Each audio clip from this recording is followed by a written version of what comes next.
Chapter 467, Sweeping God's Domain. Aside from establishing a guild residence, Overwhelming Smile has also recruited a team of experts. These experts have been ambushing our teams and killing many of our members. Some of our Tier 1 members have encountered them before, and although they were no match for our members in a one-on-one battle, those experts are well-trained and coordinate with each other flawlessly. With 3 people working together, they can finish off one of our Tier 1 members quickly. We estimate that Overwhelming Smile has over 100 of these experts and has scattered them across various leveling areas. They randomly appear and kill our members who are questing or leveling, causing us tremendous losses. Although we have invested a lot of time and manpower in hunting these experts down, we have come up with nothing.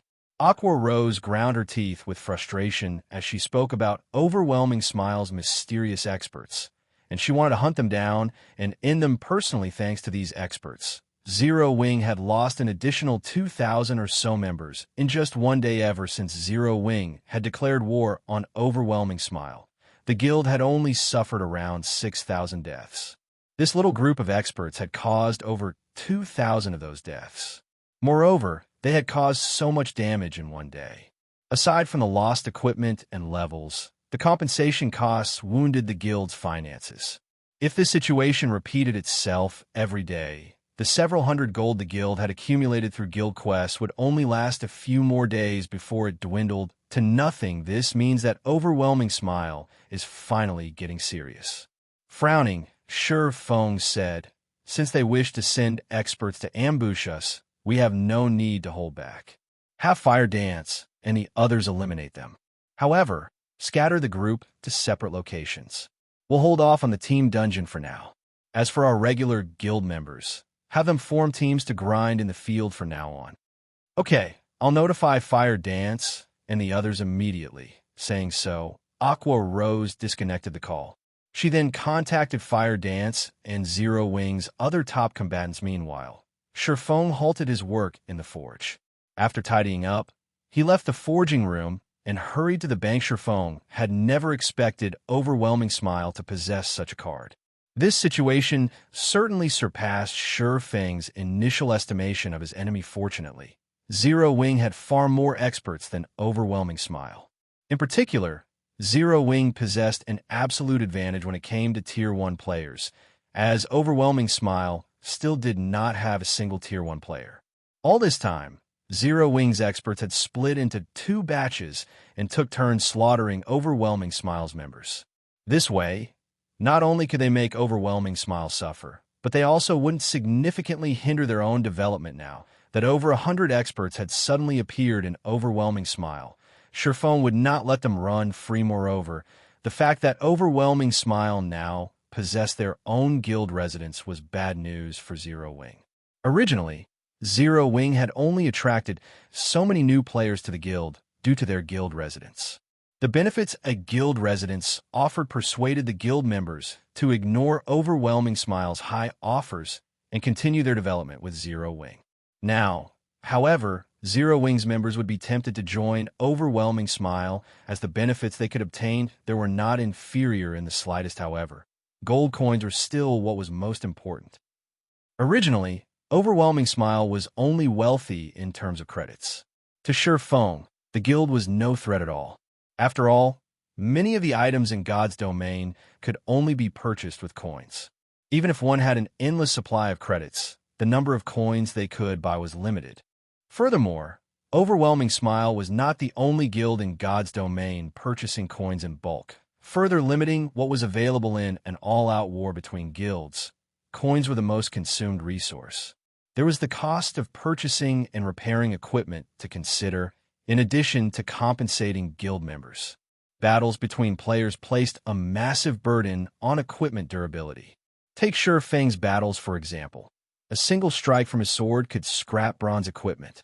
Only mysterious iron equipment could withstand his attack, and even then, it would only last a few extra hits. Even if the equipment was not destroyed, even elite players would cough blood with shock at the repair fee to recover the item. Although equipment could be purchased from the virtual trade center and compensation could be paid out using credits, the system controlled equipment repair fees, and it did not acknowledge credits. Say, single player's repair fee was not much, costing around 2 silver coins.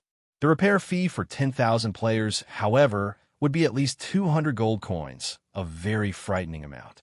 Not to mention, the higher quality equipment a player wore, the higher their repair fee would be. Although the repair fees were not the guild's responsibility, but the players. How many times could a player afford to repair their equipment in a long war? Once players ran out of money, how could they continue to involve themselves in the war if their equipment was close to breaking? Unless they decided to risk themselves without weapons and armor. In the early stages of the war, the guild members would accept credits as compensation and reward. However, after some time, they would need to purchase coins with the credits they received. Hence, coins were the true foundation of wars in God's domain. Meanwhile, a guild residence was a guild's main source of income for coins during the early stages of God's domain.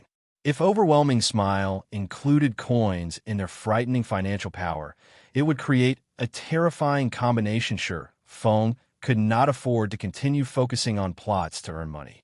He needed to take action after returning the Philosopher's Stone to his warehouse.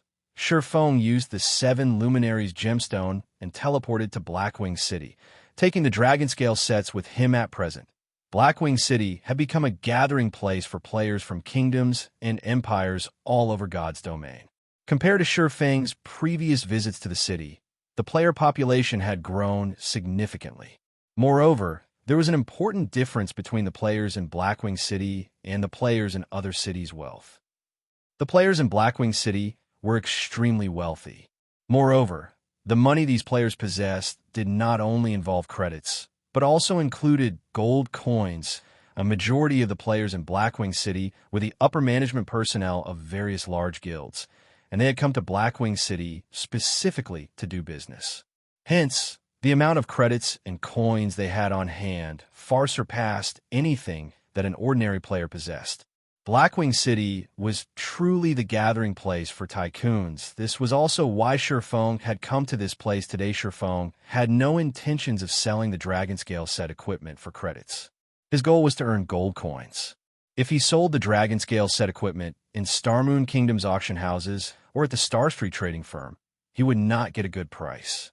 In addition, unlike the players in Blackwing City who would spend several gold coins without even blinking, players who could afford such large expenditures were few and far between in Starmoon Kingdom. After arriving at Blackwing City, Sure Feng searched for a secluded location.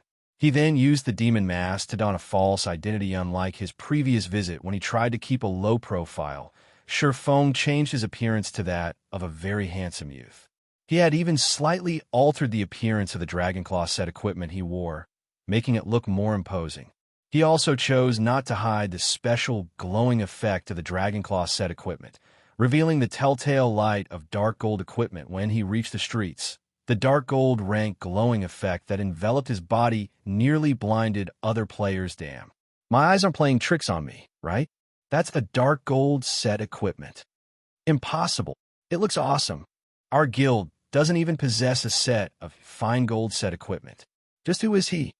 Sure Feng dominated the attention of the players wandering the streets, their eyes nearly popping out of their sockets as they stared at him in a daze. They were all upper managers of various large guilds, so their knowledge of the game was extensive. Even if they saw a player wearing fine gold set equipment, they would not reveal such exaggerated reactions.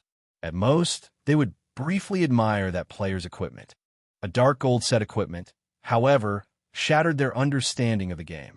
Chapter 468, Ninth Heaven Pavilion. In just a short moment, news about Sure Feng's sudden appearance had spread throughout Blackwing City. Have you heard? There's a player wearing a full dark gold set equipment. Heard about it? I saw that player with my own eyes. You don't know just how imposing he looked. He was like a ferocious tiger. He had only glanced at me, and my entire body trembled. Ah, dark gold set equipment. It would be awesome to wear one. Don't even think about it. The various guilds throughout God's domain can't even obtain a fine gold set equipment, let alone dark gold. With a dark gold set equipment, PvP and dungeon raiding would be child's play.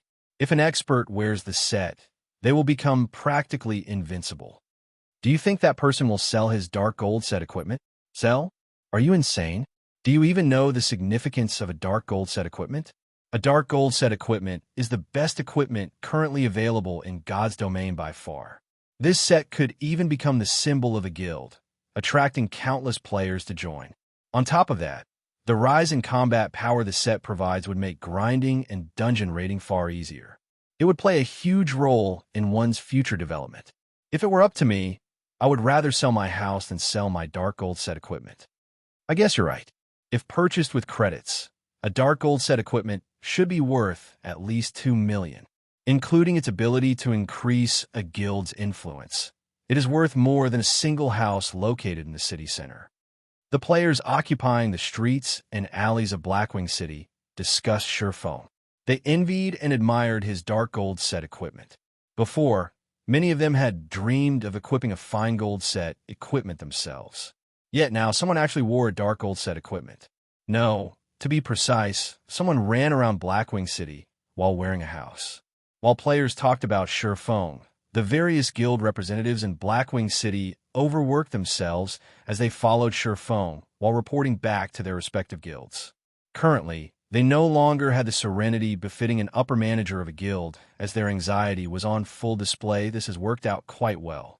Shurfeng revealed a faint smile as he glanced at the various guild representatives behind him. Although he was in Blackwing City, it would not be so easy to sell out of the Dragonscale set equipment quickly soon. Shurfeng found a high-class restaurant and rested for a moment before Shurfeng could get comfortable. A few players abruptly sat across from him. These players were all level 25 and above, and their equipment was at least secret silver rank. One could easily tell that these were not ordinary players. They would be the center of attention on the streets of any other city. However, they could not compete with Shurfeng. Shurfeng's dark gold set equipment was as dazzling as the sun, and one would find it difficult not to notice. What business do you have with me? Shurfeng spoke softly as glanced up at these players. These players felt their chests tighten under Shurfeng's pinning gaze, and their opinions of the player before them rose. Friend, please don't misunderstand us. This humble one is called Swallow 9. We noticed your extraordinary bearing, and that you were a full dark gold set equipment, so there is certainly no need to discuss your strength. We have also noticed that you are an independent player. We few are the representatives of major guilds, and we want to extend invitations to our guilds. The one who spoke was an elegant middle-aged man with a thin figure. On his chest, the man wore the guild emblem of a super guild, the Ninth Heaven Pavilion. Compared to the other representatives before Shurfeng, it was obvious that the power supporting Swallow 9 was far more extensive. If first-rate guilds were the princes and princesses of the virtual gaming world, then super guilds were emperors and empresses. Whether regarding financial powers, influence, or history of super guilds, first-rate guilds could not compare to any of them in God's domain. A first-rate guild was capable of controlling the majority of a kingdom's territory. A super guild, however, possessed the capacity to control one or two empires' territories. One could just imagine how massive the gap was between the two. Meanwhile, Ninth Heaven Pavilion was a rather ancient super guild. Before the appearance of God's domain, they had been the overlords of several dozen large-scale virtual reality games. They had long since created a gigantic virtual empire for themselves. However, due to the appearance of God's domain, many virtual reality games have lost their markets. Thus, the Ninth Heaven Pavilion focused their investments on God's domain. Meanwhile, the fact that the middle-aged man before Shurfeng was the guild representative of the Ninth Heaven Pavilion spoke volumes of his abilities and waiting for someone. I also have no interest in joining any guild, so please leave. Shurfeng expressed his impatience, going so far as to reveal a trace of killing intent. Shurfeng's strength allowed him to face a lord as an equal. After going berserk, he could even overwhelm a lord-ranked monster after living in God's domain for a time. Players' intuitions had improved somewhat. Even ordinary players could vaguely sense things such as killing intent, let alone elites and expert players. If Shurfeng casually released a little killing intent, he could inflict a suffocating fear onto an ordinary player. The feeling was more intense for elites and experts who could sense killing intent with more clarity. So strong. Swallow 9 was inwardly shocked, although Shifeng had not taken any action. He could feel how powerful Shifeng was. The swordsman before him was definitely not an ordinary expert, and he was someone who could rival even the top powerhouses in the Ninth Heaven Pavilion. If factoring in his equipment, the top powerhouses of the Ninth Heaven Pavilion might not even be a match for Shifeng in a one-on-one fight, however. This revelation had only served to excite Swallow 9 further. Friend, if you're not willing to join, why don't we become friends? Swallow 9 did not mind Shifeng's killing intent at all. Smiling, he said, with such strength, I believe that you must have a lot of weapons and equipment that you do not need. I am willing to purchase your items 20% higher than market value. How about it? The other representatives had nodded in agreement. Though they were not as calm and carefree as Swallow 9, they had never thought, even for a second, that Shifeng would join their guilds. Experts of this level normally had quirky personalities and would never submit. Meanwhile, joining a guild meant accepting someone else's control. Shifeng would not agree to such an invitation. However, seeing that Shifeng was an expert capable of possessing a dark gold set equipment, he should have many other top-tier weapons and equipment. Even if Shifeng did not possess an extra dark gold set equipment, at the very least, he should have a stock of dark gold or fine gold ranked items. Such items were extremely difficult to purchase. It was common knowledge that top-tier equipment could not be bought from the market. Even top-tier workshops would keep such equipment for themselves. They definitely would not sell it. If one wished to obtain such equipment, they could only rely on themselves. However, it was easier said than done now that they had encountered such a rare opportunity. Naturally, they could not let it get away. You wish to buy my items? Shifeng laughed. With disdain, he then said, do you think you can afford them? If you have something to sell, regardless of how many items there are, I, Swallow 9, guarantee that I will purchase all of them at 20% above market value. If you have top-tier equipment, I will purchase it at 50% above market value. Swallow 9 confidently declared. Right. Our guilds have no issues doing the same. The other representatives promptly voiced their agreement. Although their guilds could not compare to the Ninth Heaven Pavilion, there were still major guilds. They had more than enough money to purchase a single expert's extra equipment. Interesting. Shifeng suddenly laughed, however. Shifeng's actions only made Swallow 9 and the others turn to look at each other. 1,000 gold. If you have 1,000 gold on your persons right now, I will consider letting you look at the equipment I no longer need. Otherwise, scram. Find someone else to disturb. Chapter 469, Gathering of the Powerful. Shifeng was very loud, and every player on the second floor of the restaurant had heard his words loud and clear. 1,000 gold. Many of the guild representatives in the restaurant with similar ideas, as Swallow 9 immediately sucked in a cold breath to any guild in God's domain. 1,000 gold was not a small sum. Super guilds were no exception. Guilds supported a majority of the layers in Blackwing City. Although they were all very rich, their maximum trade volumes would not exceed 100 gold. Meanwhile, Shifeng casually demanded a price of 1,000 gold. Moreover, this was only the bottom line. If they did not have 1,000 gold in their bags, he wouldn't even consider a trade. How arrogant. He was simply too arrogant. However, despite Shifeng's arrogance, not a single person present had chosen to turn around and leave. On the contrary, they promptly contacted their respective guilds, ordering the preparation of 1,000 gold. 1,000 gold? You're insane. Do you know the significance of 1,000 gold at this stage of the game? What? That expert in the dark gold set equipment stated that he would only consider a trade with someone possessing 1,000 gold? The various guilds were shocked upon receiving this news. However, that shock soon turned into rage, as these guilds felt that Shifeng was only toying with them. 1,000 gold. Currently, gold coins were still scarce. Although the prices of coins had decreased significantly, even 10 million credits was not enough to purchase 1,000 gold. Moreover, not even a dark gold set equipment was worth 1,000 gold. What? Don't have it. Shifeng smirked at Swallow 9 and the others. Impatiently, he said, since you don't have it, please leave. Stop disturbing my peace. No, please wait a moment. It is true that I do not have that much money on me right now. However, someone will send the money over quickly, Swallow 9 said as he calmed his pounding heart. He had to admit that Shi Feng had given him a fright.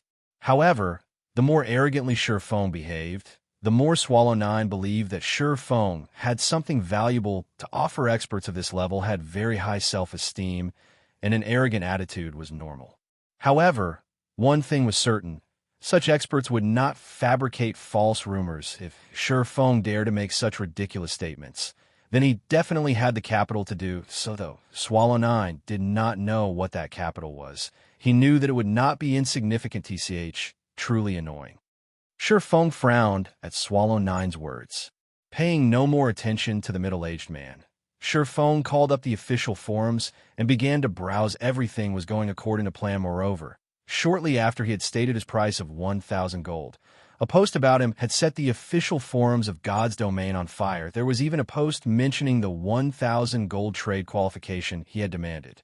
Many people had begun to discuss the situation. They all felt that Shi Feng was a lunatic and was too arrogant. Some had even begun to doubt his equipment. Quickly, this news had attracted the attention of even more guilds. After a dozen minutes or so, the restaurant Shi Feng occupied exploded with activity. Players filled the restaurant, and every one of them represented a guild. The majority of the guilds present were first-rate guilds, with the lowest being second-rate guilds. 2 additional super guilds had even arrived. One of the new super guilds to arrive was Sanctuary, while the other was King's Return. These 2 super guilds were powerhouses similar to the Ninth Heaven Pavilion currently. The representatives of so many famous guilds, including 3 super guilds, had gathered in this one high-class restaurant. This was something that had never happened in the past, and all of this was due to the sudden appearance of a mysterious expert. Of the 3 super guild representatives, 2 were men, and the last was a woman. Among them, Swallow 9 represented the Ninth Heaven Pavilion. A polished woman named Flourishing Colors represented Sanctuary, and King's Return was represented by a crude and brawny-looking man named Thunder Tiger. Flourishing Colors was a level 26 summoner, whereas Thunder Tiger was a level 26 berserker. It was clear that the 3 super guild representatives knew each other. As the moment the 3 met, they began to chat as if they were old friends. Shi Feng glanced at the second floor, discovering that the high-class restaurant seemed to represent God's domain's current power. As Swallow 9, Flourishing Colors, and Thunder Tiger were representatives of super guilds, the 3 sat opposite of Shi Feng. As for the representatives of first-rate guilds, they hovered nearby. As for the few second-rate guilds, they sat near the staircase.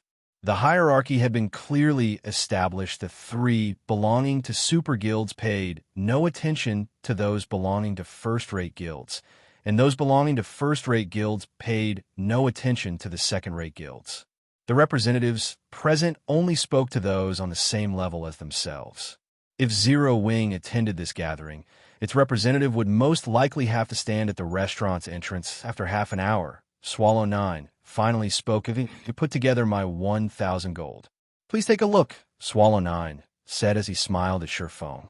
He then placed his coin pouch on the table. Although the coin pouch was only the size of a fist, this was only an illusion. Regardless of how much money it contained, the coin pouch would retain the same size. Moreover, a player's coin pouch was bound to them, and nobody could steal it. However, others could still check the amount inside with the owner's permission. Brother Expert said that one would qualify to trade with you, so long as they have 1,000 gold. I happen to have 1,000 gold with me. Please check it for yourself, Brother Expert. Thunder Tiger similarly placed a coin pouch on the table. I have the same. Flourishing Colors smiled faintly as she, too, revealed her coin pouch. For a time, the various guild representatives on the second floor promptly presented their coin pouches to Shi Feng, allowing him to inspect them as the crowd waited for Shi Feng's inspection. Instead of actually doing so, Shi Feng smiled and said, "That won't be necessary.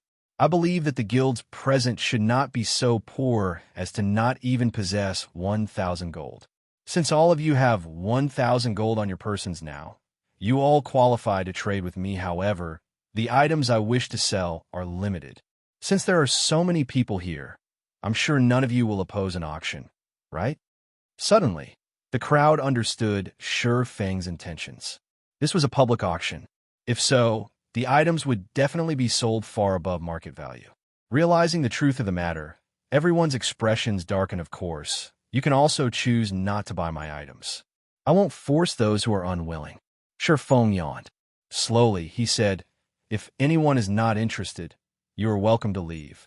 Yet, even after Shi Feng's declaration, not a single representative turned to leave.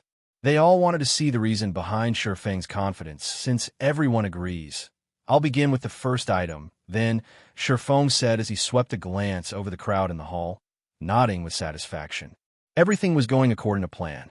What happened next would depend on how these people would compete. Hearing Shi Feng begin the auction, the crowd grew tense. Even Swallow 9, Thunder Tiger, and Flourishing Colors, the representatives of 3 super guilds, focused on Shi Feng's every move. In the next moment, Shi Feng took out a piece of equipment from his bag.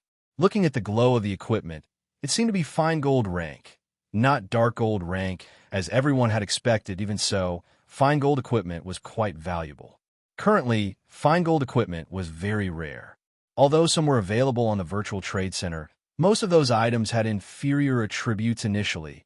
Everyone had thought Shi Feng would state the starting bid for the equipment, signaling the representatives to begin. However, Shi Feng proceeded by revealing another piece of equipment. Moreover, this item was also fine gold ranked 1 piece, 2 pieces, 3 pieces. Shi Feng displayed a total of 6 pieces of equipment. Moreover, although these 6 pieces were all different, they possessed a single style, is a fine gold set equipment. The crowd was stupefied when they saw the dragon scale set equipment on the table. They even wondered if their eyes played tricks on them. Though large guilds had several pieces of dark gold equipment, not even the super guilds possessed a fine gold set equipment. Yet, an unknown expert like Shi Feng had one. Chapter 470, Strong Appearance. Both the appearance and attributes of the dragon scale set equipment were far more powerful than ordinary fine gold equipment. Furthermore, one had to consider the set effects. When Shi Feng placed the dragon scale set equipment on the table, he did not hide the set's attributes, allowing everyone to examine the set. These are the set effects of a fine gold set equipment. The effects of this dragon scale set are insane. It could rival the effects of that rumored Warfire set. I've seen the effects of the Warfire set before. Warfire is more suited for PvP, while this dragon scale is suited for dungeon raiding. It is what guilds need most right now. The crowd was dumbfounded after reading the dragon scale set equipment's information. Aside from how important the ignore levels effect was to players right now, the Fury effect alone could raise their damage to a whole new level. There were also the strength and agility attribute increases, both of which were the most important attributes to any physical class overall. Every set effect of the dragon scale set was very useful to a physical class. If equipped, a player's combat power would instantly rise by 2 or 3 levels. It was frightening. You've seen the equipment for yourselves. The bidding will start at 100 gold, with a minimum bid increment of 1 gold. Shi Feng chuckled. He then announced, "You may begin." Before the crowd could recover from their shock, Shi Feng's opening price stunned them once more. The market offer for the Warfire set equipment was also 100 gold, and the set could be upgraded to fine gold rank. Moreover, the set's level would increase with the players, and it could become a level 30 fine gold set equipment. The dragon scale set equipment was only a level 20 fine gold set equipment. The opening bid was simply too expensive. If the set were a level 25 fine gold set equipment, it might be worth 100 gold. What? Nobody's bidding? Shi Feng watched the silent crowd. Leisurely, he said, "Since nobody wants to buy it, then our trade comes to an end. We don't have anything to talk about, so let's dismiss this issue." Even after Shi Feng said this, the various guild representatives stood as still as stone, showing no intentions of leaving. Right now, they were like a pack of hungry wolves that had meat placed before them. How could they leave without a bite? "Brother expert, your price is somewhat high. If it were the set you wear right now, I would pay double." "That's right. I'm willing to buy the dragon scale set equipment at 60 gold. The guild representatives voiced their opinions, expressing their refusal of the high price of the dragon scale set equipment and imploring Shi Feng to lower the price. After all, gold coins were not easy to come by.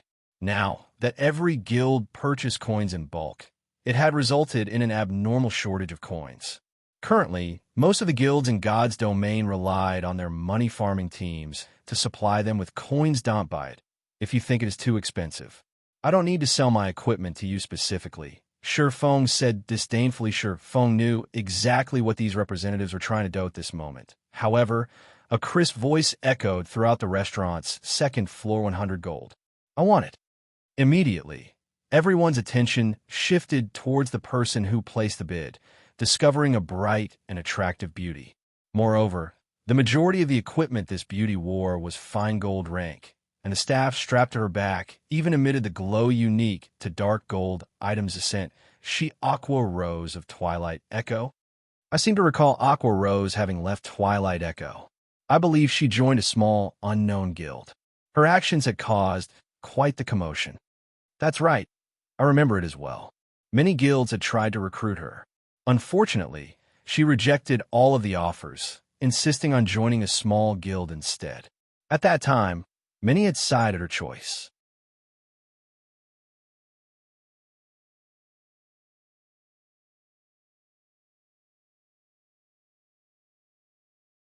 Chapter 471. It is difficult to breed true dragons in shallow waters. 200 gold coins. The crowd immediately fell silent. Everyone turned to Aqua Rose, the rose goddess who had left the first-rate guild Twilight Echo. She's insane. Spending 200 gold coins just to garner some fame is foolish. Does the guild behind her really possess so much money that they can disregard 200 gold? Every representative had their own speculation. Some believed that Aqua Rose was trying to use the money to buy fame, while some believed that the guild supporting her possessed an extraordinary background. However, regardless of the reasons behind her actions, everyone's admiration for Aqua Rose grew. Every guild here could afford to spend 200 gold. After all, before Shi Feng had started his auction, he had required that anyone who wanted to trade with him must first carry 1,000 gold on them. If not for the 1,000 gold in their bags, they would not be so shameless as to participate in the auction. Every guild in this restaurant was a reputable major power. If others discovered that they did not have 1,000 gold in their bags, it would tarnish their guild's reputation. However, although they had the money, they would not spend it on useless items. They would only buy that which had value to their guilds. After all, their members had struggled to earn every gold coin. Nobody wanted to be played for a fool. The 3 super guild representatives were also silent. They looked at Aqua Rose with curiosity, confused as to what the rose goddess was attempting to do. 200 gold going once. Shi Feng watched the calm and composed Aqua Rose, silently praising her performance. He had to admit that Aqua Rose's confident smile even led him to believe that 200 gold was no different from spare change to her. 200 gold going twice. Just as Shi Feng shouted the second time, Brilliant War God suddenly shouted, 201 gold. This young master wants it. 210 gold, Aqua Rose said as she glared at Brilliant War God, disgust and hatred filling her eyes. 211 gold. Brilliant War God sneered. Although he was not particularly interested in the dragon scale set equipment, he could not stomach letting Aqua Rose garner fame in front of this crowd. If that happened, it would wound his reputation. Hence, he could not allow Aqua Rose to have the dragon scale set equipment, allowing her to enjoy the limelight. 300 gold. Done wasting time, Aqua Rose significantly raised the bid. The other guild representatives were stunned. The 3 super guild representatives shook their heads helplessly. The price was simply too high. Previously, everyone had believed that Aqua Rose would never rise without the help of Twilight Echo. Yet, Aqua Rose's current performance was more domineering than during her time in Twilight Echo. She was no less imposing than Ouroboros's guild leader, the snow goddess Gentle Snow. They could not understand why Twilight Echo had discarded Aqua Rose. Brilliant Wargod's heart trembled upon hearing this bid. Gritting his teeth, he shouted, 301 gold. It had not been easy for the guild to raise the 1,000 gold he had on him right now, and part of the money had been taken from the funds set aside for Twilight Echo's guild residents. If you spent 300 gold here, it would undoubtedly delay the purchase of the guild residence by 1 or 2 days, 400 gold. Aqua Rose shouted without flinching. She then shot Brilliant War God a disdainful look. None of these representatives were fools. They could tell that, rather than purchasing an item, Brilliant War God and Aqua Rose currently competed via wealth. However, when they saw Aqua Rose's resolve as she called out a bid of 400 gold, they could not help but admire the Rose Goddess. Just what kind of financial power did she possess to ignore 400 gold? Seeing Aqua Rose's contemptuous glance, Brilliant War God had never felt such humiliation. Suddenly, he gritted his teeth and shouted, "Aqua Rose, don't even think of taking what's mine. So what if you bid 400 gold? I bid 500 gold. 500 gold going once. 500 gold going twice." As Sure Foam announced the price, Brilliant Wargod's anxiety grew. He was deeply afraid that Aqua Rose would place an even higher bid. At that time, he would have to raise his bid even further. Only when Sure Foam shouted the third time did Brilliant War God reveal a victorious smile. He then shifted his gaze towards Aqua Rose, smirking at the woman with pride. 500 gold. Sure Foam said as he walked up to Brilliant War God, placing the dragon scale set equipment in front of the man. He did not care about whatever thoughts occupied Brilliant Wargod's mind when the crowd watched Brilliant War God hand over 500 gold in exchange for the dragon scale set equipment. Envy, admiration, and disdain filled their hearts. However, they admitted that the dragon scale set equipment was currently the only level 20 fine gold set equipment available in God's domain.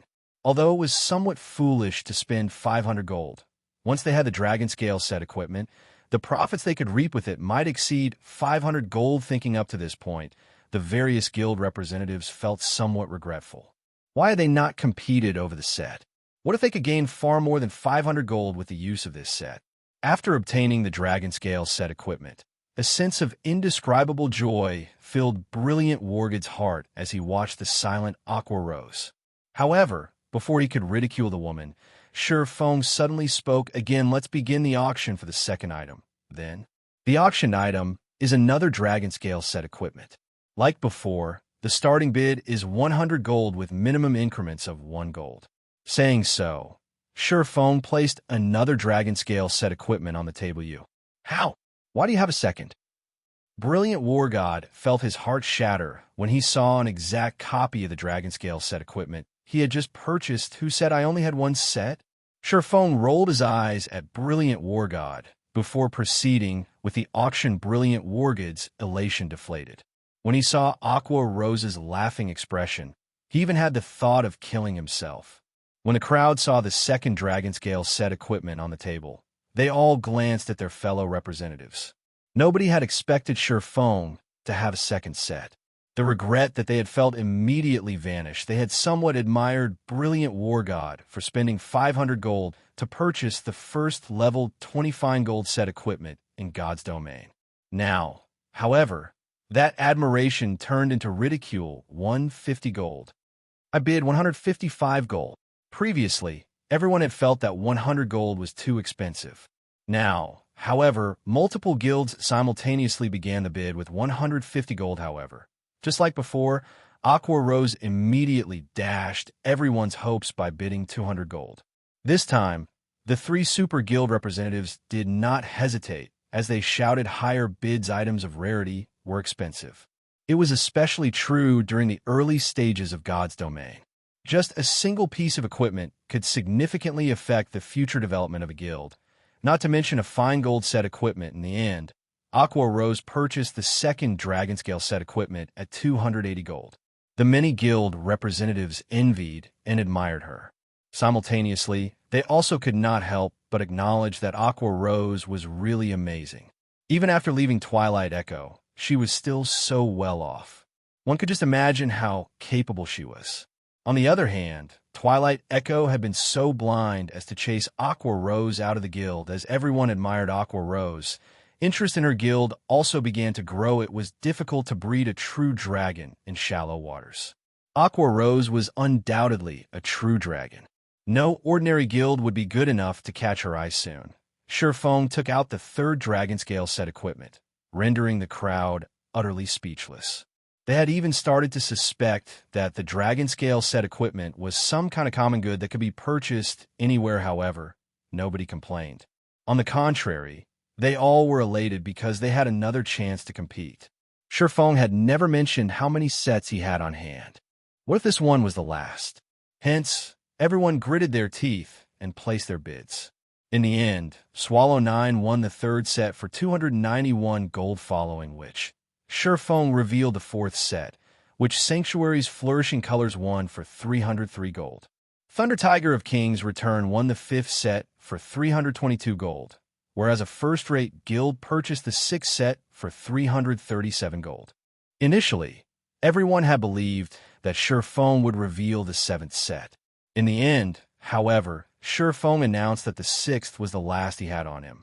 This revelation had caused the crowd to regret not bidding higher. None of the guilds had cared much for obtaining a fine gold set equipment when no one else had owned one. However, now that some guilds had obtained one, things had changed. It was highly possible that due to the dragon scale set equipment, these guilds would take the lead in conquering level 20 large-scale team dungeons. At that time, these guilds would gain a massive advantage over the others. Chapter 472, Massive Profits. Rare items were expensive, although Shifeng had over 100 copies of the dragon scale set equipment. If he wished to sell them at a good price, he could not sell too many at once. He needed to regulate the number of sets he sold currently. The 6 sets he had actioned would not sate these guilds' thirst. Even if he tripled or quadrupled that number, the price they were willing to pay would not decrease. However, Shifeng would not do so. 6 sets were the limit. If he sold any more, it would lead to everyone to believe that the dragon scale set equipment was easily obtainable. If he tried to sell it later, it would become impossible to get a good price. Although Shifeng had produced over 100 sets of dragon scale set equipment, they were not cheap to forge. Aside from the basic materials, each set piece required 10 starfire essences. One dragon scale set equipment cost more than 10 gold to produce. After factoring in the forging success rate, a single dragon scale set equipment cost 30 gold. If anyone else forged the set, it would cost them over 100 gold. Naturally, Shifeng could not sell the dragon scale set equipment for a low price, despite Shifeng stating that he did not have another dragon scale set equipment on him. None of the various guild representatives believed him. Shifeng had been able to reveal 6 sets in a row. No matter how one looked at it, Shifeng must have found a special channel to obtain the dragon scale set equipment. Unfortunately, only he knew his source. However, they could do nothing if Shifeng insisted that he had run out of stock. Many of the representatives who had failed to purchase a set for themselves struggled with their reluctance to accept the situation. On the other hand, Aqua Rose's appearance had incited a heated discussion. The crowd was quite curious about the guild behind Aqua Rose. Even first-rate guilds like theirs had to hesitate before finally deciding to bid for the dragon scale set equipment, their hearts aching at the expense. The guild behind Aqua Rose, on the other hand, was actually willing to spend so much gold just to purchase a dragon scale set equipment. It was really surprising. After the auction concluded, Shifeng did not linger in the restaurant. Instead, he left and searched for a hotel to rest and change his appearance using the demon mask. Once again, sure enough, there are quite a number of people following me. Shifeng glanced at the players inside the hotel's lobby. The moment he came downstairs, these players had promptly turned to look at him no matter what was said or done. The dragon scale set equipment was a level 20 fine gold set equipment. The various guilds' desire for the dragon scale set equipment was self-evident. Even if he did not sell the set in bulk, it's difficult to avoid attracting attention. These guilds would naturally try to discover the origin of the dragon scale set equipment. If these guilds learned that the dragon scale set equipment originated from Zero Wing would become a target. It was already troublesome enough dealing with one overwhelming smile.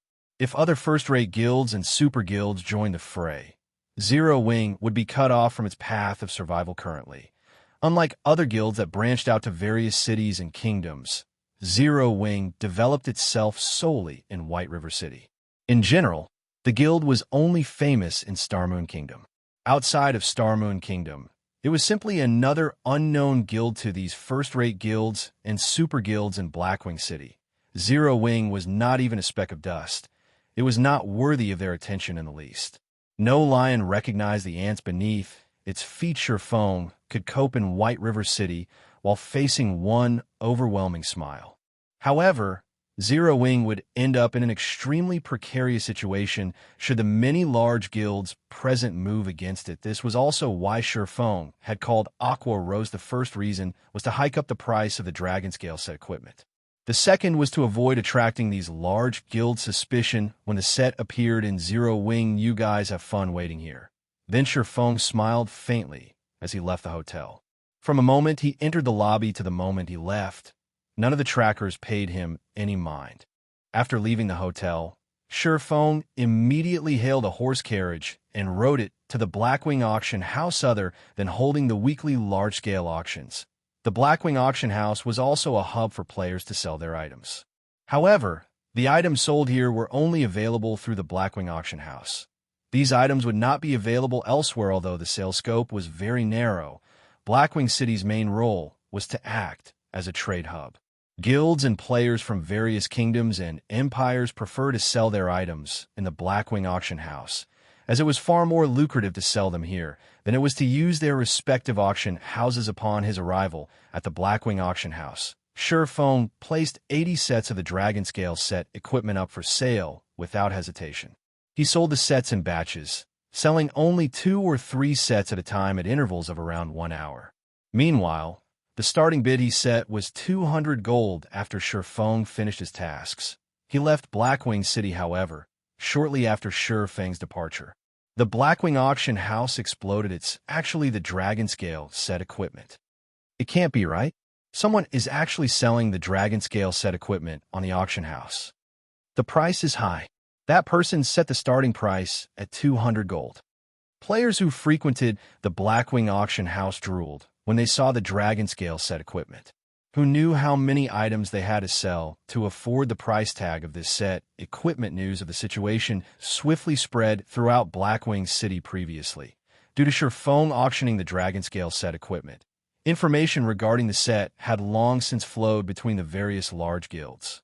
Moreover, the fact that the 3 super guilds had each purchased a Dragon Scale set equipment had placed a significant amount of pressure on the first-rate guilds, increasing their desire to own one for themselves. However, since Feng no longer sold the sets, they could only dream of owning one. Now that they had received news of more sets being available, they had to compete for them for a time. The Dragon Scale set equipment's price increased rapidly in a short moment. The bids had risen from 200 gold to 280 gold in the end. The first 3 sets of Dragon Scale set equipment in the Blackwing Auction House had sold for 316 gold, 324 gold, and 328 gold. In an instant, Feng had made a massive profit. However, Feng knew that this was only the beginning. The competition between the various large guilds was intense. It was of utmost importance to have a strong MT. Although the Dragon Scale set equipment was not particularly suitable for MTs, the set effects could increase an MT's strength significantly. This alone was enough to drive the large guilds crazy over the set. Hence, the price of the Dragon Scale set equipment would only increase from this point forward. Meanwhile, all of these gold coins secretly flowed into Feng's pockets, with none the wiser. The speed at which he currently earned money far surpassed the Star Street trading firm. However, this could not be helped. The Star Street trading firm's scope of operations was limited to White River City and the few surrounding cities. Meanwhile, Blackwing City catered to players across all of God's domain. Even a dozen Star Street trading firms could not compare to the Blackwing Auction House. During Feng's visit to Blackwing City, Overwhelming Smile had not sat idle. The slightly over 100 mysterious experts had suddenly increased to more than 200. Although these mysterious experts had slaughtered Zero Wing's members, Zero Wing was no pushover either. The guild's 50-plus Tier 1 experts had similarly caused a significant amount of trouble for Overwhelming Smile. The experts of both sides had suffered some losses. However, as Zero Wing had fewer members on their side, it began to fall behind for a time. The level 20 maps around White River City had become the battlefield for the 2 guilds. This had frightened other players, and nobody dared go anywhere near these battlefields. In just a few hours, both sides had suffered over 1,000 deaths. The gold coins each guild had to spend was also shocking. Each guild would, most likely, have to spend over 500 gold a day. His overwhelming smile, aiming for a swift conclusion. Feng was confused, and he frowned deeply when he saw the death count of both guilds. Chapter 473, Black Dragon Phantom. Feng could not help but admire Overwhelming Smile's decisiveness. They had actually increased the number of well-trained open warfare experts. They had to over 200. Even first-rate guilds would not dare station over 200 experts in a single city. Not even Starmoon City would receive such treatment. After all, there were over 100 cities in the entire Starmoon Kingdom. It was not wise to put all of one's eggs in one basket. Guild leader, should I have our members go to areas with fewer resources to level? If we continue this exchange with Overwhelming Smile, it'll severely affect our guild's development rate. Aqua Rose inquired. Worried originally, Aqua Rose had been very confident of defeating Overwhelming Smile. After all, Feng had earned quite a lot of money through the sales of the Dragon Scale set equipment. He had earned over 1,700 gold just from the auction in the restaurant. With so much gold on hand and the follow-up income, they could easily drown Overwhelming Smile in gold coins if they wanted to. However, Overwhelming Smile's current performance was too effective. How, exactly, had Overwhelming Smile managed to recruit so many experts? Overwhelming Smile gave them no room to breathe as its attacks became stronger with each consecutive wave. Although the experts on their side were more powerful, their opponents would flee whenever they encountered Zero Wing's Tier 1 players. Moreover, Overwhelming Smile had more experts on their side than Zero Wing. When comparing the number of players each side could kill, Zero Wing was outmatched. Sure enough, these mysterious experts are a big problem, Feng scowled. If he did not deal with this matter properly, Zero Wing would fall. At that point, money would be useless. However, experts that used hit-and-run tactics were also the most difficult opponents to face. This was why so many powerful solo players and independent teams had caused the various large guilds massive headaches in the past, to the point where the latter did not dare provoke the former. After all, when these powerful independent players were forced into a corner, they could simply turn to guerrilla warfare and ambush the guild's members. By the time the guild's experts arrived, these independent players would be long gone unless the guild's experts arrived at the scene as soon as the independent players took action. Catching them in the fields was only a dream currently, although both Zero Wing and Overwhelming Smile employed these hit-and-run tactics. Overwhelming Smile's experts outnumbered Zero Wing's by 4 to 1. In the long term, Zero Wing would definitely burn out. First, appear immediately. That's right, appear immediately. Feng suddenly received a flash of inspiration. Smiling faintly, he said, Aqua, notify the members out in the field to report their coordinates through the guild channel should they meet Overwhelming Smile's experts. I've already tried that. It's useless. Our men cannot arrive in time. Moreover, those experts are very sly. Even if we encounter them, they run the moment they see our reinforcements. Aqua Rose said, shaking her head. Give the order and leave the rest to me. Feng chuckled. Anyone else might be helpless in this situation. At most, he could join the hunting parties and slaughter Overwhelming Smile's members. How could he possibly be more efficient alone than Overwhelming Smile's large number of experts? However, he had the 7 Luminaries ring. As long as his target was within 40,000 yards, he could easily arrive at the first sign of trouble. I understand. Although Aqua Rose was confused about Feng's intentions, since he had given the order, he must have his own countermeasures before. When she had worried over the lack of guild funds, Feng had suddenly revealed so many sets of Dragon Scale set equipment. He had even converted them into a large amount of gold, utterly surprising her. Moreover, after her act of purchasing the Dragon Scale set equipment and the display of her frightening wealth, several representatives of first-rate guilds had sought her out for cooperation and resource trading. Unknowingly, Zero Wing had obtained another channel for earning gold coins. Feng's single move had taken care of her worries in one fell swoop. He was godlike.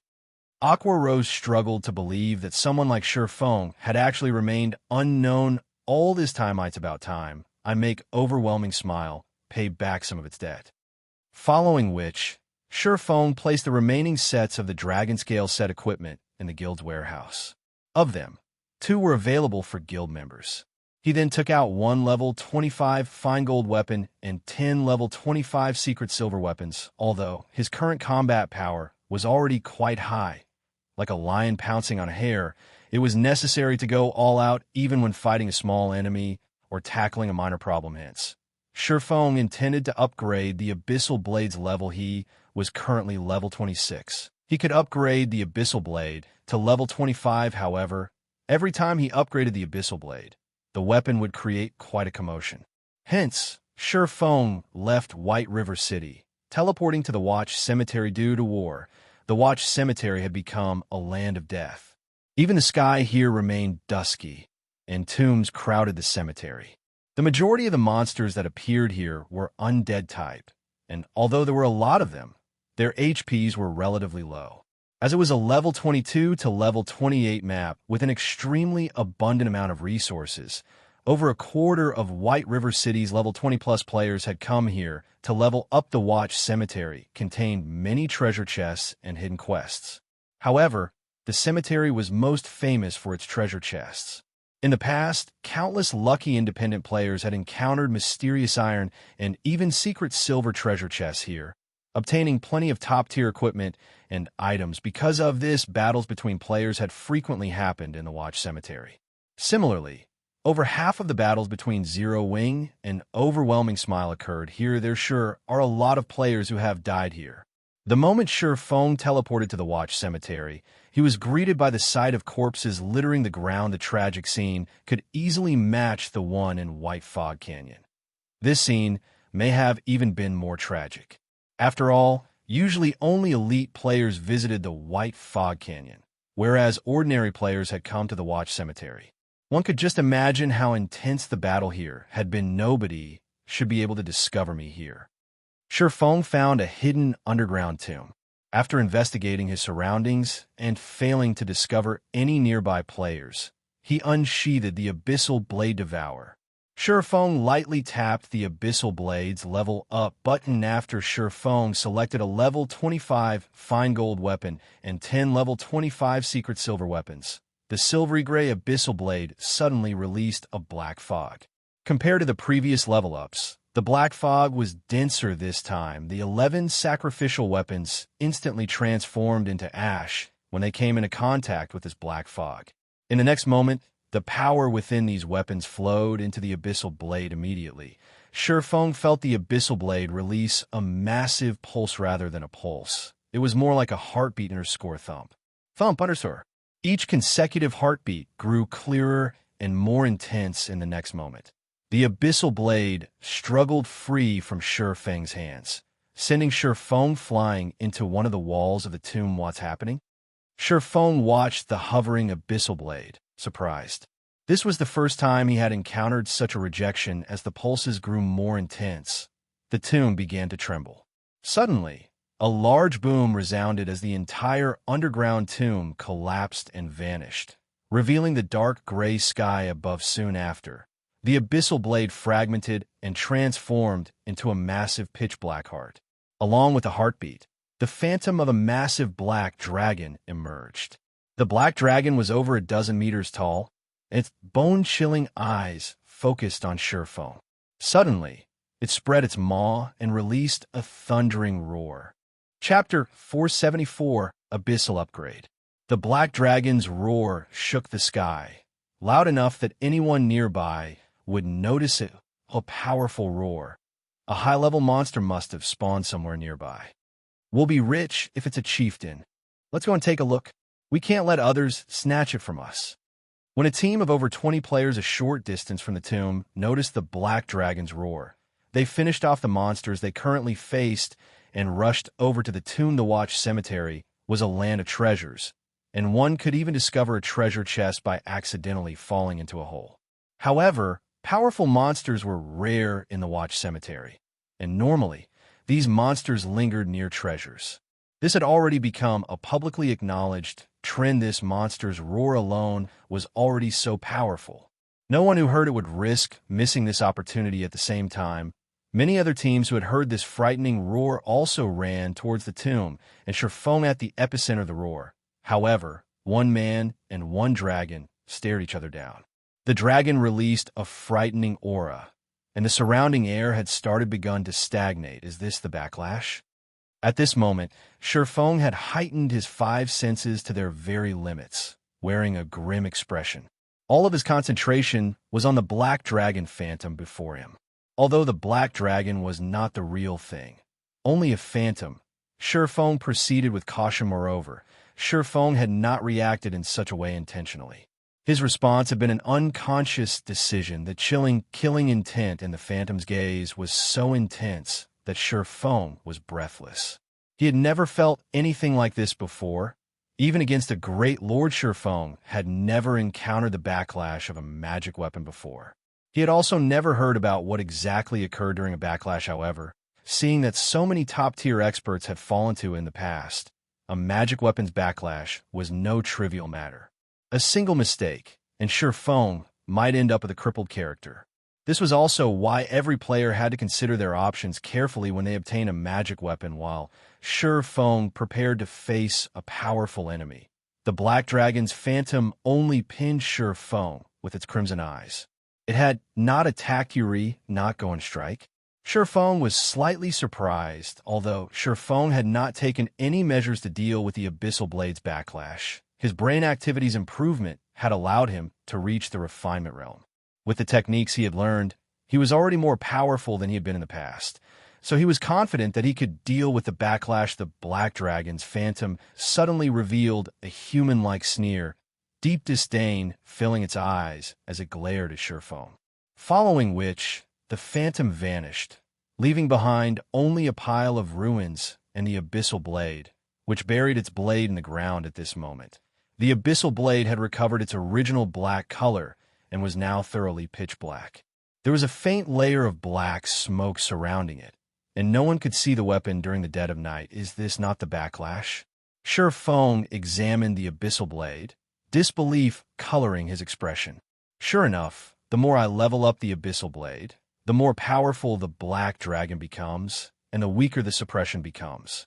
Xianxia walked over and pulled the Abyssal Blade from the ground. He then checked the attributes of the magic weapon Abyssal Blade.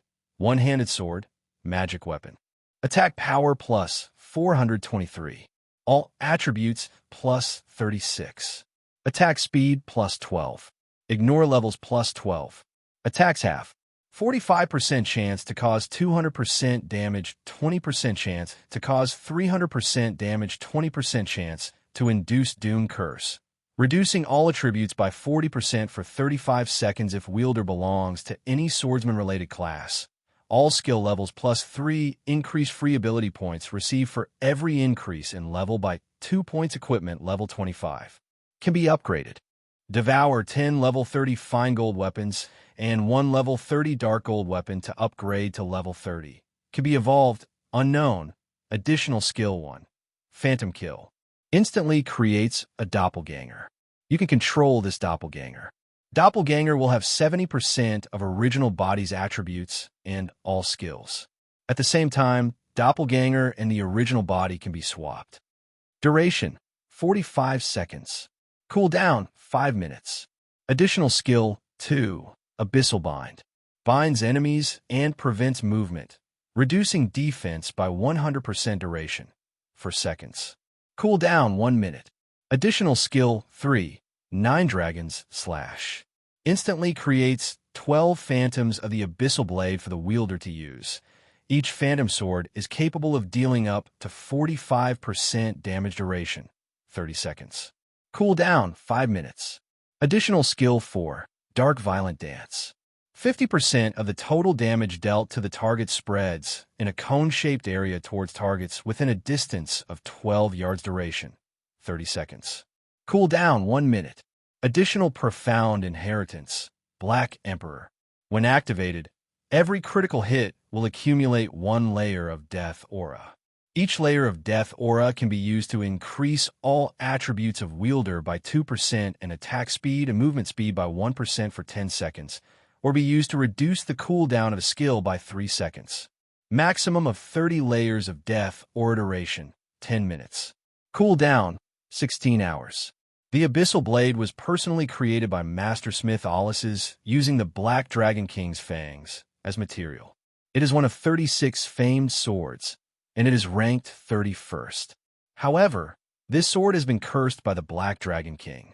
Aside from providing the wielder with immense strength, there will be a backlash every period of time.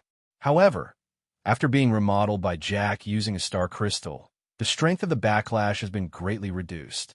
If the wielder is unable to suppress the backlash, the wielder will receive the curse of the Black Dragon King, permanently reducing all attributes by 50%, unable to be dropped, unable to be traded. The basic attributes and the skills of the Abyssal Blade had not undergone any significant changes.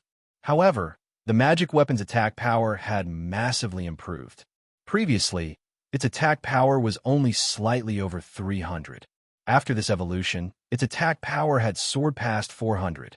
It was nearly 50 points higher than Fire Dance's level 25 Dark Gold, ranked True Fire Blade. After retrieving the Abyssal Blade, Xianxia swung it a few times. He swung the weapon at a damaged stone pillar nearby. Xianxia had not encountered any resistance as he cut into the stone. The sturdy pillar felt like air as the Abyssal Blade sliced through it, splitting in two as it fell to the ground so sharp. Xianxia stared at the remains of the stone pillar with shock. He then glanced back at the magic weapon in his hand. The Abyssal Blade was practically a weapon of gods. With such sharpness, not even secret silver equipment could defend against it. Just as Xianxia was about to leave the tomb, over 100 players suddenly emerged from the dark forest. With a quick glance, it was obvious that these players were not all members of the same team. These new arrivals were also independent players. What happened here? These players were stupefied upon arriving at the thoroughly ruined underground tomb. Currently, the underground tomb looked more like a crater. Someone's there. A ranger with sharp eyesight pointed at Xianxia, who was preparing to leave the area suddenly. Everyone shifted their gaze towards Xianxia at this moment. Xianxia wore a black cloak that obscured his appearance. He had also hidden the glow effects of his equipment. However, judging by the fine workmanship of his equipment, it should be of high quality. At the very least, his equipment should be mysterious iron rank or above. Xianxia was also level 26, so one could easily tell that he was not someone to provoke. Just as these independent teams hesitated over whether to take action against Xianxia or not, another party emerged from the forest. Every member of this party was level 25 and above, and all of them were as robust as a bear. The other players avoided eye contact with these newcomers, intimidated by their cold gazes. Most importantly, all of their names were Crimson Brother Deep. We seem to have good luck today. With such a large commotion, a treasure must have spawned here. That brat definitely has the treasure. Yeah, his level is quite high as well. If we kill him, we will not have wasted a trip, even if there is no treasure. This six-man party paid no attention to the 100-plus independent players standing in the distance. Instead, their eyes were glued on his Xianxia, looking at him as if he belonged only to them. Just who are these people? They actually dare act so arrogantly. A male player from one of the independent teams grumbled. The leader of said party glanced the party of 6 red names. Immediately, cold sweat beaded on his forehead as he hurriedly said, "Enough, we're leaving." But what about the treasure? Why should we let a single party have it? We outnumber them. The male player asked, confused enough. You stop talking. If you want to die, go ahead, but don't drag everyone else down with you. You've just arrived at Watch Cemetery, so you don't know about the unspoken rules here. There are 2 types of people you can never provoke. The first are the Tier 1 experts of Zero Wing. They are the second, Overwhelming Smiles parties. If we anger them, not a single one of us will get out of here alive. The team leader scolded as he glared at the male player. Upon hearing his team leader's words, the male player immediately shut his mouth. Before he had arrived at Watch Cemetery, he had heard of the 2 types of people his leader referred to. Nothing much would happen if one encountered the experts of Zero Wing. However, if one encountered the killing gods from Overwhelming Smile, they better pray that the other side was in a good mood. Otherwise, following which, the other independent teams promptly departed from the area. Not a single one of them dared to stay for the show. Chapter 475, Silent Massacre. As the independent teams departed, many had sent pitying gazes to Shurfeng. That fellow sure is unlucky. If we had gotten a hold of him, we would have let him live so long as he handed over the treasure. Now that those people have arrived, he won't survive. I heard that those red names seem to have some sort of special treasure that causes the players they kill to drop more items than normal. It's not seem to, but must have. One of Overwhelming Smile's expert parties killed a friend of mine, and he lost 3 pieces of equipment when he died. He had even dropped some of the items from inside his bag. Because of that, my friend was so frightened that he refuses to return to the Watch Cemetery. Shut up. We need to hurry up and leave this area. We won't be so lucky if we encounter those killing gods a second time. That's right. Let's get out of here. Although these independent teams possessed the numerical advantage, the expert parties of Overwhelming Smile were like fearsome tigers. They picked up the pace, leaving as quickly as possible. Shortly after the independent teams left, the expert party from Overwhelming Smile approached the motionless Shurfeng. Brother Deep. That fellow must be scared stupid. He isn't even trying to escape. How boring. A simple and honest-looking berserker laughed as he watched Shurfeng. And here I thought that we had encountered a somewhat powerful player that can use for exercise. Killing noobs has become really boring. Enough, Little Whistle. Don't think that I don't know what's going through your mind. You just want to test out your new battle axe. Since this player has a fairly high level and is traveling alone, he should be relatively skilled. You can take care of him. The level 26 assassin referred to as Brother Deep laughed as he glanced at the simple-looking berserker. Right, his items seem quite good. Don't forget to use that thing. We might get some good stuff from him. Leave it to me. The berserker, Little Whistle, squinted as he smiled at Shurfeng, excitement flashing in his eyes. Step by step, he approached Shurfeng slowly. He also retrieved a black potion from his bag and emptied the contents into his mouth. This thing seriously tastes horrible. If you didn't seem to have some valuable stuff on you, I wouldn't have to suffer such a nasty fate, brat. Stand still. I'll be done in just a second. Saying so, Little Whistle raised his blood-red battle axe and swung it down toward Shurfeng. Although this swing seemed casual at first glance, it contained speed, accuracy, and ferocity that far surpassed any ordinary player's attack. Moreover, the battle axe flew towards Shurfeng's neck, making the attack difficult to dodge. Little Whistle's casual, yet well-calculated, attack was clearly a habit developed after many years of training. He was unlike other players whose attacks would contain many unnecessary actions and were easy to dodge. Boom. The battle axe struck the ground heavily. I missed. Little Whistle looked at his battle axe, which landed next to Shurfeng's feet. He had aimed properly. Did I have too much to drink earlier? However, just as he was about to lift his blood-red battle axe once more, he suddenly saw a streak of black light flash across his eyes. Before he could react, his field of vision began to flip. In the next moment, he felt a slight pain, and his vision began to gray as his body fell to the ground. As Little Whistle was a red name, over half of his equipment dropped upon his death. Immediately after, his immortal soul flowed into Shurfeng's hand. Although he can't be considered an expert, he is still a skilled veteran. He is significantly stronger than an elite player. It's no wonder a single party has been able to wipe out teams easily. Shurfeng thought as he frowned at the berserker lying at his feet. He then shifted his gaze to the 5 other party members a short distance away, paying no attention to the large amount of equipment scattered before him. When the 5 experts from Overwhelming Smile saw their teammate suddenly fall to the ground, disbelief colored their faces. Just what had happened here? Why was Little Whistle suddenly dead? From the beginning, they had focused on Shurfeng. However, they could say with certainty that Shurfeng had not moved. They only saw a streak of black light flash across Little Whistle's body. Black light. Right, it's that black light. Everyone, be careful. That brat has some sort of special item, the assassin named Brother Deep cautioned his team.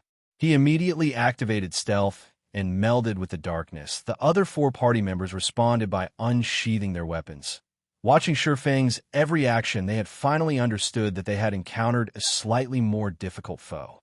If they did not respond properly, they might lose their lives without even knowing how they died. However, while they watched Shifeng, they discovered that the swordsman had suddenly disappeared. Where is he? The five of them examined their surroundings, failing to discover any signs of movement. A player had disappeared so simply right before their eyes. Was he an assassin? This thought suddenly popped into their minds. However, they had previously checked and could say with certainty that Shifeng was definitely a swordsman. Otherwise, they would not have been so carefree. After all, it would be extremely difficult to catch an assassin in stealth while the five experts from Overwhelming Smile searched for Shifeng. He suddenly appeared behind the five players' crap. Behind us. All five players were war veterans, so their sensitivity towards danger was extraordinary. They instantly discovered Shifeng, turning to attack him at this moment. However, several streaks of black light emerged from Shifeng's hand. The black lights gave the five experts no time to react at all, even with their acute sensitivity. The assassin named Brother Deep hurriedly used Vanish, utilizing the moment of invincibility to block this mysterious strike. However, the assassin's four party members were not as fortunate as the Abyssal blade bit into them. Their HPs, ranging from 3,000 to 4,000, instantly fell to 0. When the five experts saw this horrific damage, they looked as if they had seen a ghost. This is bad. I'll definitely die if I stay here. When Brother Deep, the only survivor remaining, saw Shifeng look directly at him with a smile, his heart pounded as goosebumps covered his body. He was clearly in stealth. Other players should not be able to see him at all. Yet, pinned by Shifeng's gaze, it was obvious that the swordsman saw him as clear as day. However, Brother Deep did not know that. As a Tier 1 class, Shifeng's perception was very high. Moreover, he also had omniscient eyes. An assassin's stealth was practically useless due to his momentary shock. Brother Deep failed to avoid the streak of black light. Immediately, his HP depleted, and he was forced out of stealth. Before he knew it, his body had fallen to the ground. Such a quick sword. Even in death, the assassin could not figure out when Shifeng had attacked. Their party had consisted of people who had experienced life or death situations many times, so their awareness of danger was particularly sensitive. However, none of them had detected the slightest precursor to Shifeng's attacks. They had not been able to detect Shifeng's sword when it was a few inches from their faces, much less been able to defend themselves. You will be the sixth. Shifeng spoke softly as he looked down at the shocked assassin. Relax. You'll have more companions soon. Just who are you? Upon hearing Shifeng's words, Brother Deep craved the answer to this question.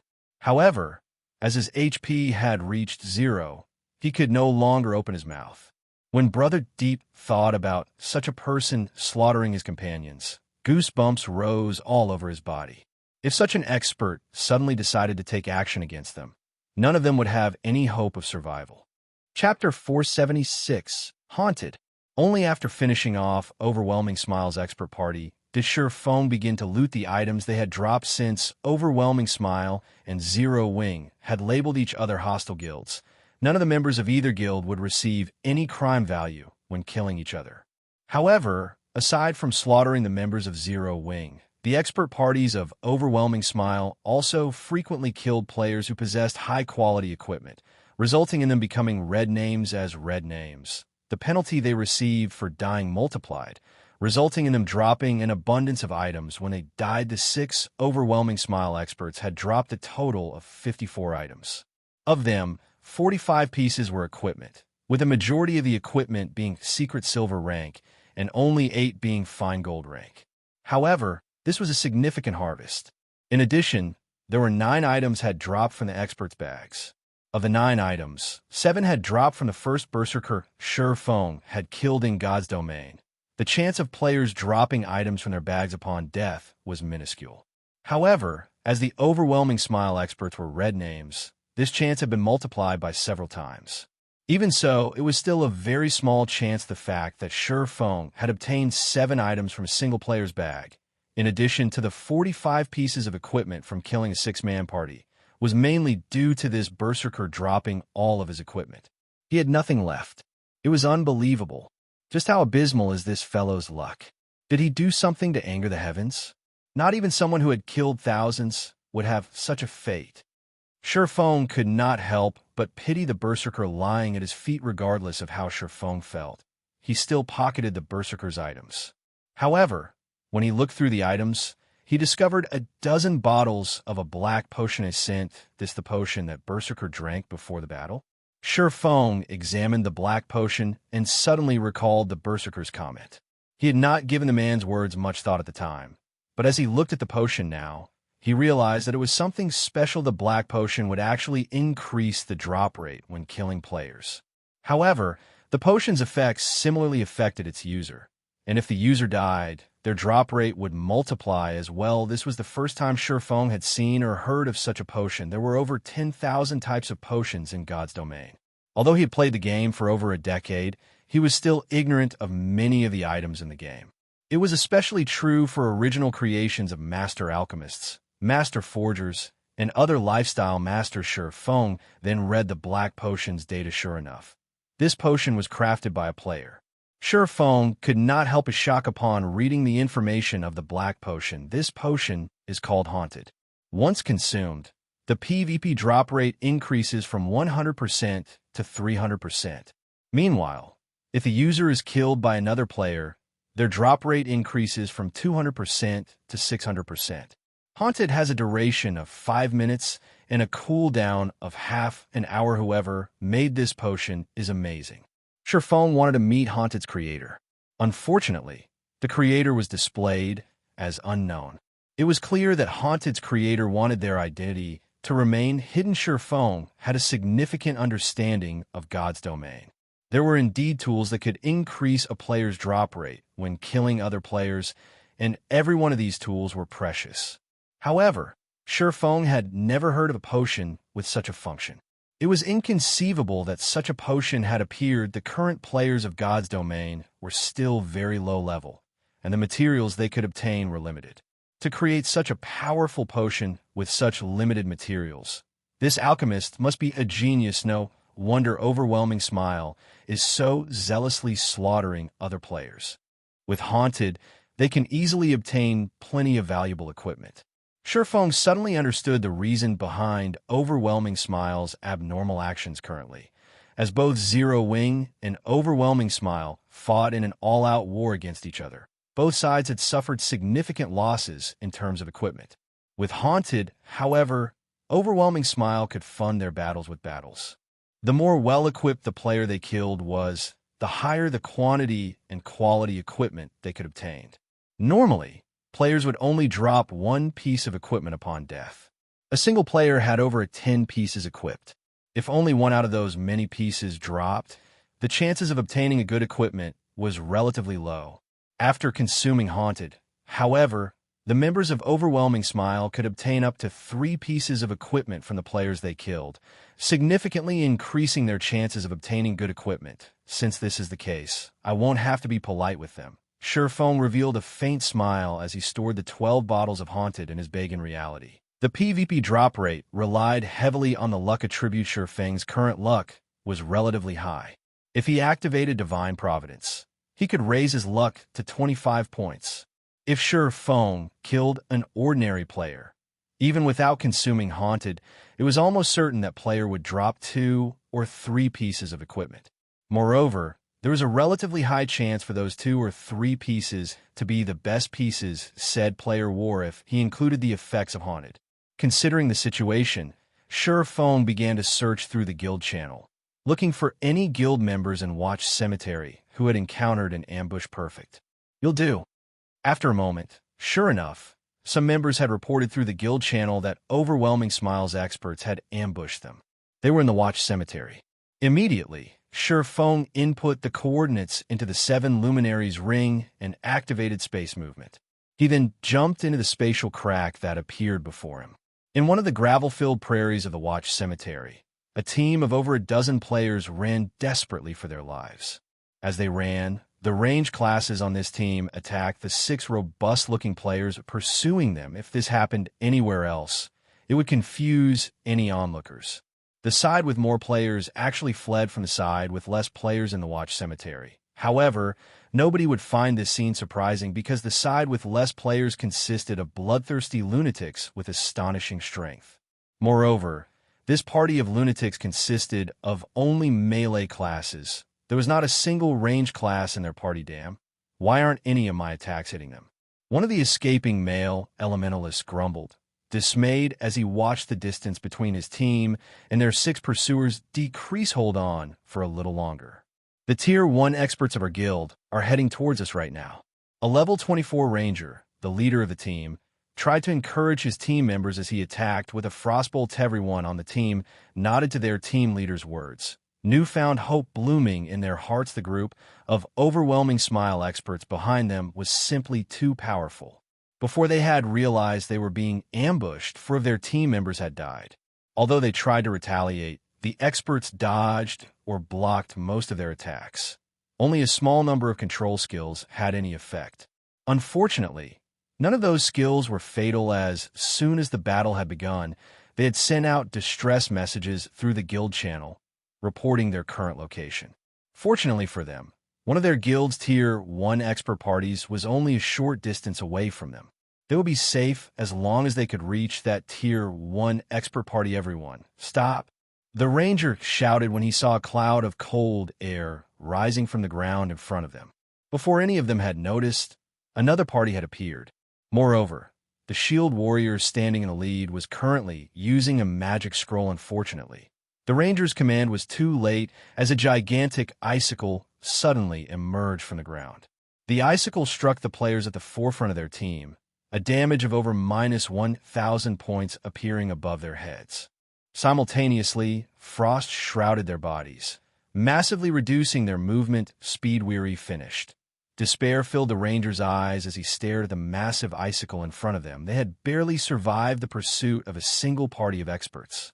Now that another party had appeared, blocking their path, they no longer had any hope of escape. Ha ha! Come on, keep running. I want to see how far you can get. One of Overwhelming Smile's experts sneered upon seeing the Zero-Wing team's predicament at this moment.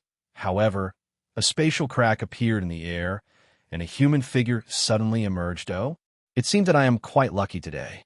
After Surephone landed, he swept a glance over the 2 expert parties from Overwhelming Smile, a faint smile appearing on his face. Chapter 477, Youlan's Worries. In White River City, shortly after Overwhelming Smile had established its guild residence, the street outside the guild residence was already packed with players hoping to join the guild. Over 10,000 players waited for their evaluation, far surpassing Zero Wing's guild recruitment currently. Overwhelming Smile offered 3 to 4 times more benefits than their rival. In addition, Overwhelming Smile had already become the unshakable overlord of Maple City.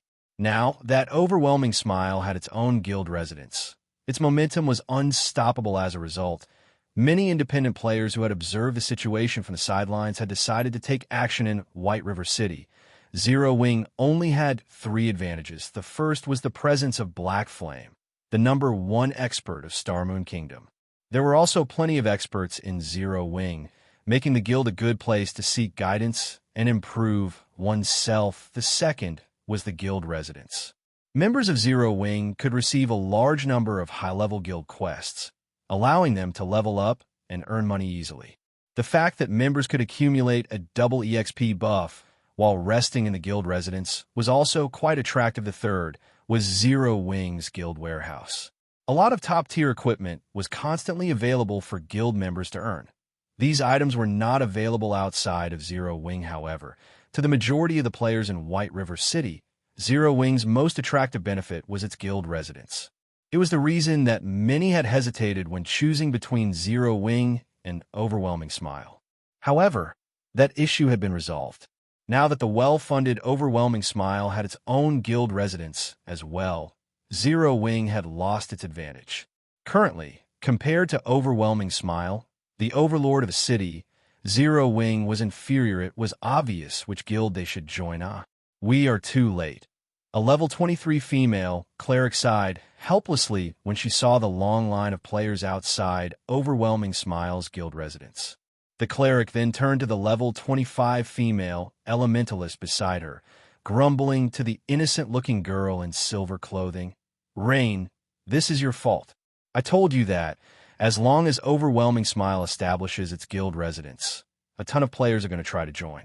Now we gotta wait so long if we want to join." Blue Bamboo, I've said it before. I'm only playing God's Domain because I am curious about this world. I want to understand more about this realistic fantasy world, and I don't really mind not joining a guild. Thoughtful Rain shook her head in response to her friend's words. She was not particularly interested in joining any guild. Rain, you're wrong about this. God's Domain is such a vast world, and there are plenty of dangerous places. If we're not strong enough, how can we explore those places? Meanwhile, joining a guild is undoubtedly the fastest way to grow stronger, the female cleric named Blue Bamboo countered. Just look at how poorly we are faring right now. We bought a majority of our equipment. To make things worse, our equipment is crappier than what guild members have. In that case, shouldn't we join Zero Wing? Thoughtful Rain asked, confused. I hear that Zero Wing's warehouse contains plenty of top-tier equipment that no other guild can match. Speaking of Zero Wing, Thoughtful Rain suddenly recalled the man named Yi Feng who had helped her before.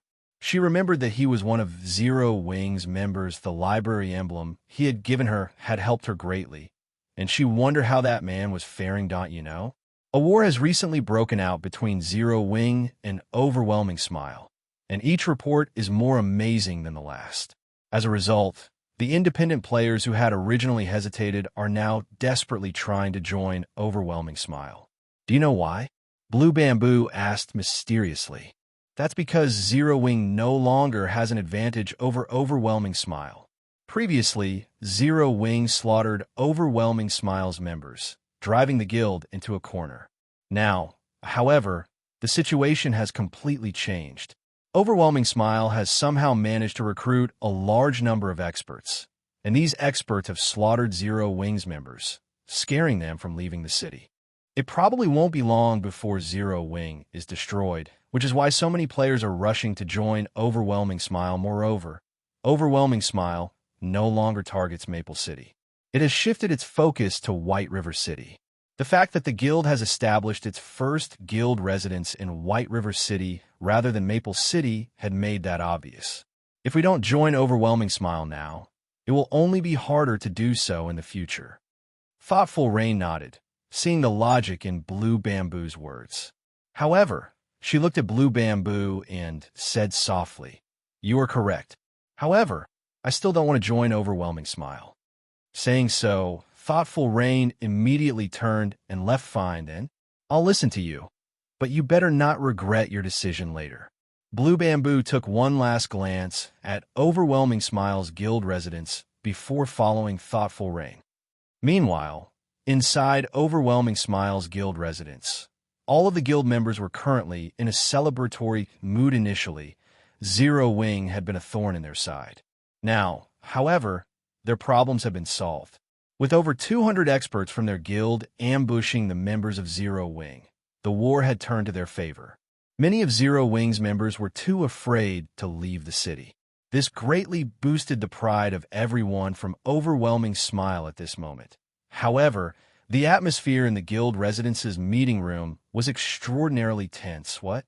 You're saying that Little Deep's party was completely wiped out? How is that possible? Feng Xianxia was unable to stomach the news. He had just received the new batch of underworld guards that had been sent consisted of live combat veterans. Although not all of them were experts in God's Domain, they were only slightly inferior. Even if these underworld guards encountered one of Zero Wing's Tier 1 expert parties, they could still drag one or two of their opponents to the grave with them if they went all out. However, a single player had annihilated one of these parties. They could not even escape. How could Feng Xianxia possibly believe this? Young Master Feng, there are countless experts in God's Domain. The underworld guards aren't invincible, either. There is nothing strange about the slaughter. However, based on Little Deep's report of their assailant, it is likely that they ran into Black Flame. We already know the majority of the experts in White River City. Aside from Summer Sunshine, Black Flame is most likely the only player capable of this massacre. Youlan explained Feng Xianxia had never watched a battle between true experts of God's domain. However, Youlan had personally witnessed Black Flame and Summer Sunshine's frightening encounter. Hence, she was not the slightest bit surprised about the appearance an expert capable of destroying an underworld guard party single-handedly. Yuri, saying that Black Flame is responsible? Is Black Flame really that strong? Feng Xianxia asked skeptically. In his opinion, Black Flame was just a frog in a well. How could he possibly defeat a party of underworld guards by himself? Young Master Feng, I guarantee that Black Flame is more than capable of performing such a feat. However, this is not the most important information we have received. Based on what Little Deep said, after they died, they could not log into God's domain for some time. Moreover, every underworld guard is currently a red name. If they die, they will lose at least half of their equipment. We will suffer a massive loss now that Black Flame has involved himself and is using such methods. If he focuses on hunting down the underworld guards, it will be a disaster for us. I suggest that we have the underworld guards stop their ambushes, retreat from the Watch Cemetery, and go elsewhere to level up. Youlan suggested. From the moment she met him, she had never been able to see through the man known as Black Flame. Now, Black Flame had suddenly begun to act and killed a party of underworld guards. This was not a good sign, and Youlan began to worry. Hence, she thought it best to quit while they were ahead. Youlan, you worry too much. Even if Black Flame is powerful, the Watch Cemetery is a massive area. Do you really believe that he can scour the entire map by himself? Feng Xianxia said disdainfully. Little Deep was simply unlucky and coincidentally encountered Black Flame. Losing one party isn't significantly damaging. On the other hand, our rampant ambushes on Zero Wing are severely wounding the guild. Moreover, there are so many treasures in the Watch Cemetery. If we give the area up, not only will it greatly reduce our guild's morale, but we will also lose a huge source of income besides. While Zero Wing has Black Flame, do you think that Underworld does not possess expert aside from the Underworld guards? Feng Xianxia laughed. Chapter 478, 7 Ghosts. Have they arrived as well? Youlan's beautiful eyes widened upon hearing Feng Xianxia's words, shock coloring her features. Although the Underworld guards were the core combatants of Underworld, they were not the peak combatants. Even so, the Underworld guards were only slightly inferior to the peak combatants of other first-rate guilds. They were more than enough to deal with second-rate guilds, since Feng Xianxia had said as much. The new arrivals were not members of the Underworld guards. Instead, they should be the peak combatants of Underworld, the 7 Ghosts. That's right. To eliminate Zero Wing quickly and ensure that we obtain White River City, upper management has sent us 2 ghosts. With the 2 of them, Black Flame's good fortune will come to an end. Feng Xianxia laughed. Since 2 of the 7 ghosts have arrived, Black Flame's hunting spree will no longer be an issue. On the contrary, this is our chance. Youlan nodded as she revealed a smile. Underworld was a massive organization, and those who joined the Underworld guards were already considered experts. Meanwhile, the 7 ghosts stood out among the Underworld guards and stood at the peak of the organization. The 7 ghosts held very high positions in Underworld, and even Feng Xianxia had to treat them with respect. Every one of the 7 ghosts was an extraordinarily talented expert, carefully selected by Underworld. Moreover, they had received Underworld's unreserved nurturing and hell-like training. Their strength had long since surpassed the realm of ordinary humans. If several ghosts worked together, even an expert like Summer Sunshine would be helpless now that Black Flame was going all out in his hunt of the Underworld guards. This was very good news for Overwhelming Smile. If the 2 ghosts found Black Flame while he was on his hunting spree, perhaps they could kill Black Flame and utterly destroy Zero Wing. Just as Feng Xianxia and Youlan discussed, Sure Feng, the man currently faced off against 2 Underworld guard parties in the Watch Cemetery. Good luck? What an arrogant little brat. The 2 Underworld guard parties glared at Sure Feng before turning to each other. Smiling, the members of Zero Wing also watched Sure Feng, who currently hid his appearance under his black cloak. Astonishment filling their eyes. Sure Feng had accidentally appeared and claimed to have good luck. Did he not know that the 2 parties surrounding them were the famous killing gods? Every one of these players was a demon who could slaughter people without batting an eye. Those who encountered these killing gods had only one ending, death. We have to hold our ground. Our guild's Tier 1 experts are almost here. We'll be saved as long as we hold on for a little longer, the leader of Zero Wing's team said. Gritting his teeth, a thread of hope appeared in the eyes of Zero Wing's members. When they looked at the two Underworld Guard parties surrounding them, their gazes burned with fighting spirit. Oh, you guys must have a death wish. Old Six, you deal with these guys. I'll deal with the new Brad. A youthful-looking level 26 swordsman named Fifth Ghost ordered with a deep voice. The youth was tall and robust, and he was currently garbed in golden battle armor. Brother 5. You're too cunning. This is the first expert we've found after such a long hunt. Yet you're sending me to deal with the trash while you steal the expert for yourself. The level 26 berserker named Sixth Ghost complained that Brat is a swordsman. I'm also a swordsman, while you're just a berserker. Naturally, I should deal with him. If we meet a berserker, you'll deal with him. Deal? Fifth Ghost laughed. The berserker named Sixth Ghost could only nod in response. He then looked towards the Underworld Guards, saying, "Leave these people to me. You guys only need to prevent them from escaping."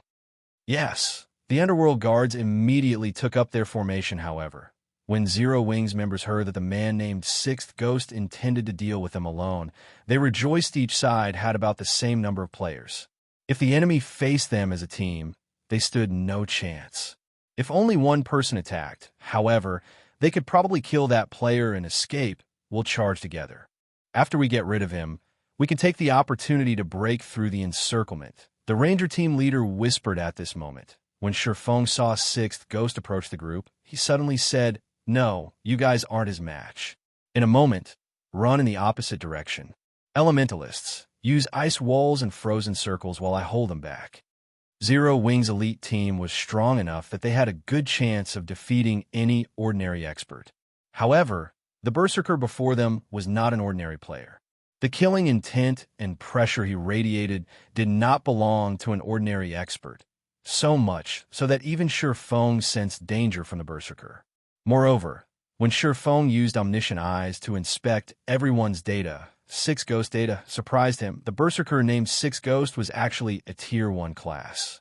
This was the first time Shifeng had encountered a Tier 1 class belonging to another guild. The swordsman, named Fifth Ghost, was also a Tier 1 class. Judging from the respectful attitudes the Underworld Guard party showed these two players, Shifeng guessed that the two were not ordinary characters. They were definitely high up in Underworld originally. Shifeng intended to hunt down Underworld Guards. Now, however, rather of hunting a cat, he had found a tiger. Thank you for the warning. However, we are the elites of Zero Wing. Even if he is powerful, he can't take us down easily if we work together. The Ranger team leader said confidently. However, before the Ranger could finish his words, Six Ghost had used charge, leaving only an afterimage behind him. In the blink of an eye, Sixth Ghost arrived before Zero Wing's battle-ready shield warrior. He then activated Cleave and slashed a saber down on the shield warrior. Just as this shield warrior was about to block the attack with a shield, Sixth Ghost saber suddenly vanished. The saber instantly reappeared in the shield warrior's blind spot and struck its target, sending the shield warrior flying backward. A damage of over -2,600 points appeared above the shield warrior's head. Reducing his HP by more than half. The entire process was as smooth as flowing water. None of the surrounding Zero Wing members had reacted to Sixth Ghost's attack. They could only watch as their MT was sent flying. Six Ghost's damage shocked Zero Wing's elites. None of them could believe that a berserker could actually deal over -2,600 damage to a shield warrior. However, Six Ghost was not done with the shield warrior. Twisting his feet slightly, Sixth Ghost transformed into an afterimage as he weaved through the crowd of players. He arrived behind the still airborne shield warrior and sent out another slash. Nobody had ever expected a berserker to be so agile. Although the entire process seemed slow, in reality, everything had happened in an instant. Just as Six Ghost saber was about to strike the shield warrior's back, and in his life, Six Ghost suddenly spun and used whirlwind slash pump. Dazzling sparks scattered around him. Six Ghost battle saber collided with a pitch-black sword. Meanwhile, the owner of this sword was none other than the mysterious newcomer. Shifeng. Brat, you sure in a hurry to die? Six Ghost licked his lips, a hint of excitement appearing in his eyes as he smiled at Shurfeng. Since you can attack soundlessly, you should have also reached that realm. If not for his many years of combat experience and his senses picking up on Shurfeng's faint killing intent, he would not have detected Shurfeng's attack. Fortunately, he sensed the attack at the very last moment and instinctively used Whirlwind Slash. Otherwise, Shurfeng's attack would have been successful other than his sparring sessions with the other ghosts. This was the first time he had encountered such a situation. Chapter 479, Triple Cut. Saber and sword intersected, scattering sparks following which Sixth Ghost and Shurfeng exchanged moves continuously. Both Shurfeng and Sixth Ghost possessed frightening strength, the ground beneath them cracking under the pressure.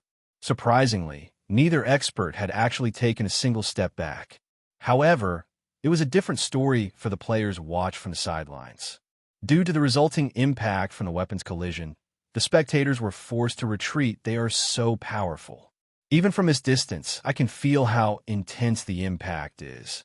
No wonder Little Horse was sent flying, the Ranger team leader muttered as he watched the scene before him. Fear filled his gaze as he watched Sixth Ghost since he had started playing God's Domain. This was the first time he had seen a player with such ferocious strength. It was simply terrifying. However, the fact that Shurfeng could contend with such a monster was just as astounding at this moment. The Tier 1 swordsman, Fifth Ghost, gaped at the two combatants with utter disbelief. Just who is that? He can compete with old Sixth strength. Fifth Ghost's gaze sharpened as he began to watch Shurfeng carefully. In terms of strength, a Tier 1 Berserker was definitely the strongest of all the classes. Moreover, Fifth Ghost knew how Sixth Ghost had allocated his free attribute points. They had all gone into his strength. Every piece of Sixth Ghost's equipment was also strength-based. Yet, a swordsman like Shurfeng was on equal footing with Sixth Ghost. It was inconceivable among the 7 ghosts. Sixth Ghost's strength ranked 3rd.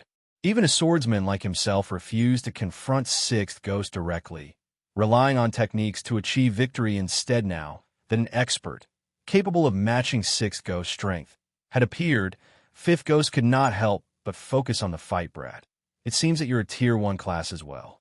I won't continue playing games then. Sixth Ghost roared, and suddenly, the skin covering his entire body turned red.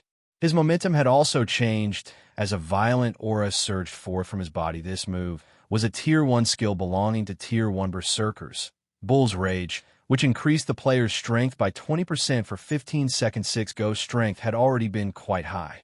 Now that it had increased by another 20%, simple gestures were enough to crack the land beneath his feet. You are 10 years too early if you think you can compete with my strength. Sixth Ghost swung his battle saber, which was as tall as he was, slashing the blade down on Shurfeng. Both his speed and power far surpassed his previous attacks, yet Shurfeng did not try to dodge this attack. Instead, he swung the Abyssal blade in his hand towards Sixth Ghost's saber. Everyone was confused. Even Fifth Ghost, who watched from distance, revealed a disdainful sneer at this sight. Sixth Ghost Bull's Rage was not the average skill. Rather, it was enhanced skill. Unlike the normal version, the enhanced version of Bull's Rage increased a player's strength attribute by 30%. Although it was just a measly 10% to Sixth Ghost, that 10% was the equivalent of more than 30 points in strength. Having an additional 30 points in strength was like wearing an additional piece of top-tier equipment that added strength. In terms of a Tier 1 player's levels, this increase equated 4 or 5 additional levels after activating Bull's Rage. Sixth Ghost was the strongest among the 7 ghosts. A Tier 1 swordsman stood no chance against Sixth Ghost's strength. Shurfeng overestimated himself if he thought he could challenge Sixth Ghost's attack head-on. The only way to deal with Sixth Ghost's attack was to dodge. However, even dodging was impossible. After all, even experts like them, who had reached that realm, found it extremely difficult to dodge Sixth Ghost's saber techniques. Everyone pictured Shurfeng's figure flying backward the instant the saber and sword collided. Boom. The ground beneath both combatants' feet cracked, the impact of the collision creating a dust storm that enveloped the battle. Sixth Ghost's eyes widened with shock upon seeing Shurfeng block his attack with just one hand. He had already activated Bull's Rage. Yet, Feng still blocked his attack. The skill had increased his strength attribute by over 100 points. This increase alone was already as much as what an ordinary player possessed, yet Feng had blocked it. The onlooking crowd gaped when they saw the small crater below the fighter's feet. Are they NPCs? None of them could believe what they saw. Was this really a battle between players? If not for the player-specific diamond-shaped markers hovering above both sides' heads, they would have suspected that the two were monsters of God's domain fighting over territory, so he really was telling the truth. Only now did Zero Wings members realize why Feng had warned them before the battle had begun. With such frightening strength, even if Sixth Ghost had not utilized any skills and relied solely on his techniques and attributes, he would not have needed long to annihilate their team. Just who are you? After this single exchange, Sixth Ghost hurriedly retreated from Feng. He was on high alert as he watched his opponent. No longer as calm as before, even a fool could tell that Feng's basic attributes were far superior to Sixth Ghost's. From their previous exchange, Sixth Ghost realized that Feng had only been testing his strength. With this realization, an indescribable anger overtook Sixth Ghost's heart. All this time, he had been the one to test others' strength, never the other way around.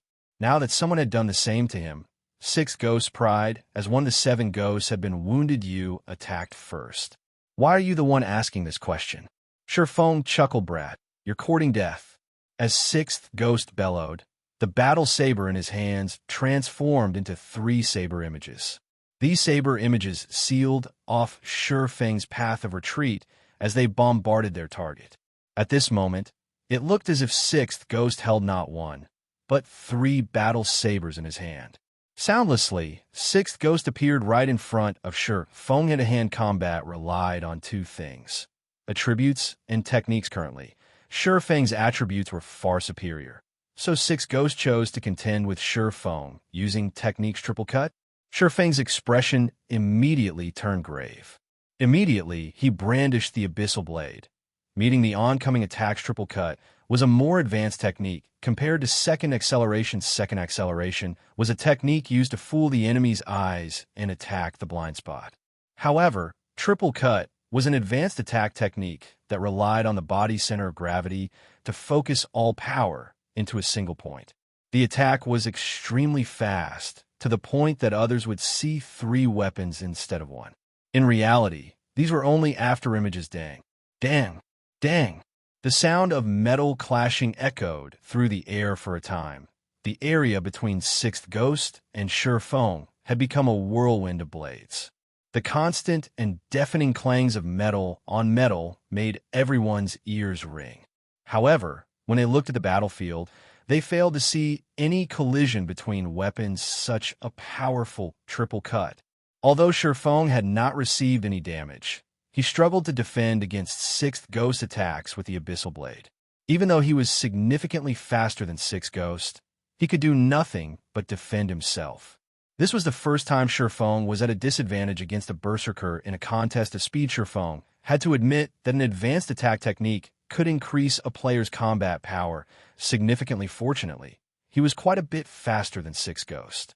He had also already entered the refinement realm. He could perceive both attacks and dodging maneuvers meticulously.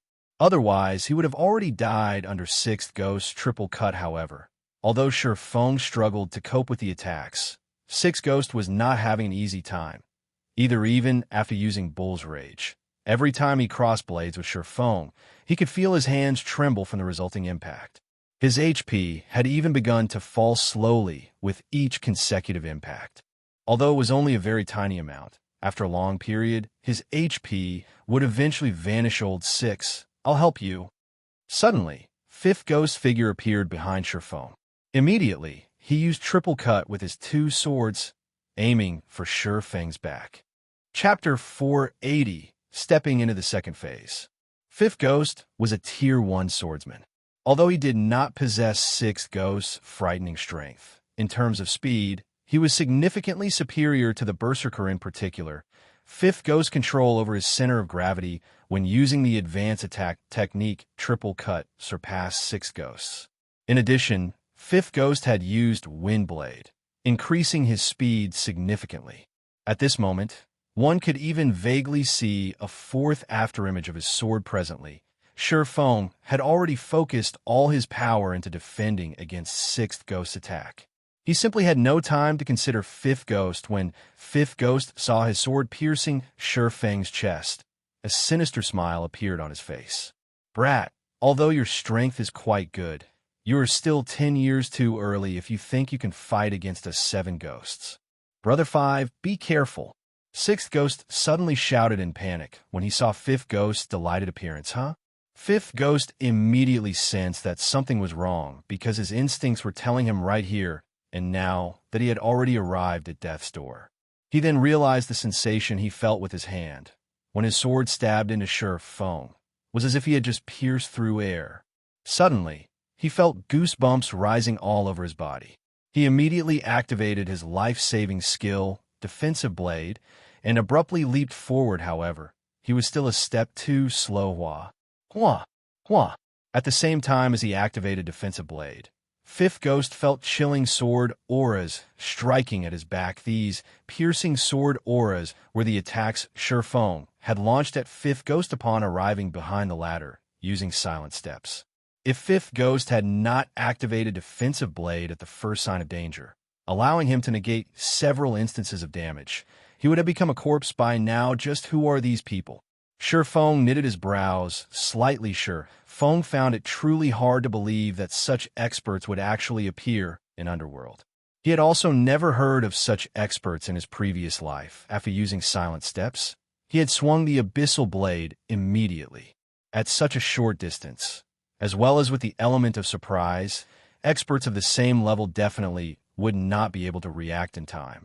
Yet, Fifth Ghost actually managed to activate Defensive Blade and leap forward before the Abyssal Blade landed on his body. Furthermore, from the attack Fifth Ghost had sent out before, Feng could clearly perceive just how powerful Fifth Ghost was. When Sixth Ghost used Triple Cut, he was able to apply the technique only to a normal attack.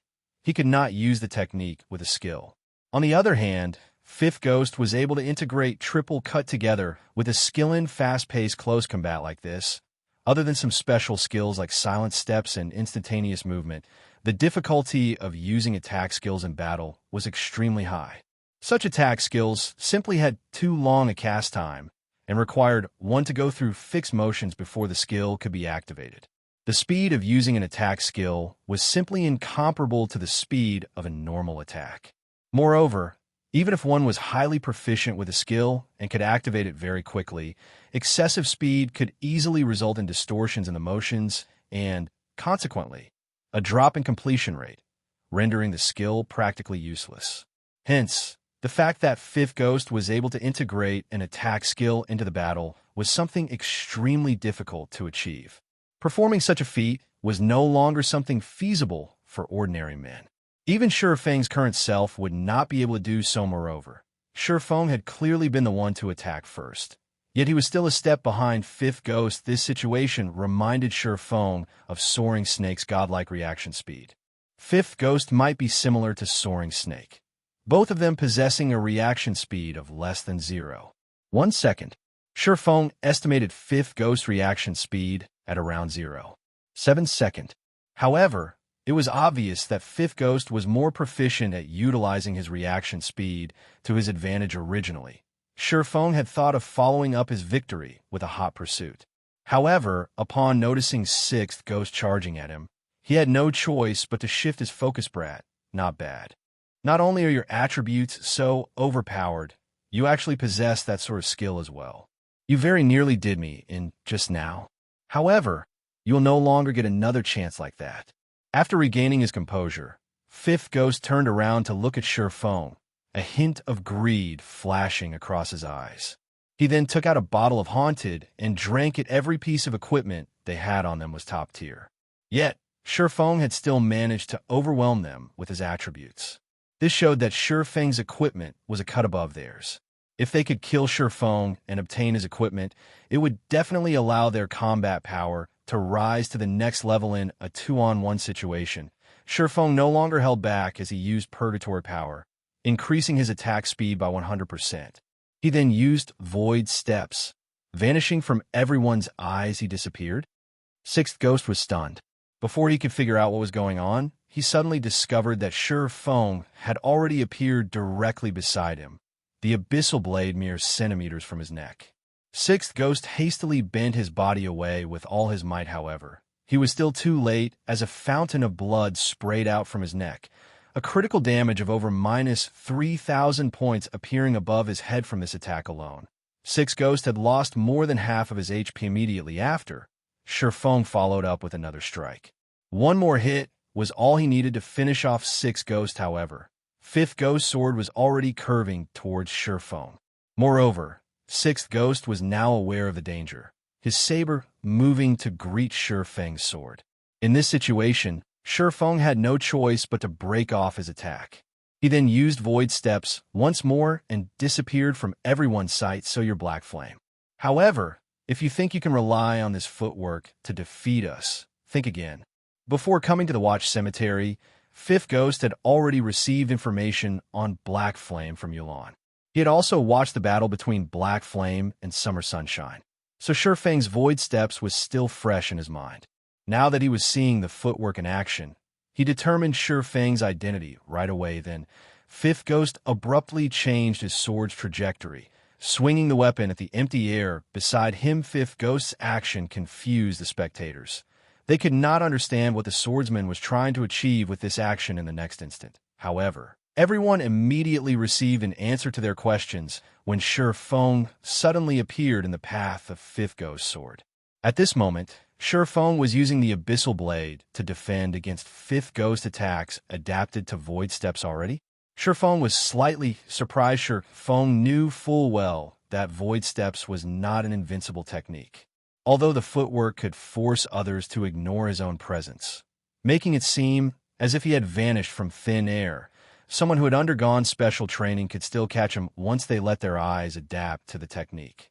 There was nothing strange in people like Fifth Ghost and Sixth Ghost being able to perform such a feat, however.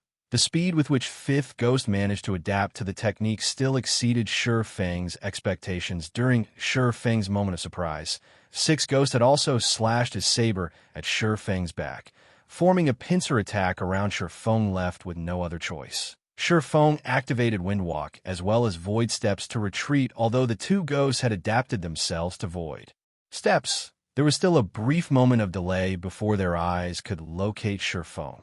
Hence, Shi Feng still persisted in using Void Steps to retreat for a time. Both sides entered a stalemate. The exchange between saber and swords created a storm that engulfed the audience. The surrounding spectators were shocked by this scene, and not even their eyes could keep up with the three combatants' actions. Looking at the high-speed battle between the three, even breathing seemed superfluous despite Shi Feng's attack speed, receiving a huge boost and the significant effect of Void Steps. Shi Feng was still forced into passivity. The two ghost attacks were extremely tricky to deal with. In particular, Fifth Ghost attacks would always strike from various different blind spots, and never once would the swordsman face Shi Feng in a direct confrontation. If not for the fact that Shi Feng had already entered the refinement realm, his grasp over attacks and movements becoming extremely precise, he would have long since lost his life to the two ghosts. Although Shi Feng was currently locked in a passive state, he was enjoying every moment of this high-speed battle. Ever since the increase in his brain activity, he had not had a chance to familiarize himself with the sudden boost to his perception as well as the sudden enhancement in his control over his own body. This battle was the perfect opportunity to get used to his new improvements. Chances to fight against experts were extremely rare, let alone against experts who were capable of forcing him into such dire straits, where even the slightest mistake could cost him his life. Moreover, Shi Feng could not help but admit that the coordination between Fifth Ghost and Sixth Ghost was indeed very amazing. Regardless of how he tried to attack or dodge, he could never fully defend against the attacks of the two ghosts. As a result, he had lost close to half his HP already. However, under the steady onslaught, the accuracy of Shi Feng's actions was also gradually increasing. The damage the ghosts inflicted was also gradually decreasing. Their attacks really are precise. At this moment, even Shi Feng could feel himself growing mentally tired. Fifth Ghost took advantage of the moment Shifeng used Void Steps and vanished to slash at the latter's back, giving Shifeng no chance to dodge or block at all at the moment of life and death. A slight change came over Shifeng. Suddenly, Shifeng's movement stopped in the next moment. Fifth Ghost's sword actually brushed past Shifeng's body, however. Fifth Ghost did not stop his attacks as he continued brandishing his two swords. Sixth Ghost kept hacking at Shifeng with his saber as well, not giving him any chance to dodge or block yet. No matter how hard they tried to hit Shifeng, he always managed to avoid their attacks ahead of time. It was as if Shifeng had long since known the trajectory of their attacks, so this is the second stage of the refinement realm, the flowing water realm. It's no wonder I wasn't a match for those people in the past. Shifeng could not help but smile while dodging the two ghost attacks. Chapter 481, Flowing Water Acceleration. Fifth Ghost and Sixth Ghost immediately detected the sudden change in Shifeng, and the two ghosts promptly distanced themselves from their target as experts of God's domain. Their perception of danger was far superior to ordinary players on the other hand. The dazed players watching Shifeng's battle were confused by the two ghosts' actions. There were no visible changes to Shifeng's outer appearance, and neither were there any changes to his attributes. So, why did Fifth Ghost and Sixth Ghost suddenly choose to back away from him? Was it just my imagination? Fifth Ghost somewhat doubted his own senses. He could not understand why Shifeng would suddenly undergo such a drastic change originally. The pressure Fifth Ghost felt from Shifeng was that of a tiger. However, in the blink of an eye, Shifeng had transformed into a violent dragon. Moreover, it was a violent dragon with extremely sharp fangs and claws, let alone them. Even ordinary people would know to distance themselves from Shifeng upon sensing such a radical difference. Since you guys aren't going to take action, then don't mind if I do, Shifeng said as he revealed a meaningful smile. He then raised his sword and slowly approached his two opponents. The refinement realm could be said to be what differentiated a true top-tier expert from an ordinary expert. As for players who set foot into the refinement realm, not one of them was not an expert who could single-handedly turn the tides of a battle. Once players enter the refinement realm, they would be able to exert the minimum amount of strength to achieve the maximum effect. This was especially notable when players were attacking or dodging. Despite the opponent's speed greatly surpassing their own, players in the refinement realm could easily dodge their opponent's attack using the simplest of movements. Not only could they dodge with greater efficiency, but they could also take the opportunity to better detect their enemy's weaknesses, to give their enemy a fatal blow due to this reason. The refinement realm became the dividing line for true experts. Meanwhile, there was an even higher realm above refinement, and that was the flowing water realm. Through detailed observation of the opponent, players could place themselves in their opponent's position in order to understand their opponent's every action. They could then anticipate their opponent's next action, or even multiple subsequent actions, and make the most appropriate response. In other words, before their opponent had even taken action, players in the flowing water realm could have already known what their opponents are going to do next and carried out appropriate countermeasures.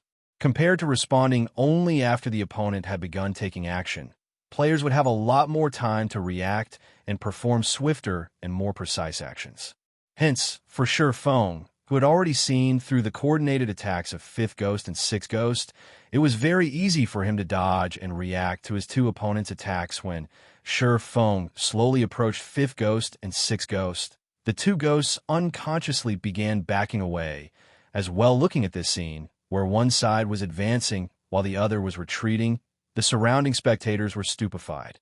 In particular, the underworld guards' jaws nearly fell to the ground upon witnessing this scene. The seven ghosts were underworld's most formidable weapons. Yet, the two ghosts before them were actually displaying cowardice right now. How could this be any more inconceivable? Meanwhile, Shifeng also wore a helpless expression on his face as he took in the situation. He promptly fished a bottle of Haunted from his bag and drank it. He then used Wind Blade on Fifth Ghost, his body transforming into an afterimage. In the blink of an eye, Shifeng appeared in front of Fifth Ghost and swung the Abyssal Blade at the other swordsman. Shifeng's slash was unimaginably fast. The spectating crowd only saw a flash of black light. They could not make out Shifeng's sword at all, so fast. Fifth Ghost was greatly alarmed. It was definitely impossible for him to dodge Sure Feng's attack. However, with his godlike reaction speed, Fifth Ghost still managed to react before Sure Feng's sword landed on his body, instinctively using triple cut to block this fleeting sword. Dang! Sparks scattered into the surroundings.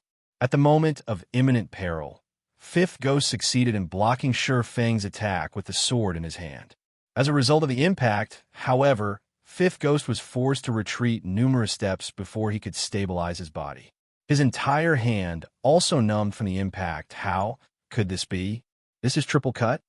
Fifth Ghost and Sixth Ghost both looked at Sure Feng with horror-filled expressions, as they were extremely familiar with Sure Feng's previous attack. Triple cut was an advanced technique that they had trained in bitterly in order to grasp. At this moment, however, Sure Feng had actually effortlessly used that technique against them.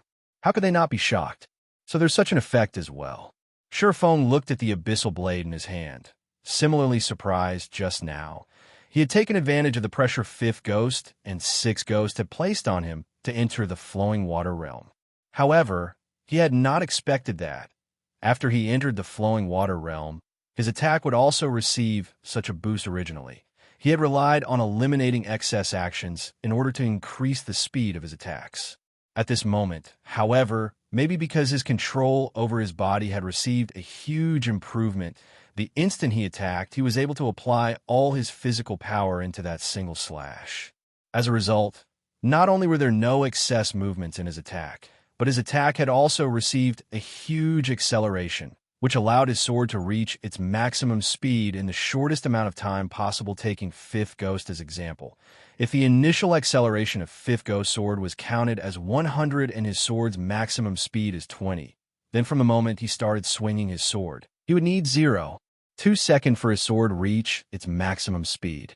As for Sure Feng, his current initial acceleration would be 200.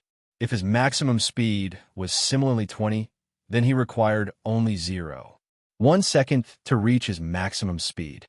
Hence, his sword could reach his target much faster than Fifth Ghost's. However, this was assuming both sides possessed the same maximum speed.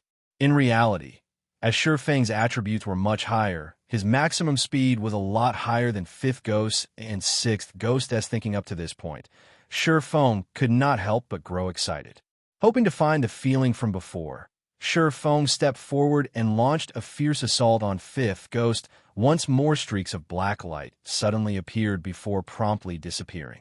Fifth Ghost was forced to go all out to defend against the attacks. However, no matter how hard he tried to defend himself, the attacks were simply too overwhelming, forcing him into a constant retreat. Seeing this situation, Sixth Ghost hurriedly charged forward to aid his companion immediately. He used triple cut, slashing his saber at Sure Feng's back. Originally, with Sure Feng's speed, it had simply been impossible for him to block the attack. However, Sixth Ghost suddenly saw a streak of black light emerge behind Sure Feng. The black light deflecting his attack completely. Just what is going on here? Sixth Ghost looked at Sure Feng's calm expression in abject horror at the beginning of the fight. Sure Feng had been desperately trying to defend against his saber. Now, however, Sure Feng could effortlessly block his attacks without even turning his head around. During the brief moment Sixth Ghost was in a daze, a streak of black light penetrated Fifth Ghost's defenses, piercing right through the swordsman's heart. A critical damage of over -3,000 points promptly appeared above his head as the massive impact sent his body flying backwards. Because of the impact, Fifth Ghost's defense crumbled, allowing several more streaks of black light to land on his body in the blink of an eye. Fifth Ghost's HP reached 0. At Fifth Ghost's death, the equipment on his body and the items in his bag dropped and scattered across the ground around him. This scene stupefied everyone present. How was the thing in Sure Feng's hand a sword? That was practically a laser gun. With just a few shots, Fifth Ghost died without even being able to resist. Only now did Sixth Ghost finally react. Although he wished to help, he was already too late. Right then, Sure Feng used void steps and disappeared. Once more, don't think that you can easily do me in. Sixth Ghost bellowed as he used whirlwind slash. sweeping his battle saber around himself in the next moment. However, a streak of black light shot at Sixth Ghost's weapon boom. Sixth Ghost's battle saber was abruptly stopped cold. Immediately after, another streak of black light pierced Sixth Ghost's body, instantly ending the Berserker's life.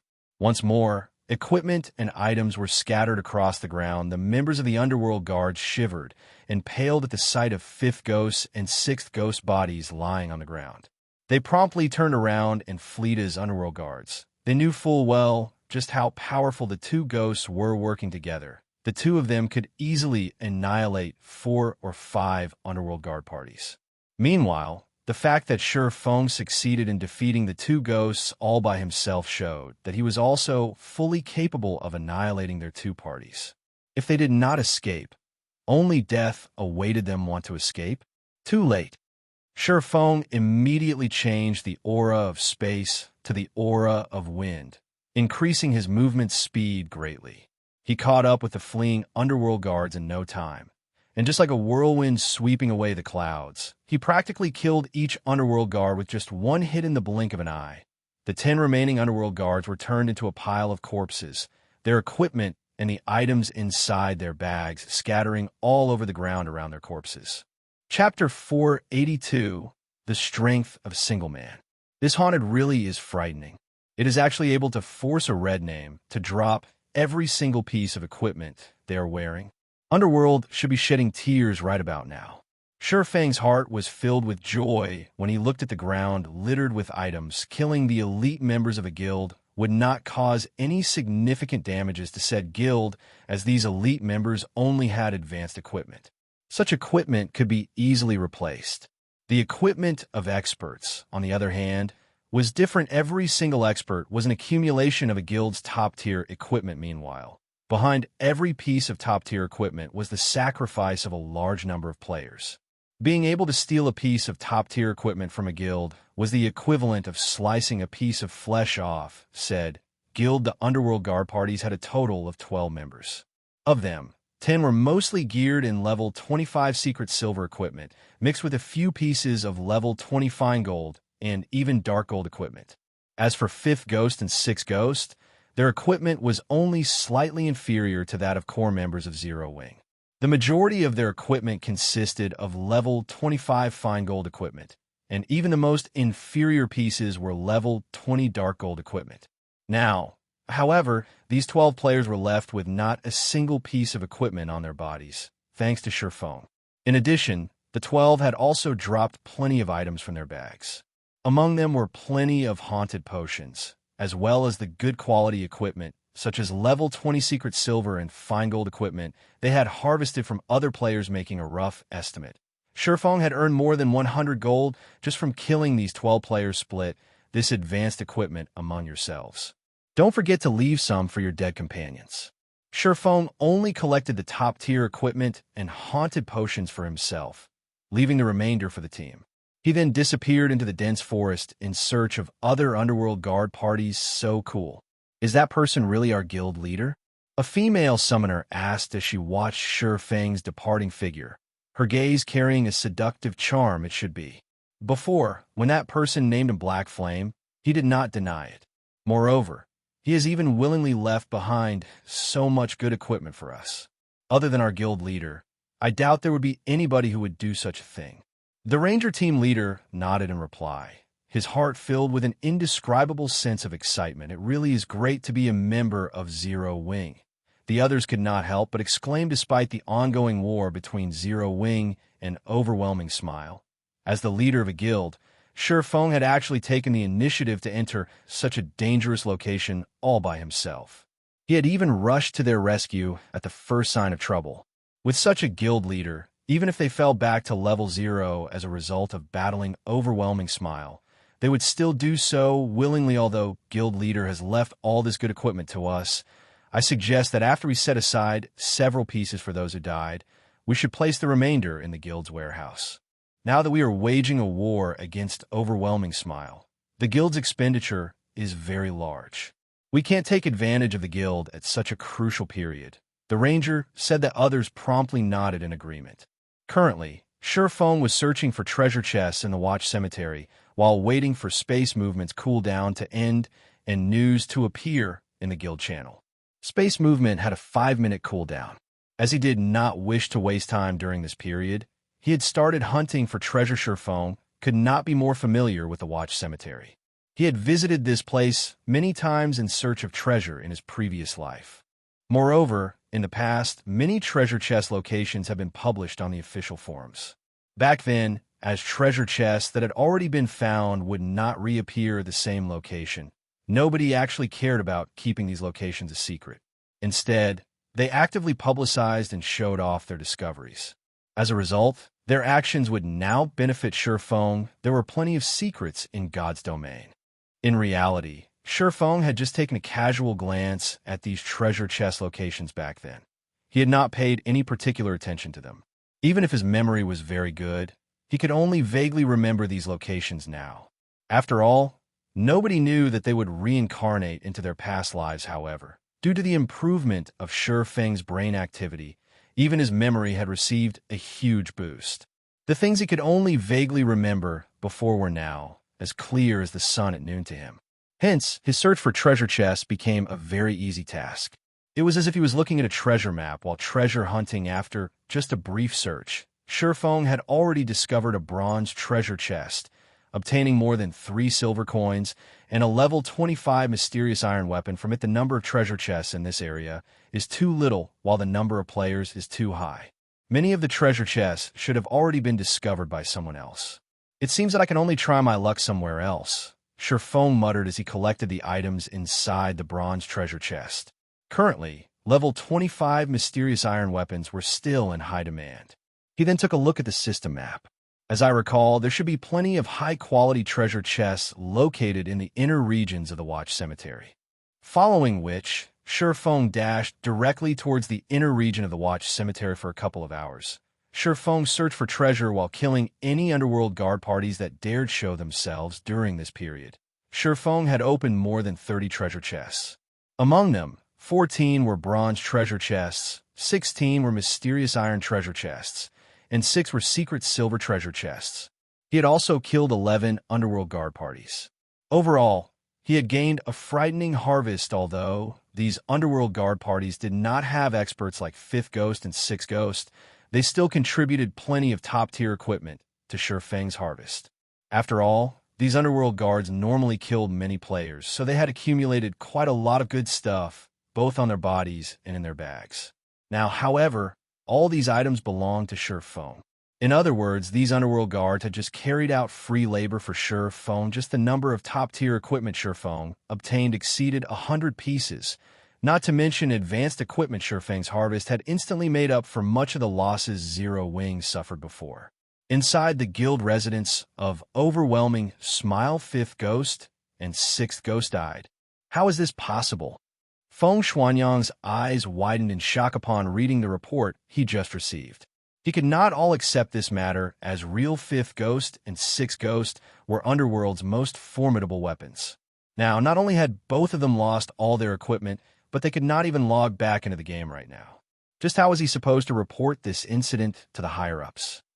This black flame is simply too vicious. Seated to the side, Youlan, who was garbed in a set of alluring purple robes that placed her exquisite figure on full display, knitted her brows tightly, a gloomy expression currently on her face. Contrary to expectations, Youlan was not particularly concerned about this piece of news. Compared to 5th Ghost and 6th Ghost deaths, she was more concerned about the number of deaths in the Underworld Guard parties currently.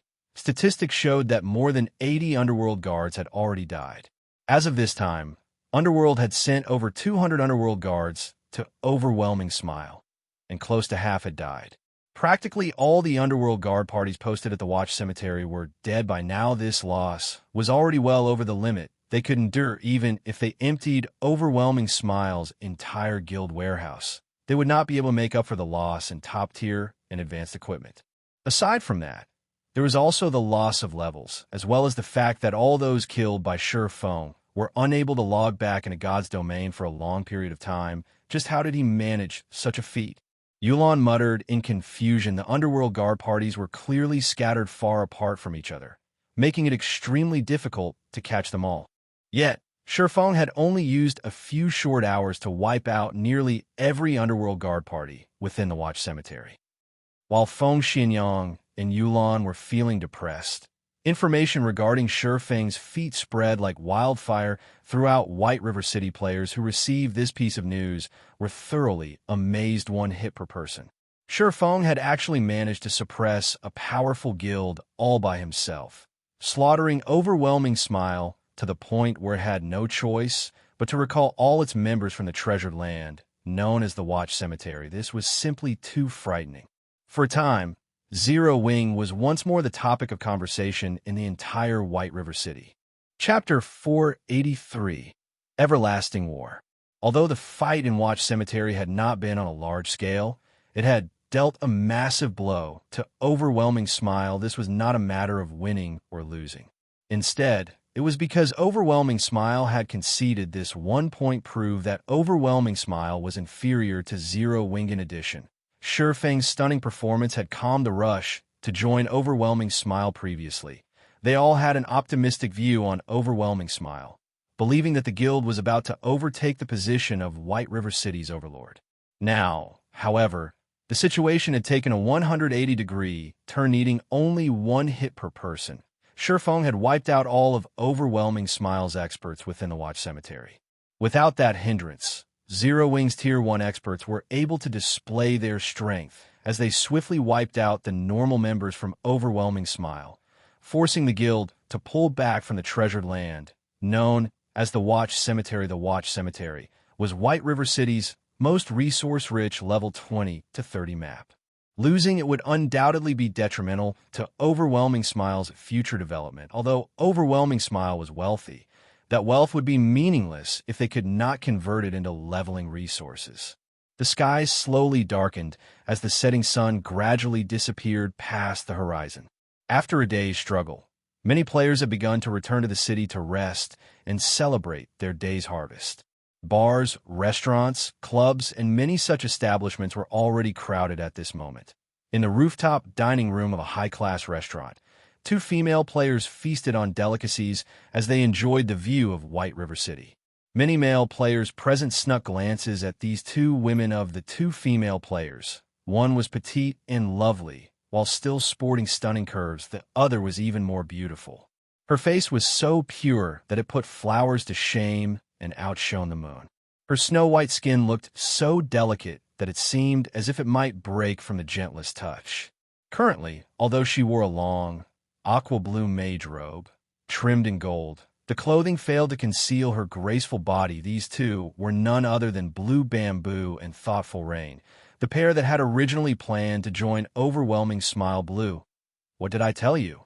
Look how quickly Zero Wing suppressed Overwhelming Smile, Thoughtful Rain said as she glanced at Blue Bamboo, the gentle smile in her ink-black eyes intensifying previously. Due to her refusal to join Overwhelming Smile, Blue Bamboo had pestered her ceaselessly, giving her a huge headache. Only now that Zero Wing had forced Overwhelming Smile to submit did the girl finally relent. Overwhelming Smile is truly disappointing. To think that I thought so highly of it, it actually dared to let me down. I don't want to join Overwhelming Smile anymore, either. Blue Bamboo pouted, disappointed. I already told you that Zero Wing is far superior to Overwhelming Smile. After all, it was the first guild to own a guild residence in White River City. Not only that, it claimed the best residence available in White River City. It also has plenty of experts. Currently, the various guilds in White River City barely have any Tier 1 experts in their guilds. Yet, I hear that Zero Wing already has over 50. Zero Wing has long since taken the lead. Furthermore, its guild leader, Black Flame, is a titled expert. Thoughtful Rain's thin lips shifted slightly as she explained, smiling tenderly. Since that's the case, why don't we join Zero Wing? Blue Bamboo could not help but have expectations. Zero Wing's exam is very strict.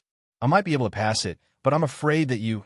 Thoughtful Rain shook her head after evaluating Blue Bamboo. Humph.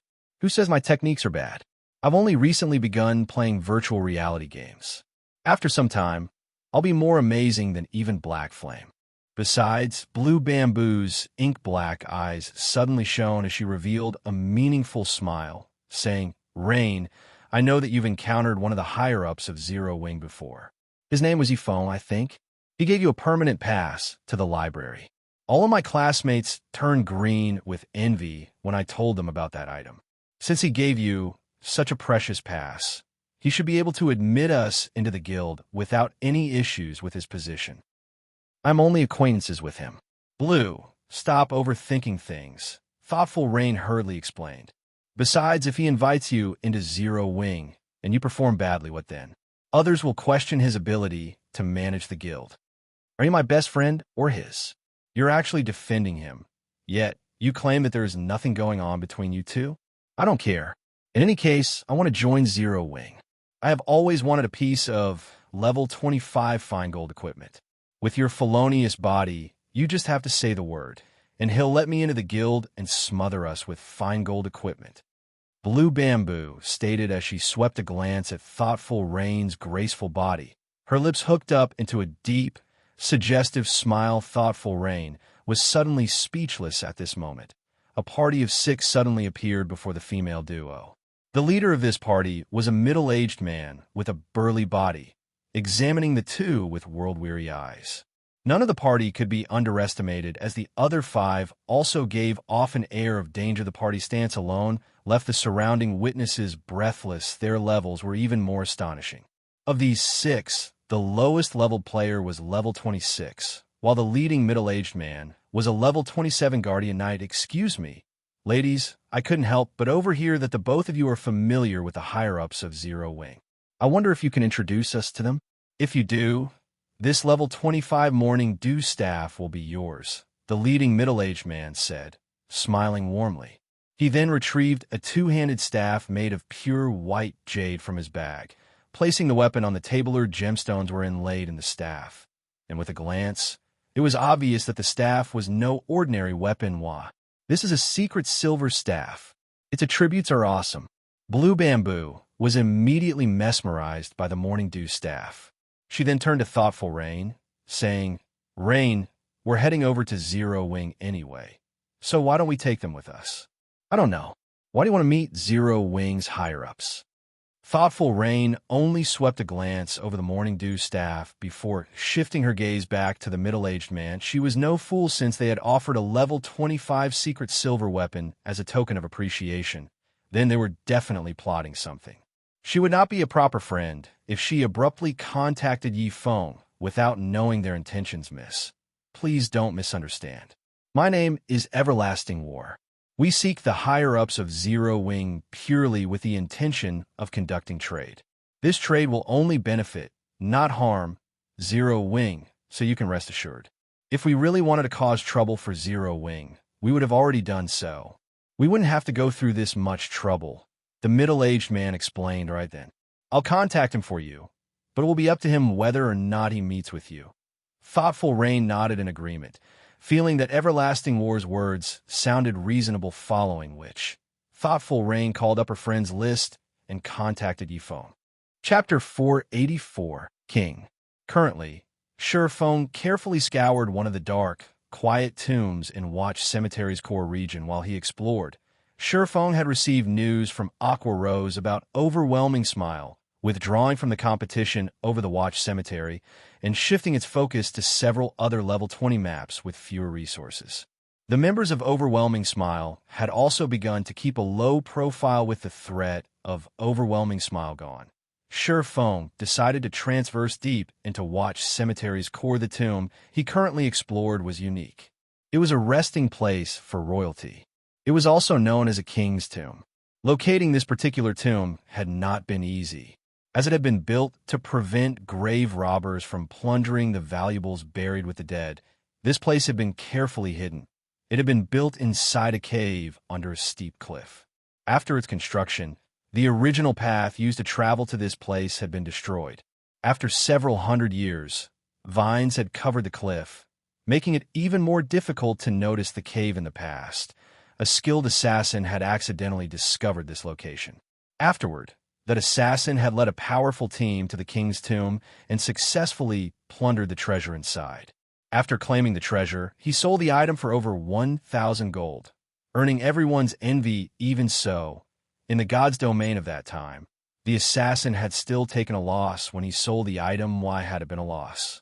Although the item was utterly worthless to an independent player, to guilds, it was priceless. Various large guilds would willingly spend 2,000 or 3,000 gold, much less 1,000. The treasure the assassin had found was a guild residence promotion order. All guild residences started out as a 1-star residence when established. If a guild wished to upgrade it to a 2-star residence, they needed to meet 2 requirements. First, a guild needed a sufficient amount of guild popularity. The second thing they needed was a 2-star guild residence promotion order. If a guild residence reached 2-star status, the guild could establish certain facilities that were unavailable to a 1-star residence. More importantly, a guild residence's private rooms would change. Guilds could only establish 1-star private rooms in a 1-star residence, whereas 2-star private rooms could be established in a 2-star residence. By resting for 24 hours in a 1-star private room, players could store up to 20% of the double EXP buff. In a 2-star private room, however, players could store up to 25% after 24 hours. In addition, a guild could establish a smithy inside a 2-star residence, allowing members to have their weapons and equipment repaired. Moreover, the repair fees as the guild's smithy were 10% cheaper than elsewhere. Repair fees were always expensive. Although there was only a 10% difference, players could still save a significant amount of money. Currently, Zero Wing's popularity had exceeded 5,000 points. It had met that requirement for the upgrade.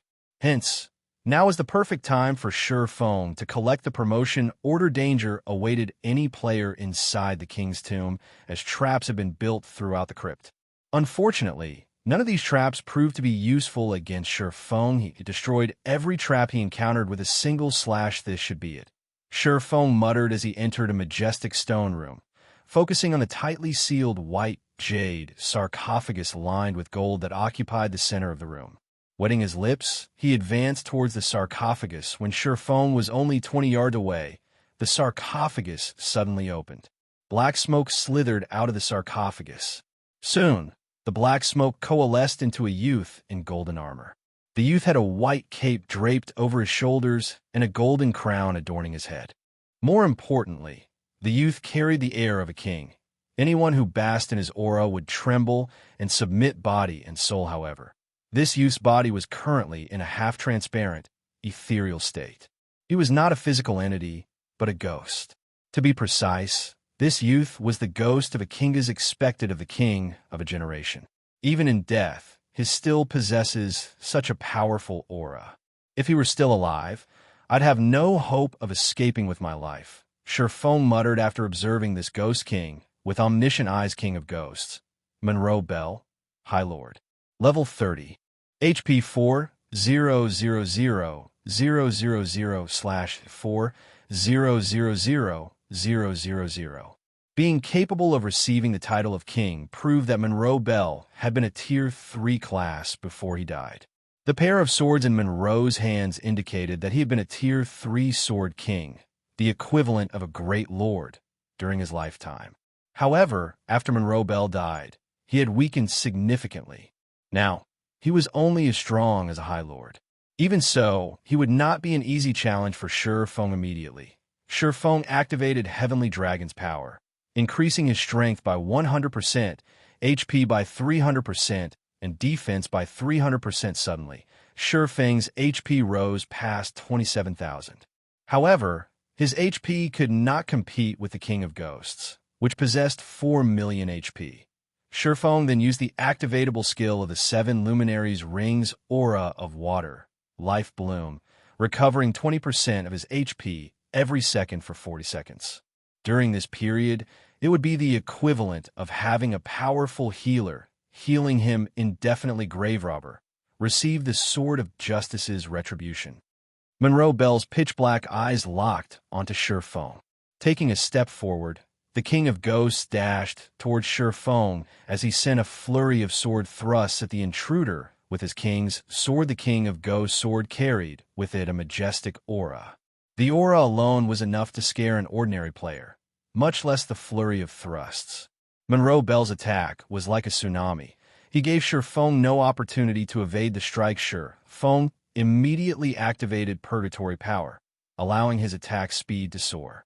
He then used Wind Blade and charged forward, facing the countless oncoming sword thrusts. Sher Feng chose to face brutality with grace, and rather than confronting the attack head-on, he deflected the strikes to the side. However, despite the extreme speed of his swords and the fact that he was already in the flowing water realm, he could not keep up with the dozens of sword thrusts. As a result, he received multiple hits. Sher Feng was not courageous enough to face Monroe Bell directly. A High Lord far surpassed an ordinary lord. Monroe Bell suppressed Sher Feng completely in terms of strength and speed. Even if Sher Feng activated twofold Berserk, the result would be the same. Furthermore, Monroe Bell was not an ordinary High Lord. The King of Ghosts had been a bona fide Sword King before he died. In terms of combat technique utilization, he was even stronger than ordinary experts. Hence, challenging a High Lord in a direct confrontation would only be detrimental to Sher Feng. If Sher Feng had not reached the flowing water realm, gaining insight into an opponent's actions, he would never have come here, only to die after all. Level 30 was a dividing line in God's domain. Monroe Bell's attack power was also terrifying. Sher Feng had received close to minus 2,000 damage from a casual slash, and more than minus 4,000 damage if the King of Ghosts struck him with a skill. If Sher Feng had not activated Heavenly Dragon's power, increasing his defense significantly, Monroe Bell's normal attack could have dealt over minus 4,000 damage, whereas a skill would deal over -10,000 as Sher Feng received damage. Life Bloom displayed its impressive effects. After factoring in the passive effects of the Aura of Water, Life Bloom regenerated more than 8,000 HP every second. The amount of healing Sher Feng received surpassing the damage he received while Sher Feng and the King of Ghosts fought an intense battle against each other. A figure had stealthily appeared beside the sarcophagus and proceeded to open the treasure chest. Within this treasure chest did not have a level restriction, so anybody could open it. However, opening it required 20 seconds. During this period, the person opening the treasure chest must not receive any damage. Otherwise, they would have to start the opening process all over again. Meanwhile, the person currently opening the treasure chest was none other than Sher Feng's doppelganger. Although the doppelganger could not pick up any items, it could open the treasure chest. In the past, the 50-man team the assassin had led had similarly made various sacrifices to open the treasure chest before fleeing for their lives. Although Sher Feng was alone, he still chose to give the King's Tomb a try. After all, not only did he possess the strength to resist a High Lord for a short time, but he also had his doppelganger.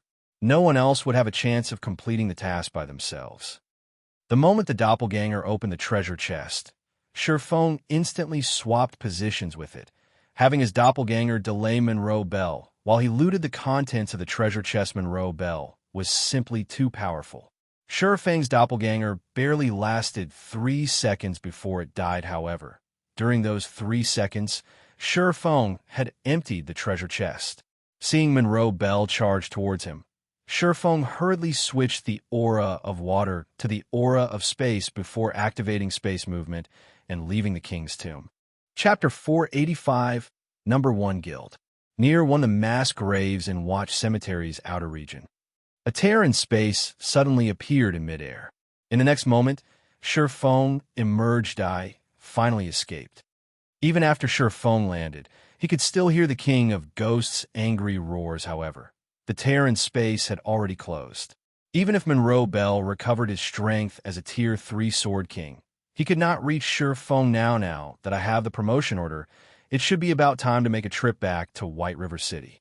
Sher Feng's lips curled up slightly when he saw the glittering silver token in his bag. Originally, he had only intended to retrieve this guild residence promotion order after he reached level 30. However, he had not expected to set foot in the flowing water realm. Even though he was only level 26, he was already capable of delaying Monroe Bell. Other than the promotion order, Sher Feng had obtained 3 items from the King's Tomb. Of these 3 items, one was a fiery red two-handed staff, one was an azure two-handed greatsword, and the last was a silver stone tablet. Appraising these items with omniscient eyes, Shurfeng discovered that both the two-handed staff and two-handed sword were actually level 30 dark gold weapons. However, the silver tablet surprised Shurfeng far more than the 2 weapons. Shurfeng was very familiar with this silver tablet's secret sword technique. The pattern engraved on this tablet is too vague and incomplete, and no information can be deciphered. However, some kind of divine power hides within this pattern. If one gathers all of the stone tablets, this vague and incomplete pattern can be restored. Current tablet count, 1/6. The tablet for the secret sword technique. Shurfeng had accidentally obtained a part of it while he had completed the Blade Saint's legacy trial. Back then, he had suspected that the silver tablet was something extraordinary, so he had stored it in his warehouse. He never expected to obtain another piece. So soon, just what is this secret sword technique? Despite examining the tablet, Shurfeng could not find any differences between the tablet he had just obtained and the one he had found in the Origin Sword domain. The 2 pieces looked identical. Shurfeng even suspected that the piece he stored inside his warehouse had somehow grown legs and run to the king's tomb by itself. Forget it. Let's head back for now. Following which, Shurfeng retrieved a return scroll. However, just as he was about to start channeling, suddenly, Shurfeng's communicator rang. Thoughtful Rain, a girl he had only met once before, was contacting him. Is she looking to buy equipment? Shurfeng looked at Thoughtful Rain's name, feeling slightly surprised. Previously, when he had met Thoughtful Rain at White River City's library, the latter had expressed her interest in purchasing weapons and equipment from him. Shurfeng felt a sense of familiarity from Thoughtful Rain. Now that his brain activity had increased, he could recall even the smallest fragment of the past.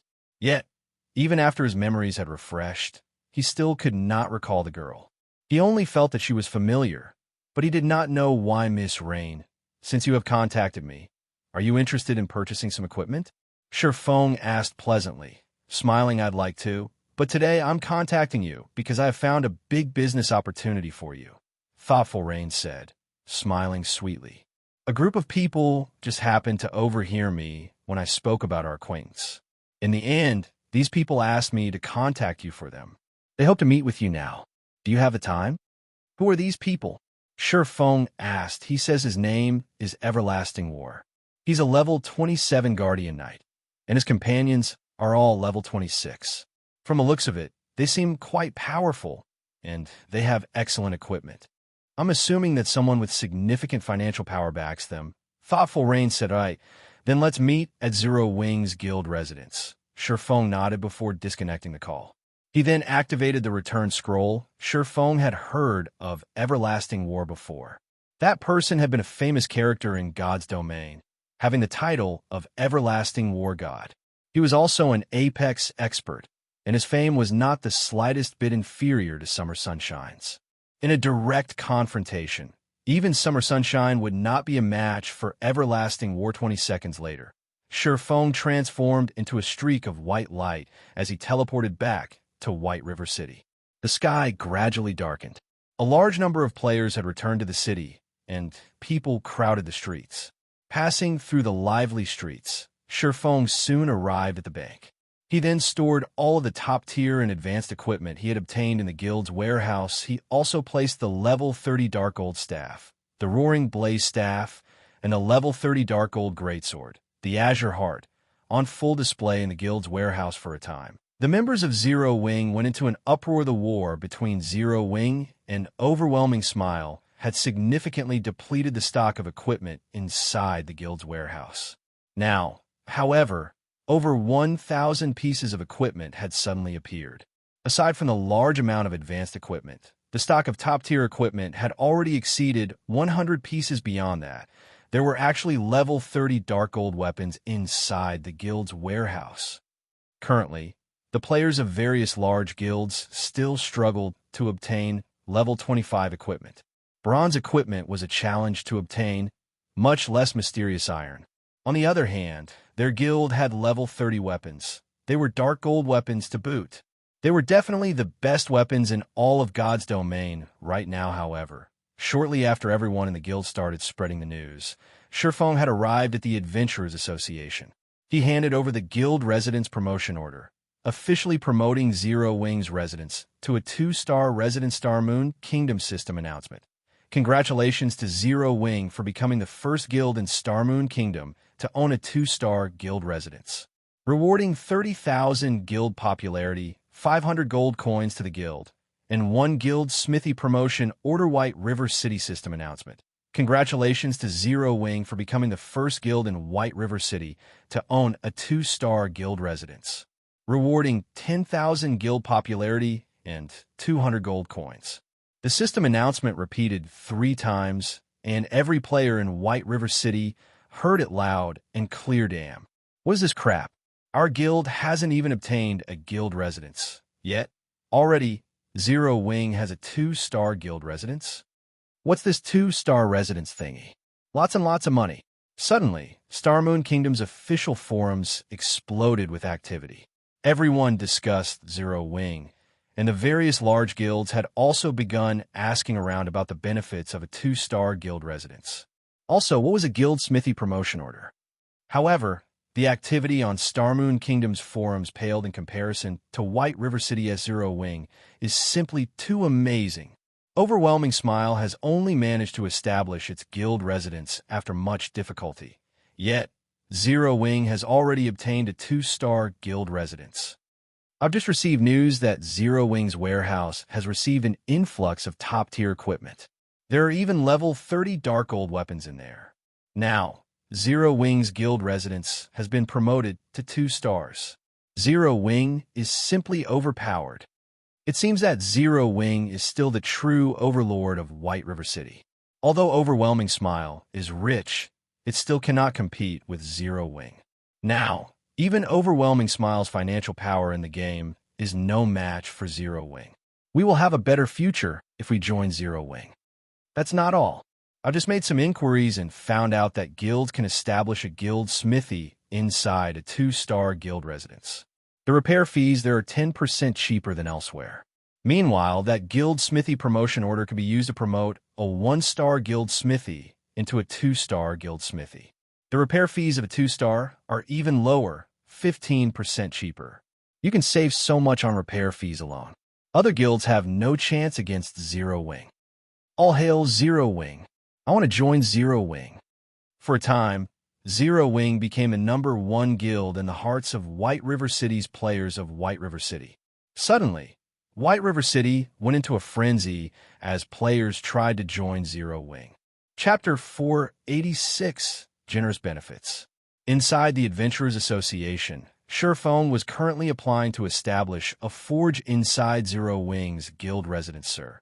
This is the model list for smithies. In addition, there's also a list of blacksmiths. You may choose any of the names listed there. The NPC at the counter smiled as she passed 2 lists to Shifeng. In God's domain, buildings were not limited to a single model. There was a large variety of models available for players to choose from. Players could even design their own buildings, though designing one from scratch required a lot of time. If not for highlighting the uniqueness of one's own guild, most players would choose one of the hundreds of models that were already available. Promotion of buildings only required a promotion order. There was no need to spend any money. However, constructing a new building or reconstruction required a large sum. Depending on the size of the building, the materials required, and the building's function, the price of construction would vary. Guild's smithy was extremely important. Hence, Shifeng needed to decide carefully. Smithies were differentiated by 3 grades: ordinary, refined, and luxury. Though the price of each smithy was higher than the last, each grade was also more efficient. Ordinary smithies cost between 100 gold and 200 gold. Aside from repairing weapons and equipment, guild members could also sell their unwanted items to the NPCs at the smithy. Refined smithies cost between 300 gold to 500 gold. Aside from having all the functions of an ordinary smithy, refined smithies had a more refined and luxurious appearance. Refined smithies also had a weapon maintenance function. If a player left their weapon in the smithy's care, its durability consumption rate would drastically reduce for a period. At the same time, One could also hire intermediate blacksmiths if they had a refined smithy. One should not underestimate the function of blacksmiths. These blacksmith NPCs all possess different capabilities. For example, some blacksmiths might take less time than others to repair weapons and equipment. Other blacksmiths might produce stronger maintenance effects. Hence, hiring a powerful blacksmith was of utmost importance. Lastly, luxury smithies cost between 800 gold and 1,000 gold. Aside from having all the functions of a refined smithy, luxury smithies had a rest area that allowed guild members to accumulate the double EXP buff. However, 48 hours of rest was required to accumulate 20% of the buff. In addition, luxury smithies contained forging rooms.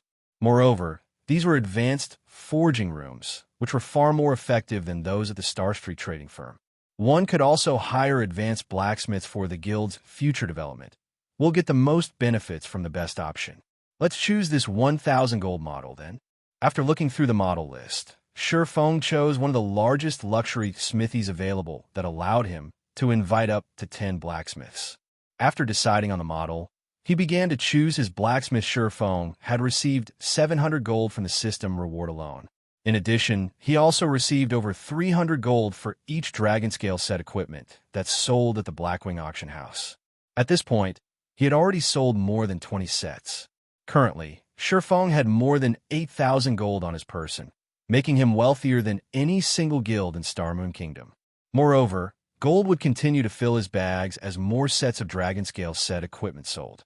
So he did not mind constructing the best smithy available, following which Shifeng chose to hire 10 advanced blacksmiths.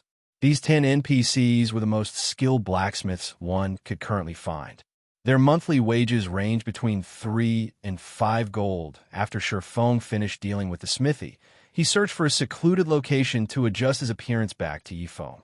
He then hailed a horse carriage and returned to Zero Wing's guild residence. When Shifeng arrived at the residence, he discovered a sea of players crowding the entrance, creating an extraordinarily lively atmosphere. There were currently 2 berserkers in dragon scale set equipment standing guard and maintaining order at the residence's entrance.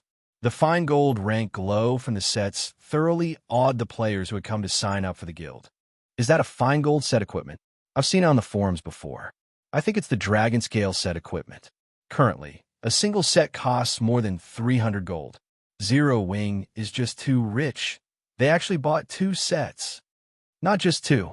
I hear that Zero Wing's warehouse also has 1 set available for trade.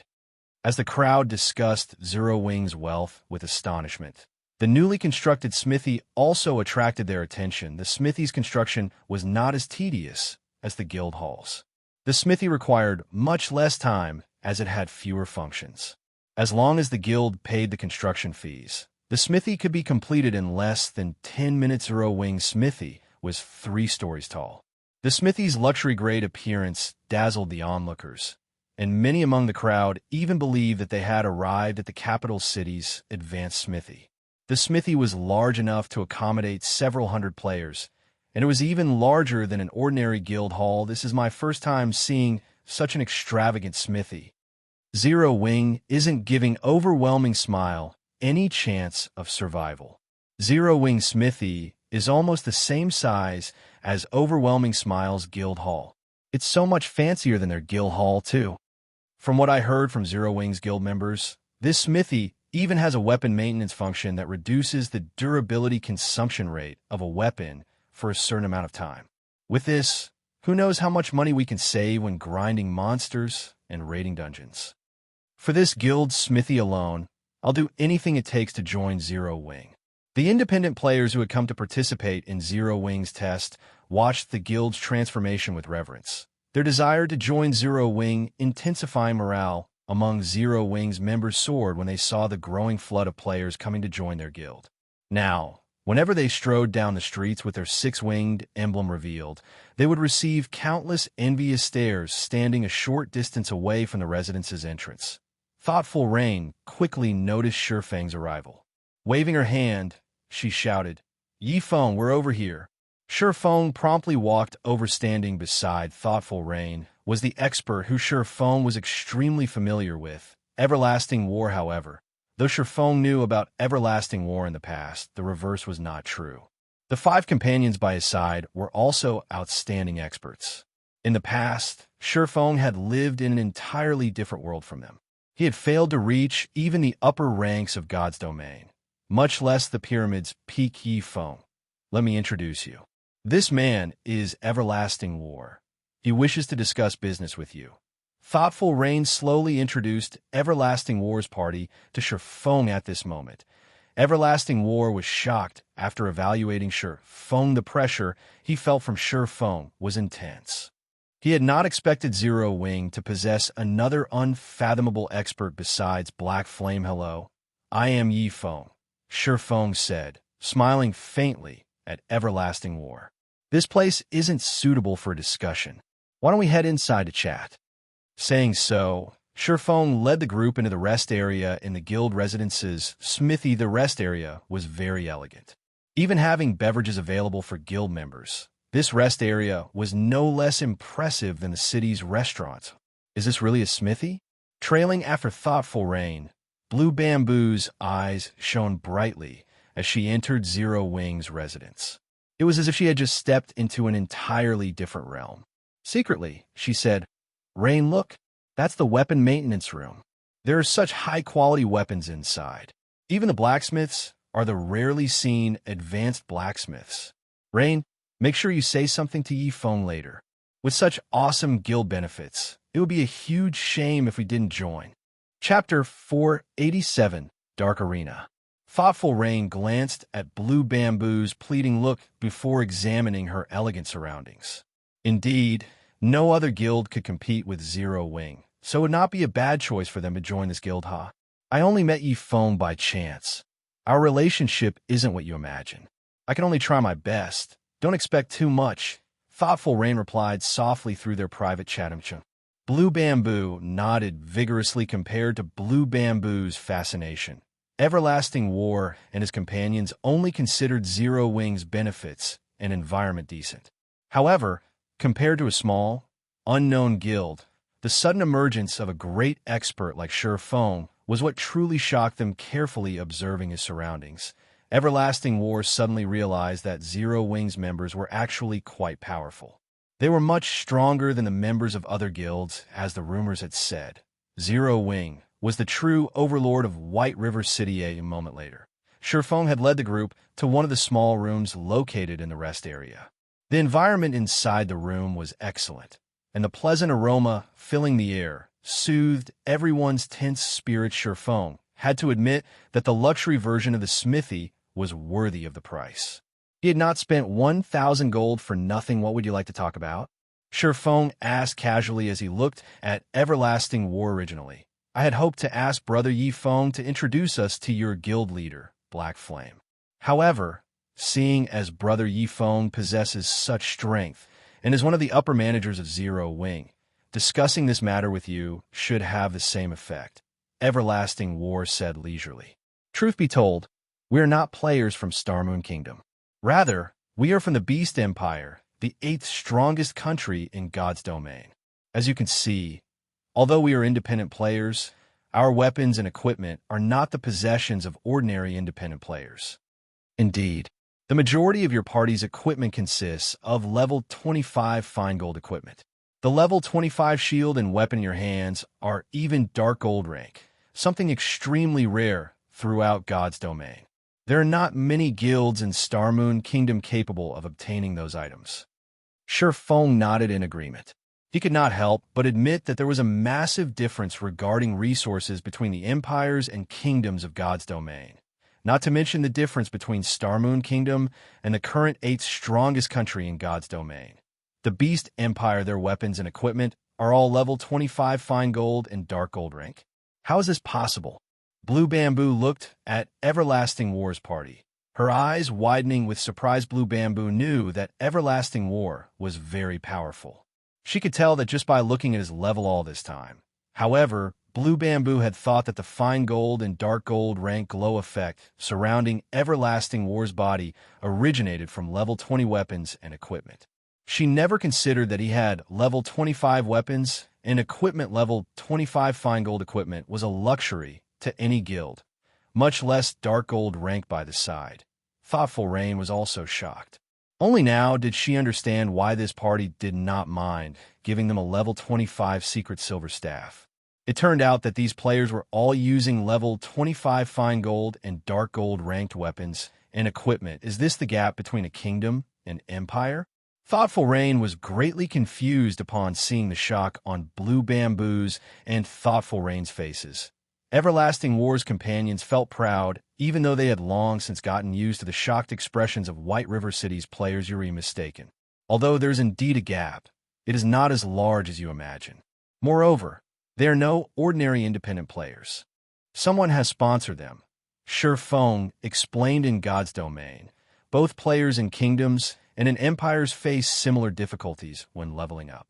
However, since empires mirrored the major cities in the real world, claiming the players who lived in said cities upon character creation, empires had far more players within their borders.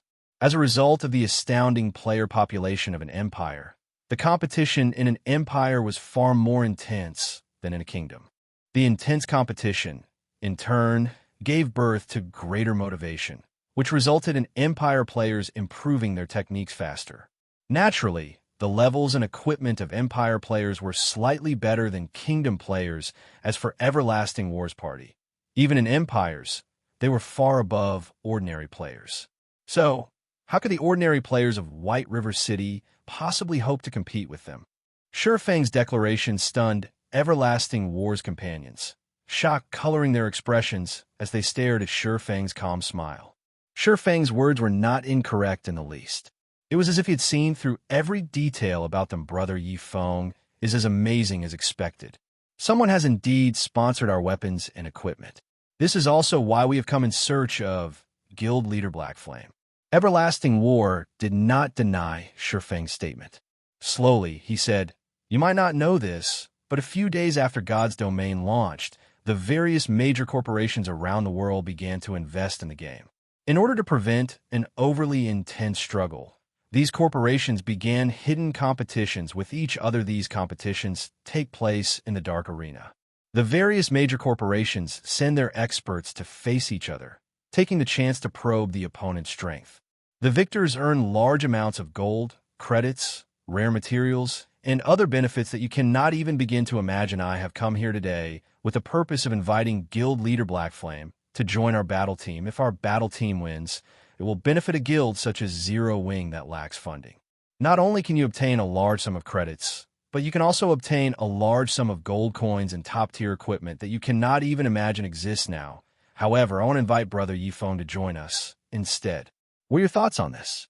Although Everlasting War's voice was soft, it was sufficient to shock everyone present. This was a competition between the top 500 corporations around the world. This competition was several times more intense than the competition between first-rate guilds. The experts that were invited to participate were on an entirely different level. I understand. I can agree to your invite, but I have a request. Feng calmly said. He had long since known about this dark arena. It was a gathering place for experts. However, the experts there were far more powerful than the experts one usually saw in the virtual gaming world. Moreover, the financial power these people possess was several times greater than a first-rate guild. As if one could obtain consecutive victories in the Dark Arena, it was even possible to obtain more credits than what Underworld possessed. Take Everlasting War, for example. Originally, he had not been a professional virtual reality gamer. Before God's Domain came into existence, he had been a top-class professional bodyguard tasked with protecting world-class characters. He had undergone both specialized mental and physical training. Ordinary people could never hope to be a match for him. Only the price the Dark Arena had offered was very high. It was enough to tempt even Everlasting War to play God's Domain. In the end, Everlasting War had become the Everlasting War God of the Dark Arena, one of the apex existences of God's Domain in the past. Feng had been fortunate enough to witness some of the matches in the Dark Arena. However, he had never even come near to qualifying to participate, as this was a competition between major corporations. Only those who were invited were allowed to participate in the Dark Arena quest. Everlasting War could not help his surprise. He had not expected Feng to maintain his composure. However, he decided to ask, "May I know what this request is?"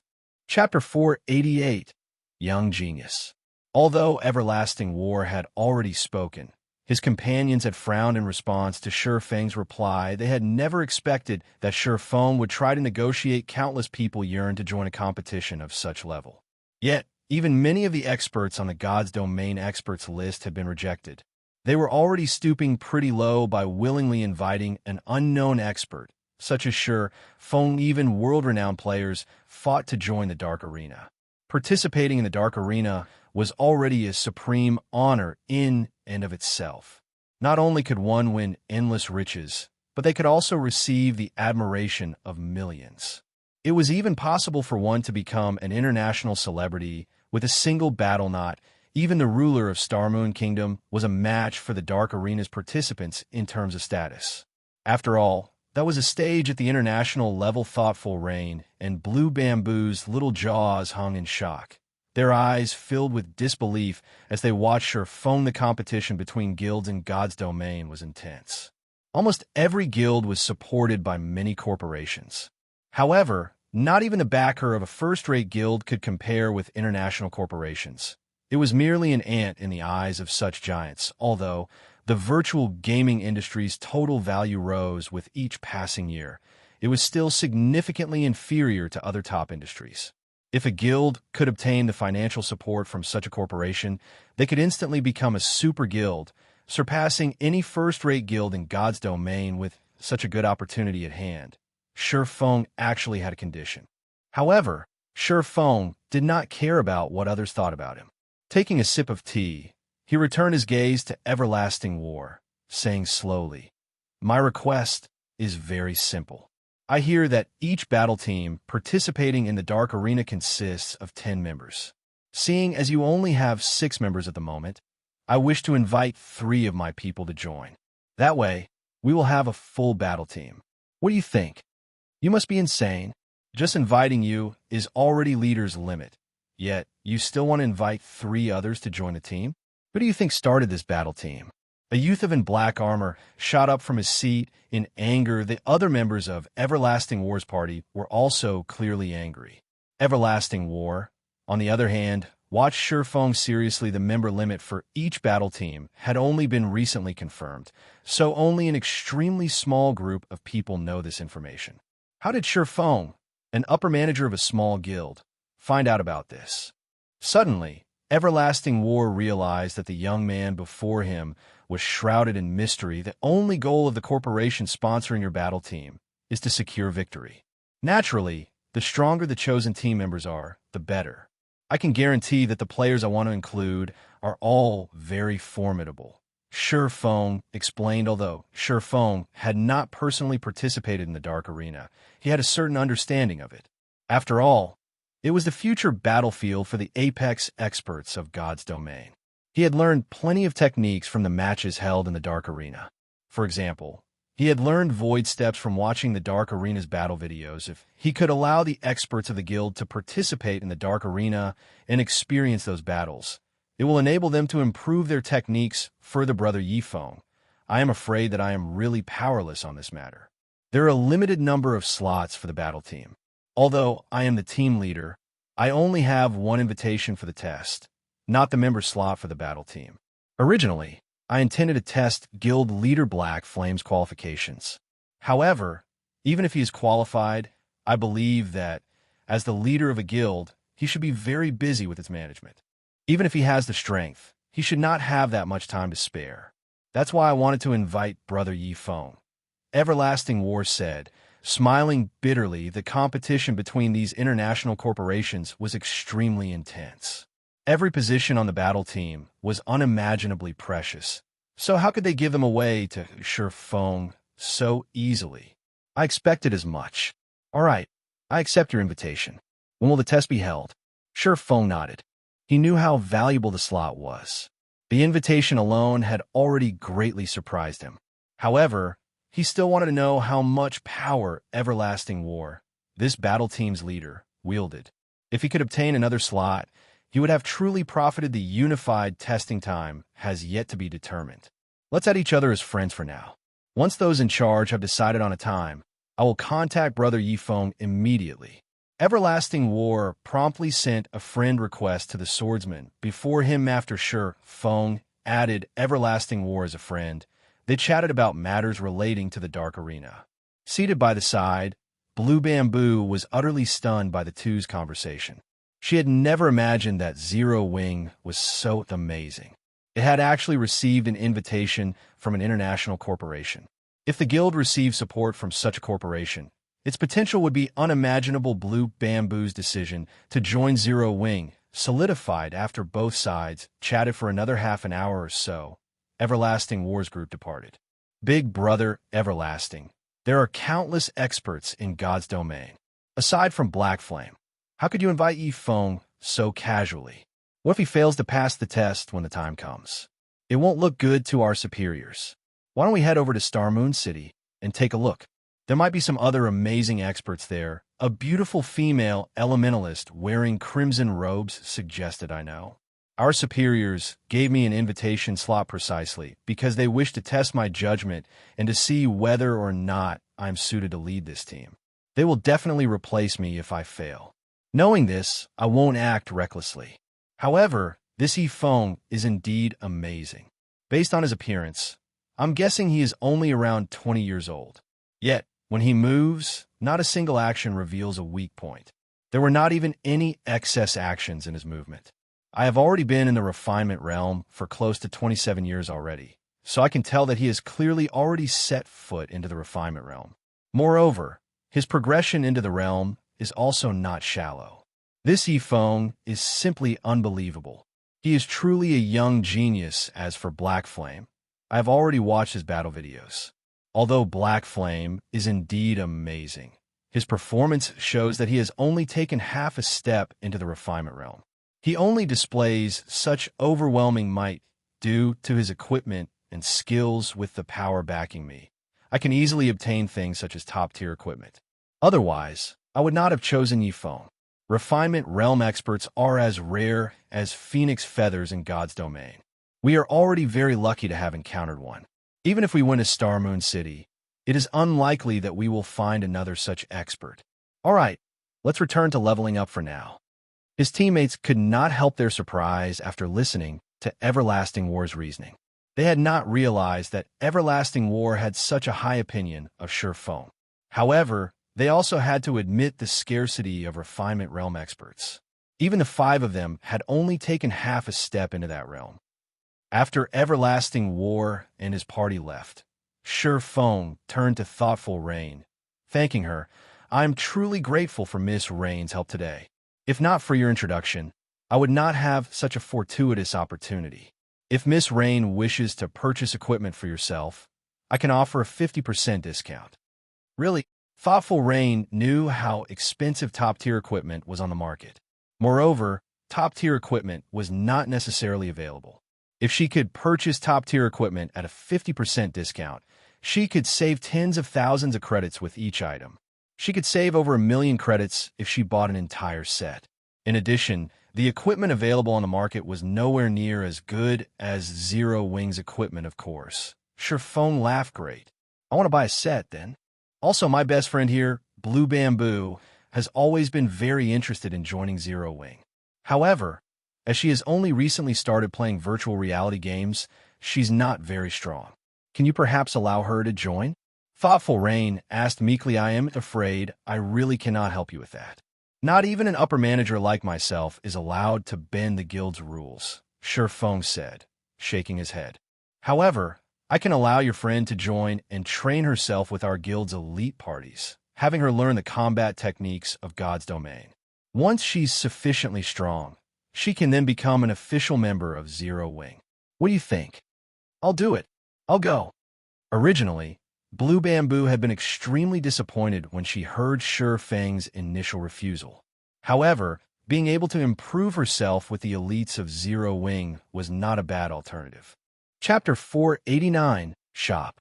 Upon hearing Blue Bamboo's agreement, Shi Feng immediately contacted Aqua Rose and had her organize an elite dungeon raiding party. A dungeon was a very good place for players to improve their techniques. Independent parties normally only raided normal mode dungeons. Even ordinary guild parties would only occasionally raid hard mode dungeons. As for elite parties, they raided hard mode dungeons slightly more often. Zero Wing's elite parties, however, were different. When they raided dungeons, hard mode was the lowest difficulty they would choose. Though they would often challenge hell mode to raid a hard mode dungeon, players only needed to meet the minimum requirement for equipment. The requirement for techniques was not very high. However, it was a different story for hell mode. Hell mode had a very high technique requirement.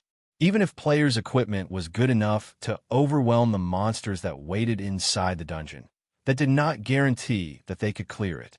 Their techniques needed to reach a certain standard before they could raid the dungeon successfully. So it was a very good place to train one's technique. Zero Wing also had a requirement set for its elite members.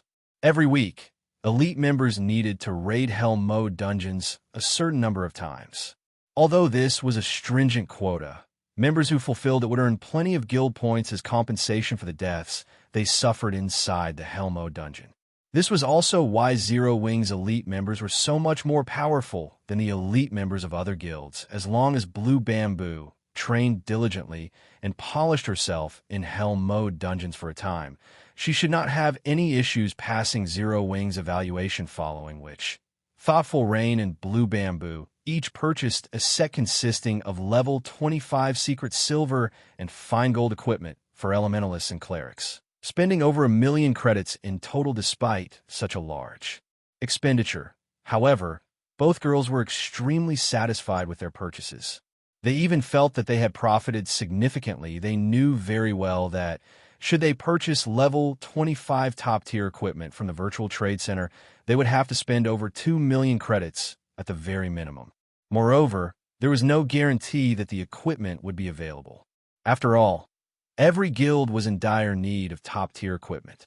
Naturally, they would not sell such equipment easily. After Shifeng finished dealing with these matters, he immediately departed from the residence and headed towards the Starstreak trading firm. Rain, you're the best.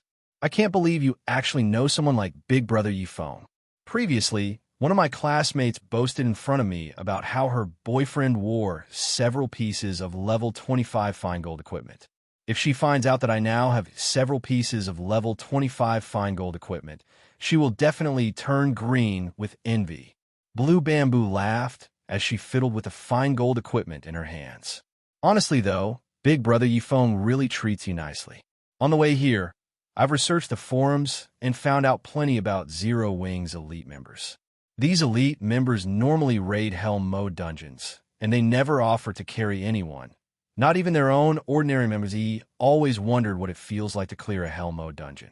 Now that Big Brother Yifeng has arranged for us to accompany Zero Wing's elite parties to improve our strengths, it won't be long before we become experts. To say, seeing as how Big Brother Yifeng is such a young and handsome man.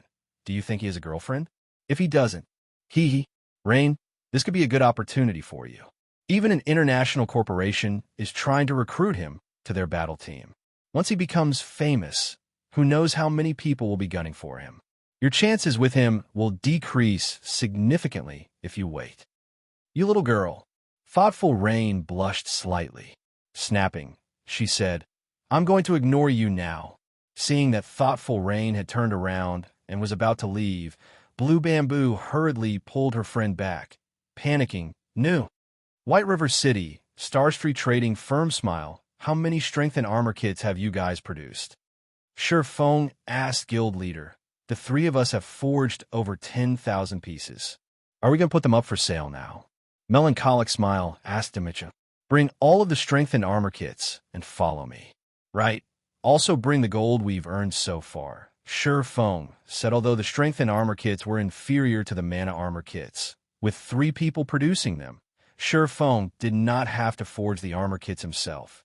Naturally, the stock they had created was astounding with the burden of 30,000 gold on his shoulders. Shifeng felt that it would be best if he dealt with the problem as soon as possible. After all, there was not much time remaining. The looming penalty for failing the epic quest was also quite stressful. Moreover, Horizon Alliance had already nurtured quite a number of lifestyle players, forgers in particular. They had also recruited close to half the advanced forging apprentices from White River City's 7 neighboring cities. The Horizon Alliance even employed basic forgers, which no other city possessed. Once Shifeng accumulated the 30,000 gold, he would no longer have a connection to the Starstreak trading firm. Hence, Shifeng had been planning and accumulating his wealth, preparing to open his own market, and now was the perfect time to do so. Fortunately, he had accumulated a sufficient number of gold coins. It was time to display his Strength Guild leader. I have everything with me. Aside from strengthening scrolls, we also have the 13,000 plus gold that we've accumulated. Melancholic smile said as she placed the money and the items on the table. This was the first time she had ever seen so much money. There were more than 13,000 gold coins stacked on the table. This was the accumulation of all the money Starstreak trading firm had earned from the 8 cities it occupied, including White River City. There was not a single guild in Starmoon Kingdom that could compete with the Horizon Alliance's wealth. A guild would be quite well off with only 1/10 of the Alliance's fortune if converted to credits. 13,000 gold was worth hundreds of millions. One had to admit that God's Domain's money-making potential was formidable. Moreover, the game had only launched less than a month ago. However, no fool would exchange so much gold for credits. Yet Melancholic Smile had no idea what Shifeng intended to do with so much gold. After giving the items on the table a casual glance, Shifeng quickly stored them in his bag. Follow me, Shifeng said as he exited the forging room. Melancholic Smile promptly followed after leaving the Starstreak trading firm. Shifeng led Melancholic Smile to White River City's city hall. Lord Viscount, how may I be of service today? A female manager asked politely, smiling when she noticed Shifeng enter the building. I wish to purchase some land. Shifeng said, please follow me. Saying so, the female manager led Shifeng and Melancholic Smile to a VIP meeting room. After a short wait, a tall, middle-aged man entered the room. Lord Viscount, I have prepared a list of all available commercial land. My lord may choose any plot of land on this list, and because of your esteemed status, you will receive a 10% discount on all land. Okay. Shifeng only glanced through the pages, not bothering to read them in detail. He then said, I want these 2 plots next to the bank and the auction house. If one pointed out the most valuable plots of land in White River City, the first would be the plot directly beside the auction house. The second was next to the bank, the third was near the 2 aforementioned establishments, and the fourth was next to the Virtual Trade Center and the Adventurers Association. This held true for every city in God's Domain in the past. These plots of land had been highly sought after. Renting one of these plots for just a month could be astronomically expensive. Moreover, as God's Domain developed, the money one could earn would grow naturally. It also cost a significant sum to purchase these plots of land. Moreover, one must also possess certain status if they wanted to purchase land. Money alone was not enough. As a Viscount, Shifeng could only purchase a limited number of plots. Thus, he chose only 1 plot per location to begin his shop's operation. Chapter 490, Candlelight Trading Firm. Without hesitation, Shifeng requested the 2 most popular plots of land in White River City. When Melancholic Smile saw the prices, her little mouth fell wide open. These prices were outrageous. An ordinary plot of land in White River City cost over 1,000 gold. If the land were in the densely populated Central District, it would cost more than 3,000 gold. As for the 2 plots Shifeng had set aside on, each cost over 8,000 gold. If they converted 8,000 gold to credits, they could establish a relatively large company in the city in reality. However, Shifeng did not consider his choices to be expensive. In the future, these 2 plots would become extremely valuable. In the past, he could not have obtained them even if he wanted to. Players frequented both the auction house and the bank. Hence, the traffic was guaranteed. If not for his need for money right now, Shifeng would have preferred to purchase several more plots of land. By the time White River City became the #1 city in Starmoon Kingdom, the value of the city's land would soar by more than 100-fold. Lord Viscount, for the 2 plots of commercial land you have chosen, one costs 9,200 gold, while the other costs 8,800 gold, coming to a total of 18,000 gold. After including the 10% discount, your total is 16,200 gold, the male manager said with great excitement. In addition, after purchasing these 2 plots of land, there will be a 15% property tax each month. If taxes aren't paid for in 3 months, these plots will be locked. If the taxes aren't paid for in half a year, the city will reclaim the land. This is a scam. Melancholic smile nearly shouted when she heard the male manager's explanation. Flushing with anger, they had already spent so much money to purchase these 2 areas. Yet, they were still required to pay a 15% property tax every month. In total, they were required to pay 2,700 gold in property taxes for the 2 plots of land. Not even first-rate guilds had that much gold. Most importantly, they had to pay this tax every month. Here is 16,200 gold. Shifeng handed over the money without hesitation. Shifeng was very familiar with God's domain's rules, so he had expected this. Moreover, the main god system had implemented this property tax with the purpose of avoiding someone powerful from monopolizing a city's land. Although the property tax seemed absurdly expensive, gold coins would become easier to earn as players leveled, resulting in their depreciation. Gold coins would not remain as valuable as they were now. Hence, paying 2,700 gold each month was no big deal. A short moment later, the manager passed the deed for the 2 plots of land to Shifeng. With this, Shifeng could now establish shops on these 2 tracks anytime he wanted to. Moreover, these 2 areas were relatively large. They were in no way inferior to the Starstreak trading firm. At the end of the day, the Starstreak trading firm did not belong to Shifeng. Even if he managed it well, the firm still belonged to NPCs. However, if he established shops on the plots he had purchased, he could do whatever he wanted to them. It was a lot more convenient. Soon after, Shifeng chose 2 relatively good building models in the city hall, with both being 3-story buildings. He could use the first floor to sell products and use the second to establish a warehouse, forging rooms, and other necessities. Finally, the 3rd floor could be an office area. However, to construct these 2 shops, Shifeng had spent another 2,000 gold, after which he hired over 20 advanced NPCs to conduct daily management and sales in each shop. After spending all this money, little remained of Shifeng's funds. Fortunately, the Dragon Scale set equipment sold consistently in the Blackwing auction house, and a large sum of gold coins would fill Shifeng's pockets every now and then. Smile, I'll leave the management of these 2 plots of land to you for now. I've already given you the authority you need. Begin transferring our members from Starstreak little by little. As for our products, we'll set the strengthened armor kits as our main focus. There is no need to sell them over at Starstreak, Shifeng said.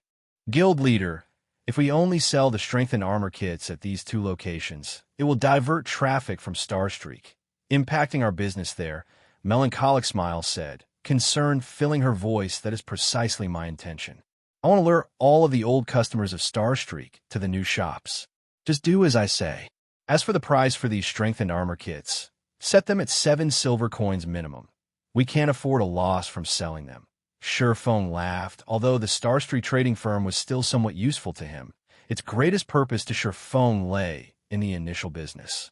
Now that he had accumulated sufficient capital, he had to abandon it, little by little. After all, the moment he earned the 30,000 gold and completed his quest, the Starstreak trading firm would sever all ties with him. If he did not prepare for it now, it would be too late. In the future, guild leader, rest assured, I will make sure the prices of the strengthened armor kits stay above 7 silver coins, Melancholic smile said. She was very confident about the strengthened armor kits they had produced. Even as basic forgers, their success rates at producing the strengthened armor kits were below 30%.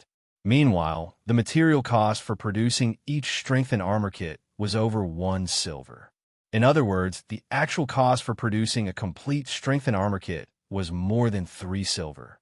In reality, selling them for only 7 silver coins was simply too cheap. Even if Shifeng had not given the order, she had intended to set the initial price of the strengthened armor kits at 10 silver. After all, with the current average level of players, a price of 10 silver coins was definitely affordable. Guild leader, you haven't named the shops for these 2 locations yet. What will you call them? Melancholic smile asked as she looked at Shi Feng. A small spark may kindle a raging fire. Let's call it the Candlelight trading firm. Shi Feng sighed as he looked at the deeds to the 2 golden real estates in his hand at this moment. He finally had his own capital. With these 2 plots, he had taken a large step ahead of the other guilds. His guild would have a relatively stable source of income in the future, and he wouldn't have to fear becoming any guild's target shortly after.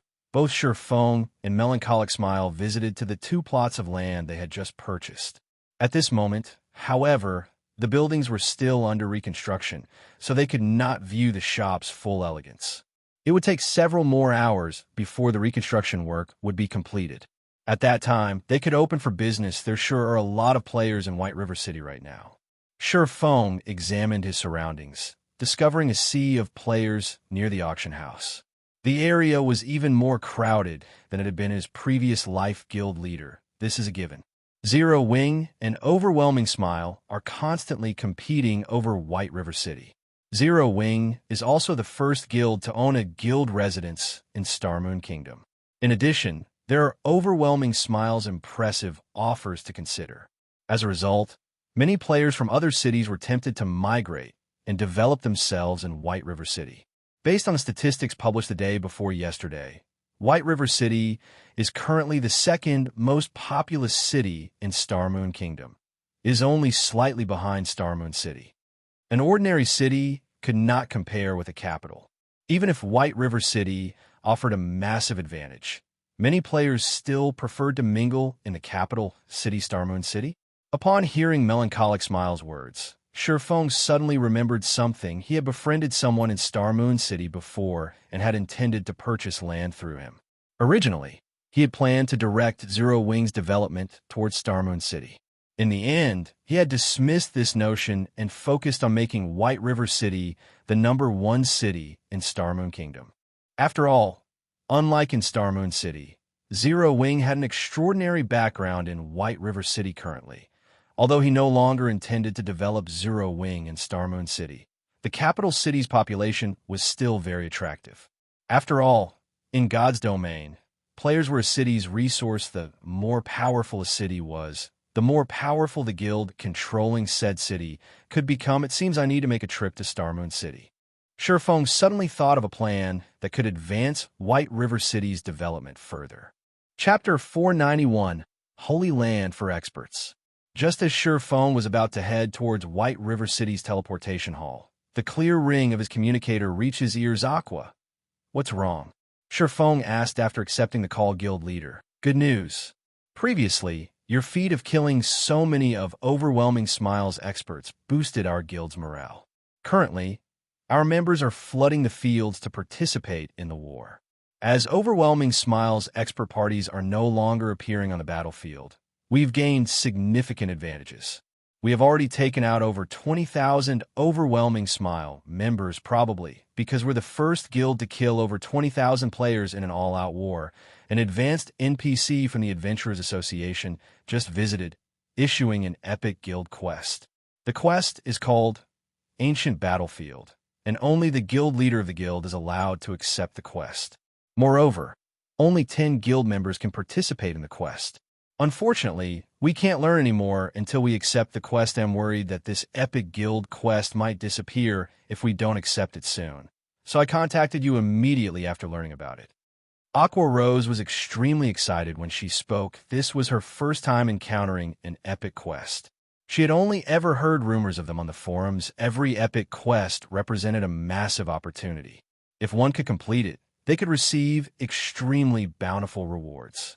Based on the information she had gathered, epic quests would reward players with an epic item at the very minimum. If it were a high-difficulty epic quest, one could even obtain 2 or 3 epic items. Meanwhile, the quest the guild had just received was an epic guild quest. It was a lot more difficult than an epic quest meant for individual players. If they could complete it, they would reap a frightening harvest. Ancient Battlefield? Shi Feng was stunned upon hearing Aqua Rose's words, indescribable thrill growing in his heart. Hurriedly, he asked, Aqua, are you sure you read that correctly? The information on the guild's quest board is clear, and I made sure to read it very carefully. I can say with certainty that it is an epic quest. Even I didn't believe it at first when I was told. After verifying it multiple times, I am sure that it is the epic quest Ancient Battlefield. Aqua Rose said, practically glowing with excitement. If they could complete this epic quest and obtain several epic items, it could help them immensely when they raided large-scale team dungeons in the future now that Zero Wing waged war against Overwhelming Smile. Morale was very important. The news about Shi Feng taking out the Underworld Guards with one hit had caused Zero Wing to instantly become the publicly acknowledged #1 guild of White River City. This incident had also placed significant psychological pressure on Overwhelming Smile's members. If Zero Wing could take the lead by conquering a large-scale team dungeon, gaining even more top-tier equipment and prestige, Overwhelming Smile would have no hope of competing with Zero Wing in the future. However, Aqua Rose did not know that. In reality, what had shocked Shi Feng was not the difficulty of the quest, but the ancient battlefield itself in the past. The ancient battlefield had been immensely famous in God's domain. It had become so famous because of its alternative name, the Holy Land for experts. The ancient battlefield was known as the Holy Land for experts because the map was a training ground specifically designed by the main god system for players. This training ground's purpose was to allow players to gain a better understanding of the combat style of God's domain in the past. Countless noobs and new players had instantly soared to become experts precisely because of the ancient battlefield. Moreover, it wasn't limited to ordinary experts. The ancient battlefield had even given birth to many apex experts. As a result, players called the ancient battlefield the Holy Land for experts. Countless players had dreamed of visiting and experiencing the wonders it had to offer. Unfortunately, this opportunity was too difficult to encounter. In the past, despite countless guilds and corporations offering astronomical prices for the slots to enter the ancient battlefield, nobody willingly sold the slots they had. Now that Shi Feng had suddenly been notified that he had obtained the ancient battlefield quest, how could he contain his excitement? He had always dreamed of visiting the ancient battlefield in the past. Unfortunately, he had never been lucky enough to receive an invitation. Now, however, he had to understand. The difficulty of an epic quest is not to be taken lightly, so set it aside for now. Don't worry about it disappearing. After a guild quest is issued, it will be available for 3 months or until someone accepts it. Since it has just been issued, leave it there for now, Shi Feng said after calming down. However, although we are setting aside the quest, I have a few tasks that I'll need you to do for me. Tasks? Aqua Rose was confused.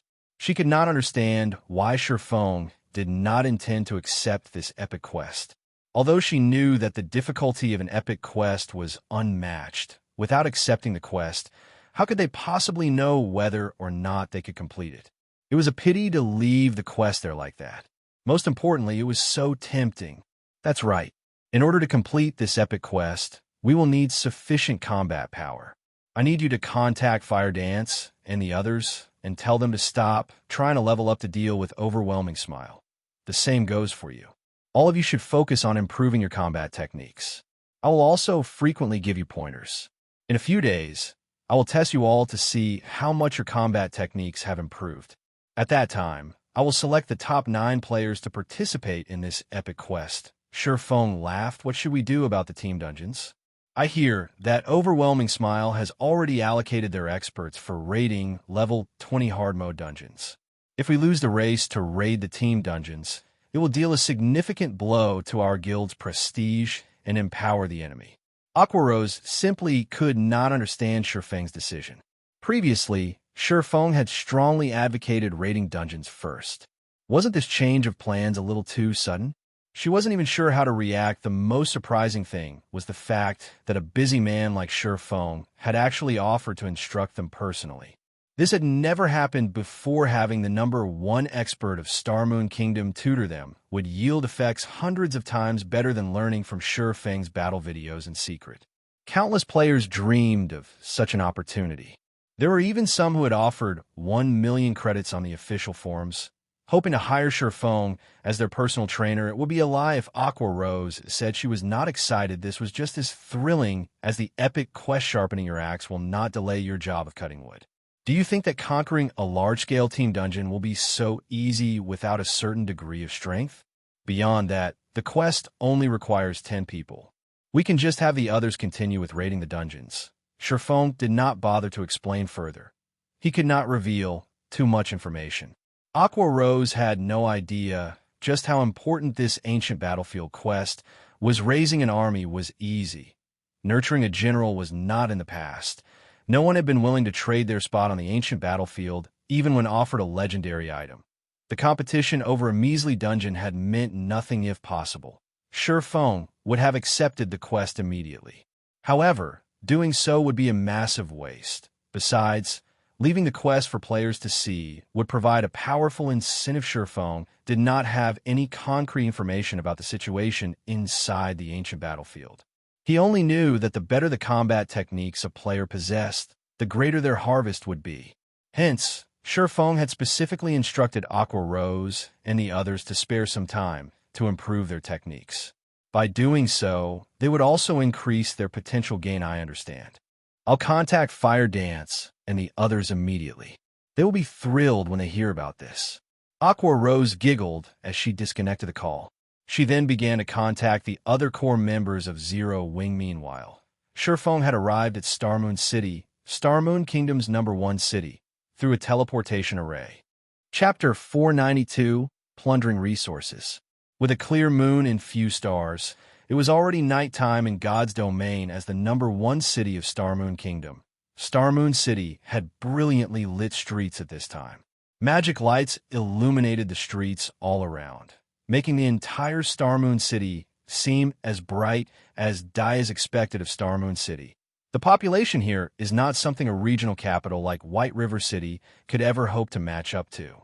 Sherfong could not help but sigh as he waded through the sea of players crowding the streets now that players were higher leveled. Many could afford the teleportation fee to travel to Starmoon City at this moment. Starmoon City's player population was nearly 5 million. 2 million more than White River City's. If one could take control of Starmoon City, it would significantly improve a guild's development speed. The impact on a guild would be even better than having control of 4 or 5 smaller cities in addition. The available resources in the vicinity of Starmoon City were very abundant. Hence, all powers staying within the capital city were a mix of both strong and weak. Other than the 3 first-rate guilds that had set Starmoon Kingdom as their main base of operations, first-rate guilds of other kingdoms and empires also had a presence in Starmoon City. Plenty of second-rate guilds were also taking root and developing themselves here. As a result, the competition at Starmoon City was extremely intense, and in this aspect, White River City was far from comparable. Even the average level of ordinary players here was much higher than at White River City before long. Sherfong arrived at Starmoon City City Hall via horse carriage. When Sherfong got there, a majestic and powerful-looking man was standing outside the entrance of the building. This man was none other than the Ghost Raider, Lifeless Blade. At this moment, Lifeless Blade was already level 26, not one bit inferior to Sherfong initially. Lifeless Blade was stunned upon seeing Sherfong, but he soon revealed a bitter smile, though Sherfang's outward appearance had not changed by much since the last time they met. Inwardly, however, the gap was like the distance between heaven and earth. The last time he met Sherfong, the latter gave the impression of being very ordinary, that there was nothing special about him at all. On the other hand, Sherfang's every action right now had an indescribable sense of naturalness. The pressure Sherfong radiated made Lifeless Blade feel as if he was facing a Lord-ranked monster right now. The last time Lifeless Blade met Sherfong, he had learned a lot from the discussion he had with Sherfong on combat techniques. Moreover, the latter had even provided him with plenty of quests that raised one's reputation, allowing his reputation to swiftly reach the status of a noble, which afforded many conveniences for his team's development. Lifeless Blade was only where he was right now due to Sherfang's help. Hence, he felt immense gratitude towards Sherfang during this period. Lifeless Blade had raided plenty of team dungeons. He had even raided Hell Mode team dungeons. There were also countless instances where he participated in field PvPs. If he were to speak for himself, he would say that his strength had improved plenty since his last meeting with Shifeng. However, compared to Shifeng, his improvements paled significantly. Brother Yifeng, I've already completed the task you requested, Lifeless Blade stated when he saw Shifeng approaching. In a somewhat worried tone, he continued, but, Brother Yifeng, that plot of land you want is simply too far away from the high-traffic areas of the city. You will only make a loss by purchasing the land there. With the same amount of money, you can easily purchase a plot of land in the high-traffic areas of the city. This is really not a profitable purchase. No worries. I prefer a place that is somewhat peaceful. Shifeng laughed. Star Moon City was extremely large. There was also quite a lot of land available inside the city. However, the prices of the land here were not one bit cheaper than in White River City at all. Even an ordinary plot of land had a minimum price of 2,000 gold. With this sum of money, one could purchase a relatively good plot of land in White River City already. Meanwhile, the land situated around the central district of Star Moon City had a price tag of at least 6,000 gold, whereas land in the golden areas of the city cost 14,000 gold at a minimum. The prices here were more than double those of White River City, however. Precisely because of this reason, the guilds based in Star Moon City had a constant headache. There was no meaning in purchasing a useless plot of land for more than 2,000 gold. However, not to mention the land in the golden areas, even accumulating 6,000 gold required a lot of time and effort. Hence, practically nobody was paying attention to the land within the capital right now, however. The many guilds in Star Moon City had neglected a point since the land of the capital city was so expensive. Wouldn't the guilds developing at the capital city at the initial stages of the game suffer immensely? Not to mention the expensive land, but there was also the high difficulty of earning reputation in Star Moon City. No matter how one looked at the situation, guilds that were developing themselves in the capital city would be at a disadvantage during the early stages of the game. In reality, however, that was not the case. It was only because everyone had yet to deepen their understanding of the commercial lands of Star Moon City. Only after some time had passed would everyone come to realize that some ordinary plots of land in Star Moon City were actually much better than land in the Central District. And these were the lands surrounding certain special buildings. Star Moon City was the core of Star Moon Kingdom, and many powerful high-tiered NPCs were gathered here. There were even many establishments here that were unavailable in other cities. Although these establishments were not as popular as the auction house, bank, and such locations, the player traffic at these locations still greatly surpassed that of many of the lands located in the Central District in the past. Many guilds and players who were lucky enough to purchase these plots of land had made themselves a fortune through them. Meanwhile, the plot of land Shifeng was planning to purchase right now was precisely located beside one of these unique establishments, the underground arena. Although only a small number of players frequented the underground arena at the moment, that traffic would increase along with the growth and popularity of arena matches. In particular, players from other cities and countries would often visit Star Moon City, boosting the player traffic here to an even more frightening level. Shifeng truly wished he could purchase every plot of land surrounding the underground arena. Unfortunately, he no longer had that much money on him right now. Forget it. It's your money anyway. Lifeless Blade shook his head and sighed, including the ownership transfer fees. The plot of land Shifeng had set his eyes on cost nearly 3,000 gold.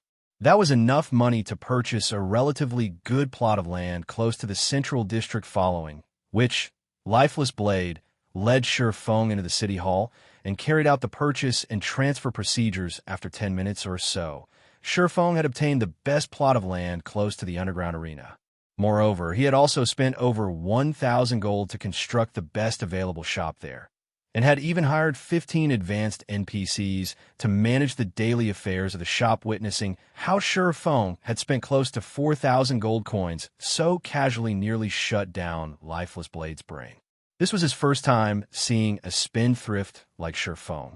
Not only had Shifeng wasted his money on an ordinary plot of land, but he had even spent over 1,000 gold to construct the best available shop in Star Moon City. Lifeless Blade's team could be considered extremely wealthy. Yet, even so, their liquid assets only amounted to dozens of gold. Even a first-rate guild could not easily take out 1,000 gold. Yet, Feng had spent it casually, as if he was buying vegetables at a market. At this point, Lifeless Blade had even begun to wonder whether Zero Wing, the guild behind Feng, was manufacturing gold coins in the face of Lifeless Blade's stunned reaction. Feng simply gave the man a smile. He did not bother giving any explanations now that he had established a branch of Candlelight trading firm on this plot of land. He had the foundation to begin plundering the resources of Starmoon City. As long as he sold the strengthened armor kits here in limited quantities, the players here who needed these items would end up heading over to White River City's Candlelight trading firm to purchase them when the local supply ran out. With this, Feng could secretly steal the player population of Starmoon City. Over time, the players of Starmoon City would become White River City. By the time the guilds competing over Starmoon City realized their situation, everything would be too late afterward. Feng discussed matters relating to Starmoon City's situation with Lifeless Blade. He then logged out of the game to rest as he patiently awaited the completion of Candlelight trading firm's construction. Chapter 493, Big Dipper Competition. After logging out of the game, Feng exited his virtual gaming cabin and began today's training plan. Ever since his brain activity increased, it was as if Feng had entered a whole new world in regard to his control over his own body.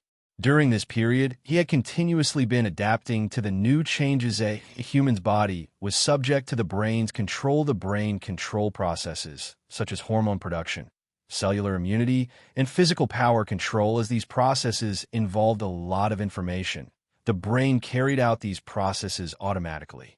Just like a computer, which ran its system programs in the background, the human brain had long since been set to deal with these processes automatically without requiring conscious effort from the brain.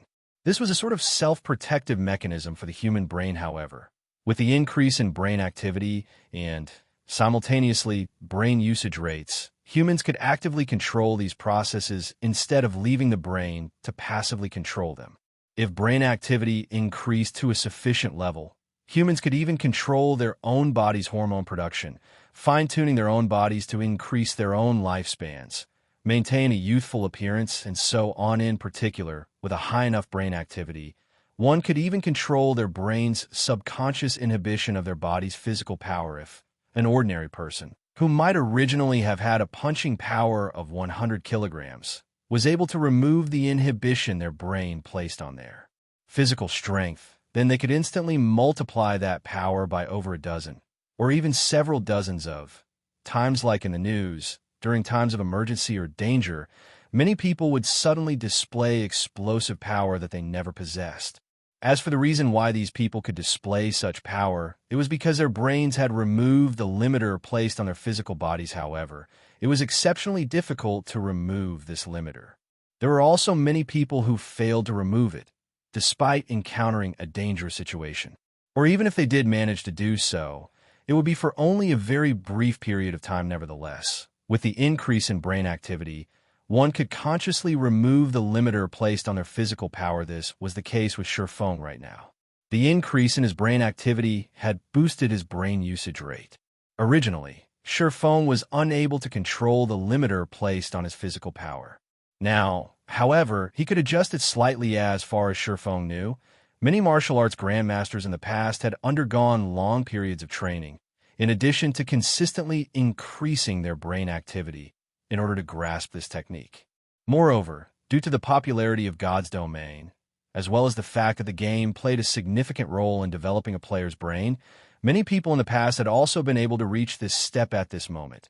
Feng's goal was to reach this step during this period of training and learning. Feng could sense that he had already touched the gateway. If he could grasp this technique, then his combat power in God's Domain would definitely improve by leaps and bounds. However, if he wished to grasp a hold of this power, he needed to increase his brain activity once more. It was just that breaking through his own mental limit placed a heavy demand on his brain cells and required a large amount of energy. Meanwhile, only with S-rank nutrient fluids could he solve these problems. Although Feng had the money, he could not purchase any S-rank nutrient fluids by himself. Feng really wished to have a sufficient number of virtual gaming cabins and S-rank nutrient fluids in order to immediately nurture Aqua Rose, Fire Dance, Cola, and Violet Cloud into true top-tier experts and have them set foot into the refinement realm. At that time, Zero Wing's strength would definitely soar. It would no longer be an impossible task to capture the several cities surrounding White River City. Just when Shifeng had completed his morning training and was about to have his lunch, the quantum watch on his wrist rang. Mr. Shifeng, I am Mr. Xiaoyu's assistant. Your competition today is scheduled at 5 p.m. I have come to pick you up in advance. The car is already waiting downstairs, the young and beautiful woman who appeared in the video call said, smiling. I'll be there in a moment, Shifeng replied before disconnecting the call. Meanwhile, on the ground floor of Shifeng's apartment, a maglev limousine was currently parked outside the building. A man and a woman stood quietly beside the car. Waiting, the woman wore a black dress.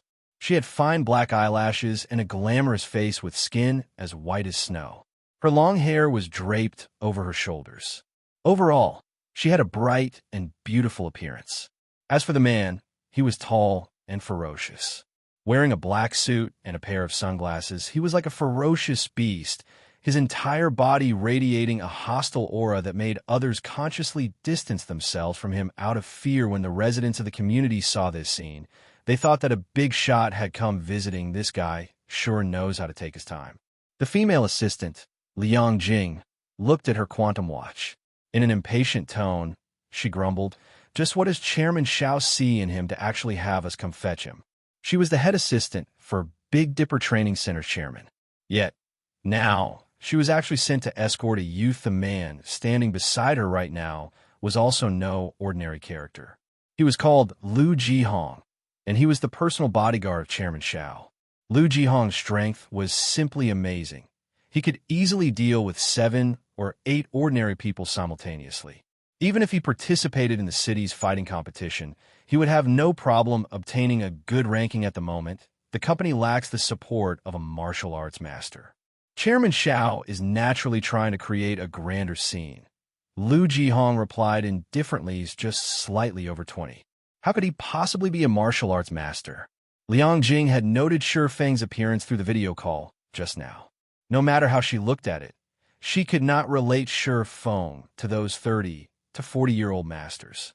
I hear that his opponent this time is quite amazing. Even Master Chun Wu has referred to that person as a fighting genius. That person has even defeated several martial arts masters before. I really cannot understand why Chairman Xiao still insisted on holding the competition this time around. The result of this competition is so obvious. He could clearly just choose that person instead. She had personally seen martial arts masters before. Even from afar, every one of these masters gave off an imposing air that made others feel reverence for them. However, Shifeng did not possess such a feeling. If not for Chairman Xiao personally confirming that Shifeng was indeed a martial arts master, she really dared not believe that such a youthful master actually existed. While Xianxia and Lu Jihong were conversing with each other, Shifeng came downstairs when Xianxia saw Shifeng's blue sports attire. However, she was immediately stupefied. How is this a master? Whether in terms of temperament or power, he was clearly just an athletic youth. At this rate, he would simply be seeking his own death by challenging a martial arts master. Contrary to Xianxia's reaction, however, the bodyguard standing beside her revealed a completely different expression. Despite the faint smile Shifeng had on his face, Lu Jihong felt as if he was staring at a dormant beast. Lu Jihong could not sense anything from Shifeng's every action that was right. He could not sense anything at all for a seasoned bodyguard like himself. There was nothing more dangerous than being unable to pick up anything from someone's action. It was as if someone were pointing a gun at his head, and he still thought the other person was joking if Shifeng were to take action. Lu Jihong felt that Shifeng could easily defeat him in just a few moves before the female assistant could even speak. The previously silent Lu Jihong hurriedly opened the car door respectfully, saying, "Master Shifeng, please get in. We will take you to the venue immediately." "Thanks." Shifeng smiled as he entered the car. However, the female assistant, Xianxia, was stupefied. What was this situation? She had never seen Lu Jihong act so respectfully to anyone before. Not even Chairman Xiao received such a treatment. Chapter 494, Gathered. Big Dipper's central assembly hall. Though the sun was blazing, an endless stream of guests entered the hall at the bright red carpet. Well-known upper-class personages descended from luxury cars, one after another, and slowly walked into the assembly hall. Big Dipper's assembly hall was very lively today. It was even livelier than when the city's fighting competition was held. Quite a small number of people seated inside the limousine. Shifeng swept a glance at the assembly hall surroundings, noticing that the people who came to watch the competition were all well-known characters in Jinhai City. There was not a single commoner present at all. Logically speaking, by holding the competition this time, Big Dipper should be promoting itself to increase its popularity. In order to recover from its downward spiral, it would definitely want to widely publicize the competition this time around. Internal force experts were rare, and exchanges between internal force experts were even rarer. Countless people wished to feast their eyes on such a fight. However, when Shifeng looked at the scene before him, it did not seem as if Big Dipper had done any promotion at all. Otherwise, the venue would have been completely swamped with people. Mr. Shifeng is like this. The other master wishes to hold this competition in private. He does not wish it to be known by everyone in the world. Hence, the company has not made any attempt to promote the competition and has only invited a few well-known figures. But even so, that master was not happy about it. If Chairman Xiao had not offered sufficient compensation, the number of people attending this match might be less than half the current headcount. Liang Jing said as she looked at Shifeng, her lips curled up in a mesmerizing smile. Charmingly, she continued, if Mr. Shifeng thinks that this event is too small, after this competition is over, we can definitely arrange for your name to be known by all in Jinhai City. As the head assistant of Big Dipper's chairman, observing another person's every mood was Liang Jing's specialty. After seeing Lu Jihong's respectful performance before, even if she was a fool, she would have realized that Shifeng was not as simple as he appeared to be. With such a great achievement at such a young age, Shifeng would definitely become a dragon among men. If she could narrow the distance in their relationship slightly, the familiarity would be of tremendous help to her future. Naturally, she could not pass up this opportunity. Sitting before her right now, that person sure likes to keep a low profile, but it's fine. I don't like being watched by too many people, either. Shifeng laughed originally. Shifeng had no intention of making himself famous. He wanted to develop himself while maintaining a low profile. If not for the 15 bottles of S-rank nutrient fluids and 5 virtual gaming cabins, he really would not participate in this competition soon. Shifeng followed Liang Jing to the backstage of the assembly hall to rest there as he quietly awaited the start of the competition. At this moment, the competition hall inside Big Dipper's assembly hall was already packed with people. Every one of these attendees held considerable status in Jinhai City. Plenty of well-known figures from other cities had also turned up this time around.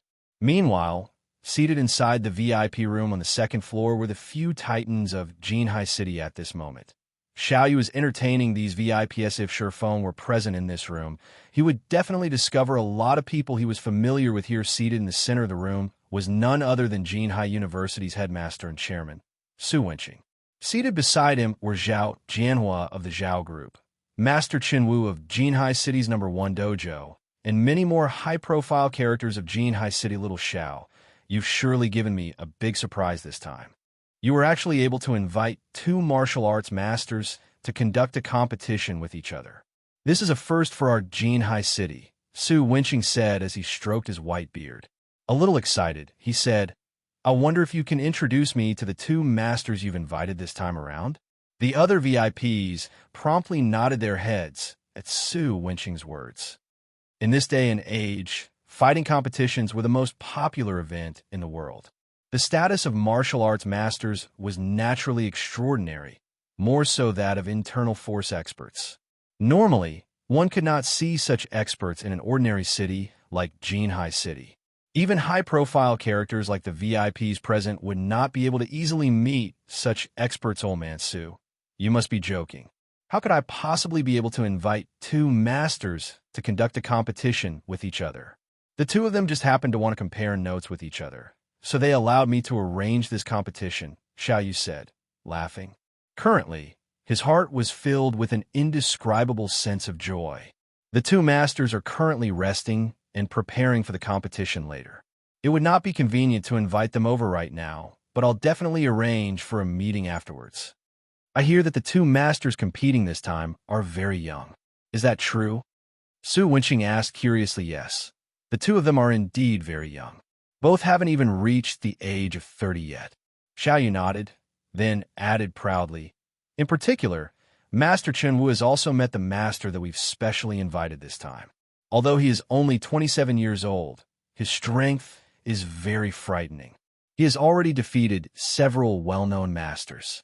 During this period, I heard that he is planning to join the qualifiers for an international fighting competition, and that he has a high chance of obtaining a good result.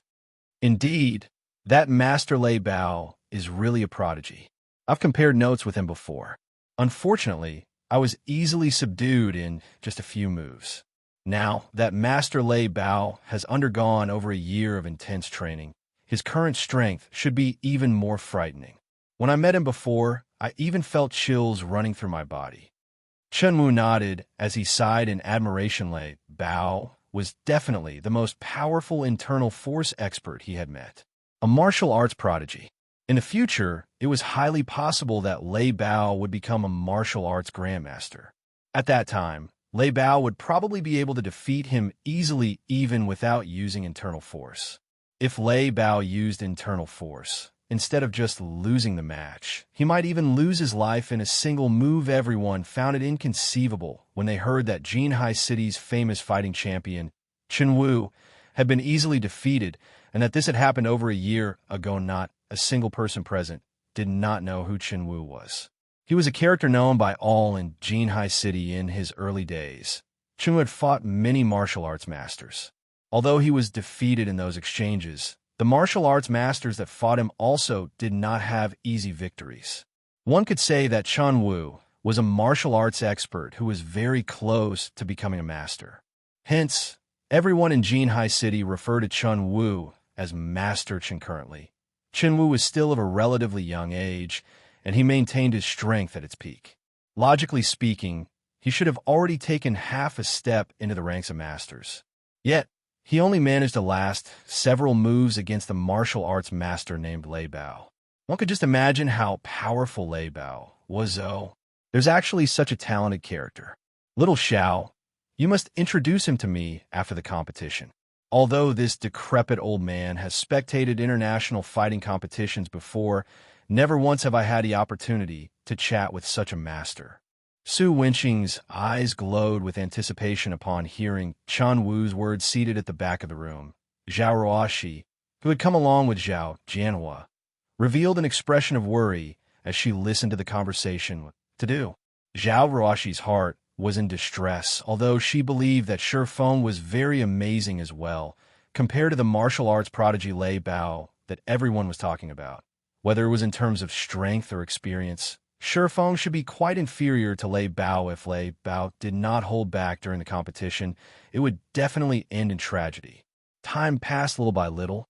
Very quickly, the arranged time for the competition arrived, and the excitement inside the assembly hall reached the boiling point. This was the first time a competition between martial arts masters would be held in Jinhai City.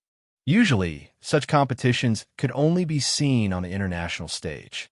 Meanwhile, the majority of the people present here today had only ever watched an international competition through TV broadcasts. They never had the chance to personally witness such competitions. Just as the crowd was wondering what kind of people the two masters were, white smoke started emerging from the two passages leading to the arena. Meanwhile, the two people who had walked out from the white smoke were none other than the two protagonists of today's event, Lei Bao and Shi Feng. When the audience personally saw the true appearance of the two masters, every single one of them was rendered speechless. They never expected the two masters to be so young. In particular, when the spectators inside the VIP room saw Shi Feng, they were all shocked. Shi Feng? Why is he here? Su Wenqing rubbed his eyes. For a second there, he even thought his eyes had gone blurry. Chapter 495, Strength of 1,000 Kilos. Su Wenqing's memory of Shi Feng was still fresh in his mind previously. Not only had Shi Feng defeated the university's #1 fighter, Zhang Luowei, but he had also earned high praise from Chen Wu. Su Wenqing had not expected Shifeng to actually appear at this place right now. It can't be, right? Chen Wu was similarly stunned upon seeing Shifeng, as he recalled. Shifeng was very amazing, but had yet to reach the level of using internal force. At this moment, however, Shifeng was actually participating in this competition. It was truly shocking when both sides stood in the arena.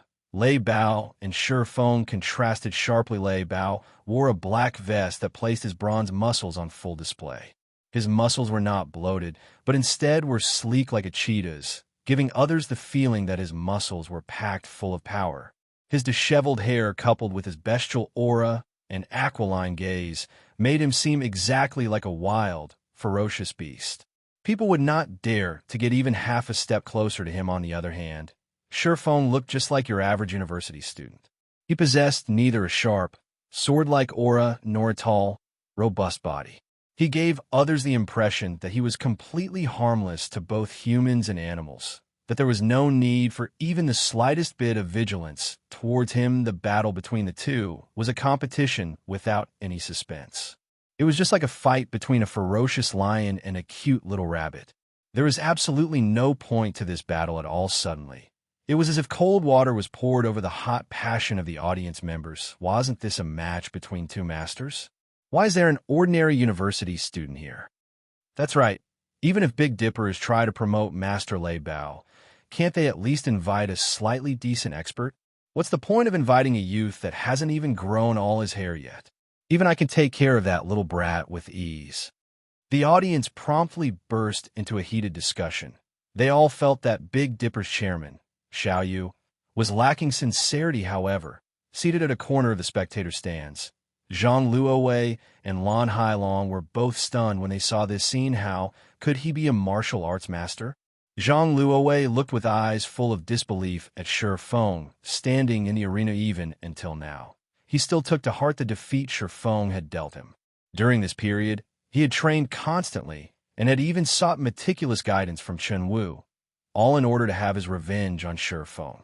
Yet, now that Shifeng had appeared before him once again, the man had actually become a martial arts master already. However, when Zhang Luowei looked at Shifeng's opponent, Lei Bao, a smile appeared on his face. He had heard plenty about Lei Bao's deeds from Chen Wu. Lei Bao was a fierce man who did not know how to show mercy. All those who had met with him in official matches had suffered heavy injuries at the very minimum, and some were even crippled.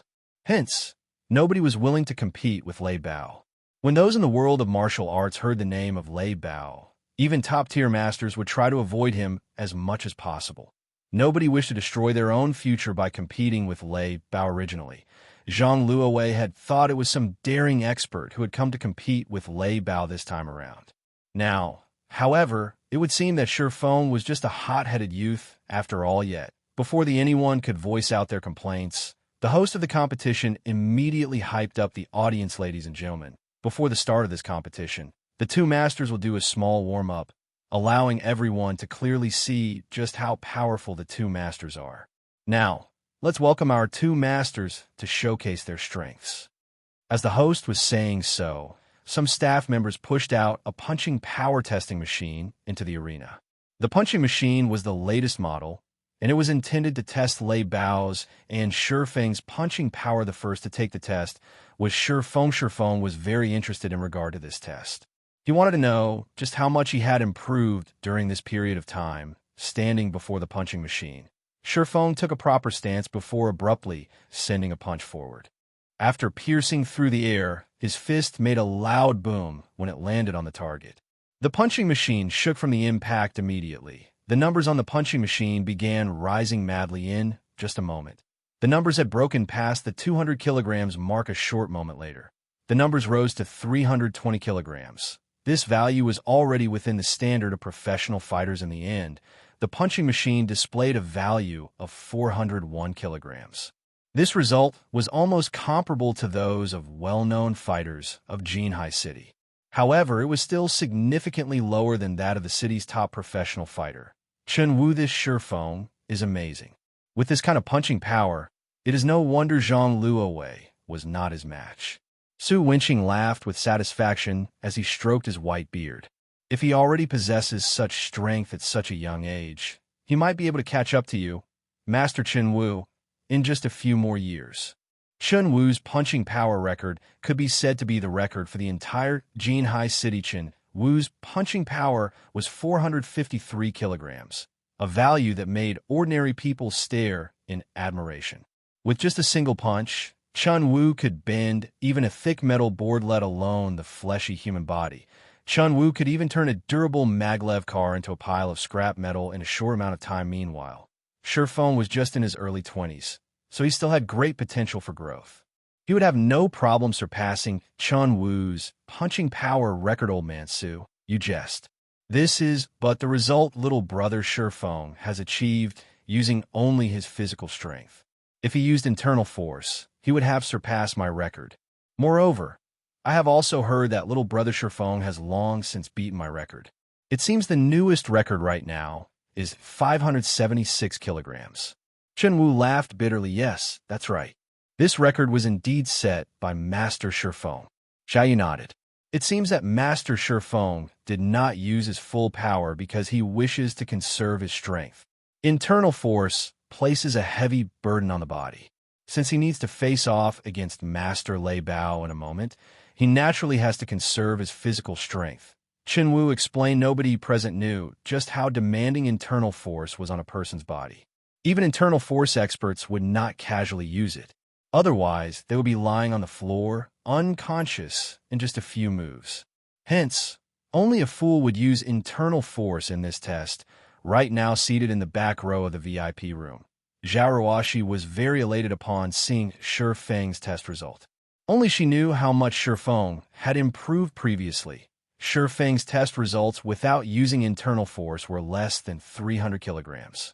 After not seeing him for a period of time, Shifeng's punching power had actually exceeded the 400 kilograms threshold.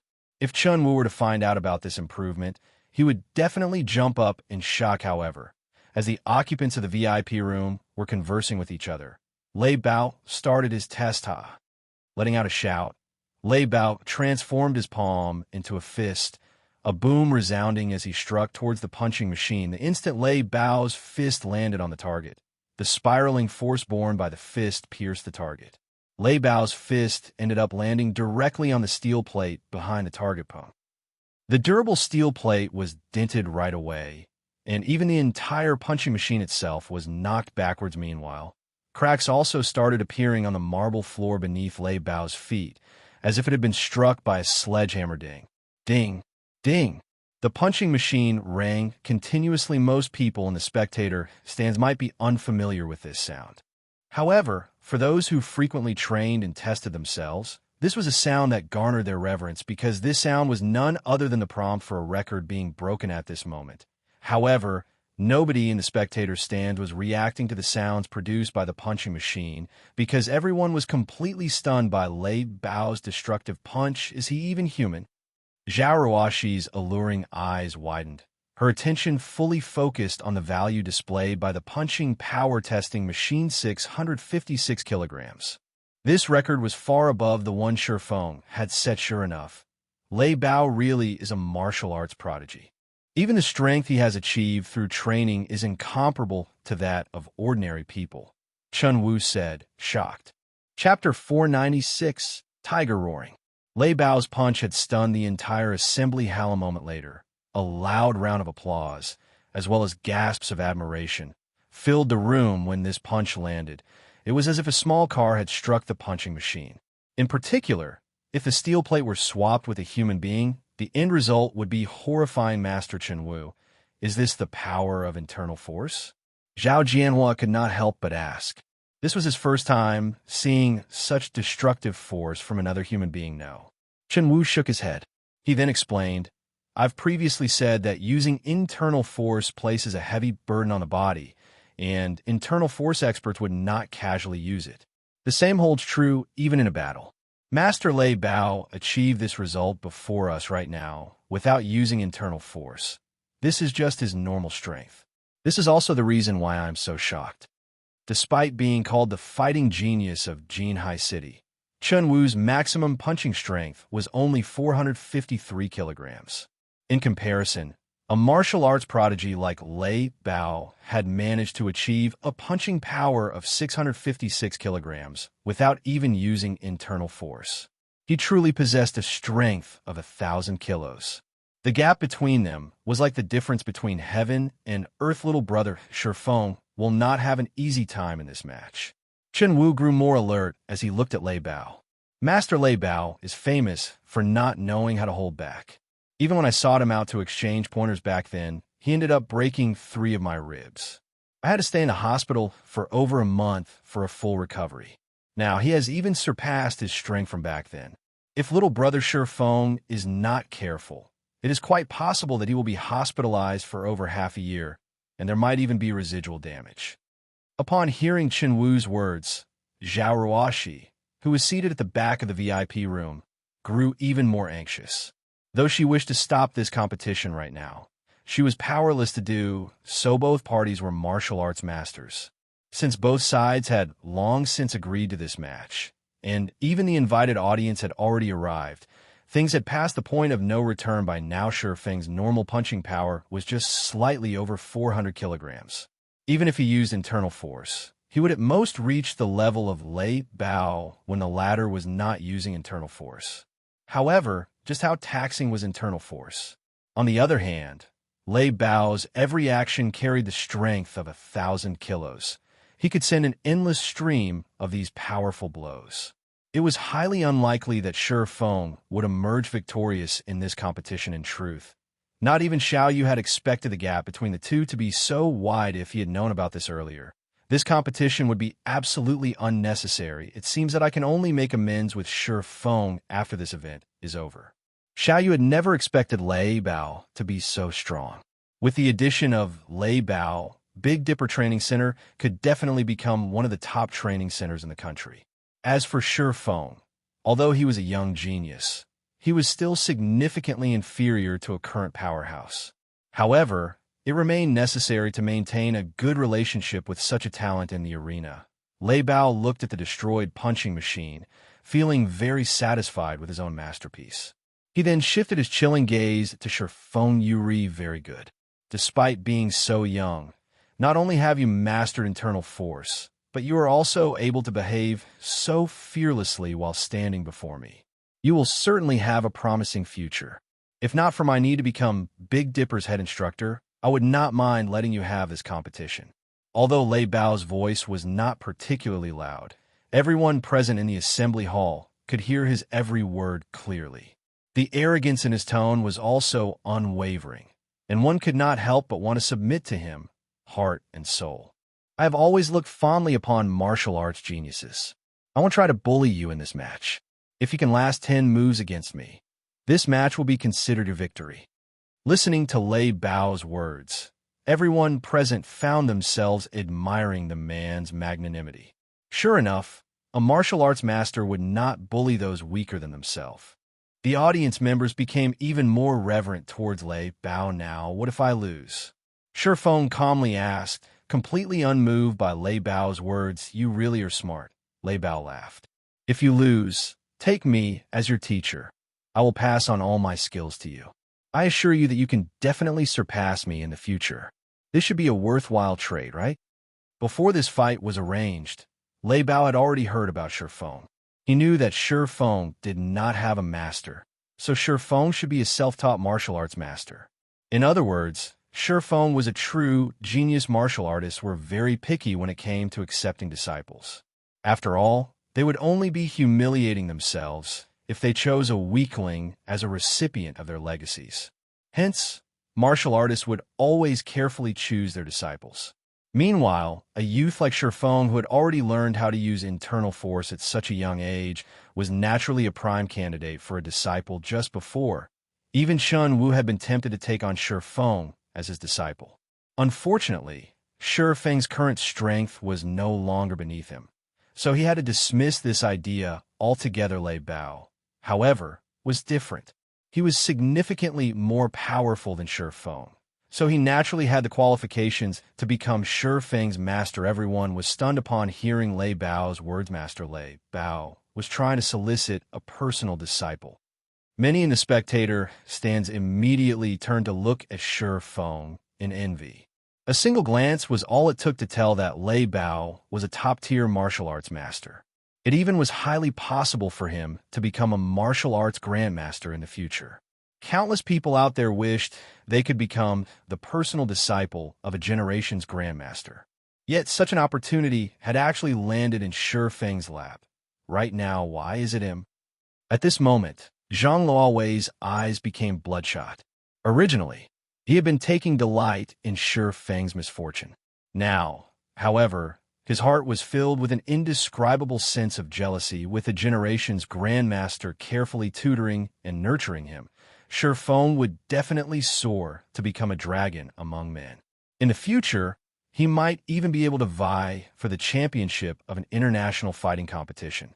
At that time, Shi Feng would definitely become the focal point of the entire world. What did the guild leader of some random guild in God's domain amount to? Even if it was the guild leader of a first-rate guild, they would be far from comparable to a world-class fighter. These people were all monsters who had surpassed the limits of the human body. Countless corporations would be willing to sponsor them. The money and status they could obtain were beyond the reach of a guild leader inside a virtual reality game. Haha. So this was your intention all along? Shi Feng could not help but laugh. He could tell that Lei Bao was wholeheartedly trying to take him in as his disciple. Okay, I'll agree to your conditions. However, if I defeat you in 20 moves, you have to promise to do one thing for me as well. How about it? Suddenly, the entire assembly hall went silent. Has he gone mad? He's actually provoking a top-tier master. He's literally insane. Not to mention the guests sitting in the spectator stands. Even the crowd inside the VIP room was stunned. They had not thought that Shi Feng was actually so daring. Ha ha ha. As expected of the person I have set my sights on, you certainly have a domineering spirit. Lei Bao had started laughing loudly as well. The more he looked at Shi Feng, the more he liked the young man. Ever since his debut into the world of martial arts, nobody had dared speak to him so arrogantly. Now that he was 28 years old, he was only a hair away from reaching the rank of Grandmaster. Unfortunately, even until now, he had yet to find a person to pass his legacy to. Meanwhile, he had only come to this place after hearing news about Shi Feng. Otherwise, how could a small-time training center like Big Dipper invite a true god like him? Saying so, both parties stepped into the ring. Upon the referee's order, the match officially began. Watch this. The instant the match started, Lei Bao strode forward, rushing up to Shi Feng like a furious gale. Immediately after, his fist made a turn as he did a half-step collapsing punch. There were no fanciful movements in Lei Bao's technique. His punch was simple and straightforward, yet fast and fierce when sending out his punch. Lei Bao's body had also released the thundering roars of tigers. Peals of thunder echoed throughout the assembly hall. The sounds were absolutely breathtaking: tiger roaring, muscle and bones singing. Shi Feng was stunned. Lei Bao had actually trained both the inside and outside of his body to the peak. Chapter 497, Initial Mastery. The instant Lei Bao sent out his fearsome punch, Shi Feng hurriedly leaned back like an agile monkey. He did not attempt to block Lei Bao's fist at all when Lei Bao's fist was only centimeters away from his target. Shi Feng abruptly contracted his abdomen, narrowly avoiding the attack. Lei Bao's punch carried with it a fearsome shockwave. Even through a layer of clothing, Shi Feng could feel his abdomen receiving part of the shockwave. If that violent force landed directly on his body, the consequences would be unimaginable. The members of the audience were stupefied. Once again, tiger roaring? How is this possible? Seated in the VIP room on the second floor, Chun Wu saw Lei Bao's punch, and his eyes glowed brightly and his heart thumped madly. The ecstatic expression on his face made it seem as if he had just seen a peerless beauty tiger roaring. The spectators beside Chun Wu echoed his words in confusion. However, seeing Chun Wu's excited look, they could guess that it was a very powerful technique. Chun Wu nodded. With great excitement, he explained, only when a person has managed to merge both their internal and external power can they produce that kind of sound. One could say that it is the proof that one has trained their body to its limits. Normally, only experts at the Grandmaster level are capable of such a feat. I never imagined that Master Lei Bao had actually managed to achieve it so soon. With this, it won't be long before Master Lei Bao breaks through his limits and becomes a generation's Grandmaster. Countless martial arts masters had trained themselves desperately, yet still failed at combining their internal and external forces. On the other hand, before even reaching the age of 30, Lei Bao had already succeeded in pushing his body to its limits. Now, he could utilize internal force freely, applying it to his every action. He fit the term martial arts prodigy to it even if Shi Feng knew how to use internal force. When faced with Lei Bao, someone who had pushed his body to its limits, he had zero chance of victory while, Chen Wu explained. The roars of tigers filled the arena. Lei Bao's every move was incomparably fierce, alternating between collapsing punch and cannon punch one after another. Speed, accuracy, and ruthlessness. He made full use of all three of these aspects. After images of Lei Bao's fists filled the ring. Step by step, his violent attacks pressed Shi Feng harder and harder. If Shi Feng stopped evading these attacks, only a tragic end awaited him. Hence, Shi Feng had no choice but to keep retreating. Although Lei Bao held an absolute advantage in this fight, Shi Feng had yet to receive a single blow, even until now so strong. With each step Shi Feng retreated, he could clearly feel the power behind Lei Bao's punches growing ever so slightly. Likewise, his fists were also speeding up. If not for Shi Feng's brain activity increasing, significantly improving his five senses and his control over his own body, Lei Bao would have defeated him in just a few moves. Even so, Shi Feng could only last a few more moves right now. He would still end up defeated soon. It was no wonder Lei Bao was so confident that he could defeat him in 10 moves in the next moment. Lei Bao's body tilted forward slightly as he sent a half-step punch at Shi Feng's face. At this point, he had already cornered Shi Feng. There were no more paths of retreat available to him suddenly. Shi Feng's body swayed as he took the initiative to welcome this punch. Is he trying to get himself killed? Lei Bao was dumbfounded. Meanwhile, outside the ring, everyone in the spectator stands thought they could foresee the ending scene of this competition. Many already envisioned the instant Shi Feng's head exploded into tiny little pieces. Some of the more timid women, who could not bear to watch this gruesome scene, had immediately shut their eyesights over. Chen Wu could not help but exclaim Lei Bao's punch could dent even a sturdy steel plate. Yet, Shi Feng was actually using his head to meet Lei Bao's fist. The instant Shi Feng's head was about to collide with Lei Bao's iron fist, whether it was Shi Feng's breathing or heartbeat, both seemed to have stopped completely. Before Lei Bao could react, he discovered that his fist had actually brushed past Shi Feng's face, only scratching the young man's cheek and leaving behind a small bloodstain. Meanwhile, Shi Feng's fist had somehow landed on Lei Bao's abdomen. Already Lei Bao only felt a huge thrust on and pain in his abdomen. Although he wanted to use the power in his muscles to dispel this force, he suddenly discovered that he actually could not, even in the slightest. Like a steel needle, this force penetrated directly into his body. In the next moment, his entire person went flying across the ring. When his body landed heavily on the floor, he immediately coughed out a mouthful of blood. At this point, he could no longer continue fighting for a time. Everyone in the assembly hall was completely flabbergasted. Originally, this competition's outcome should have been Lei Bao's victory.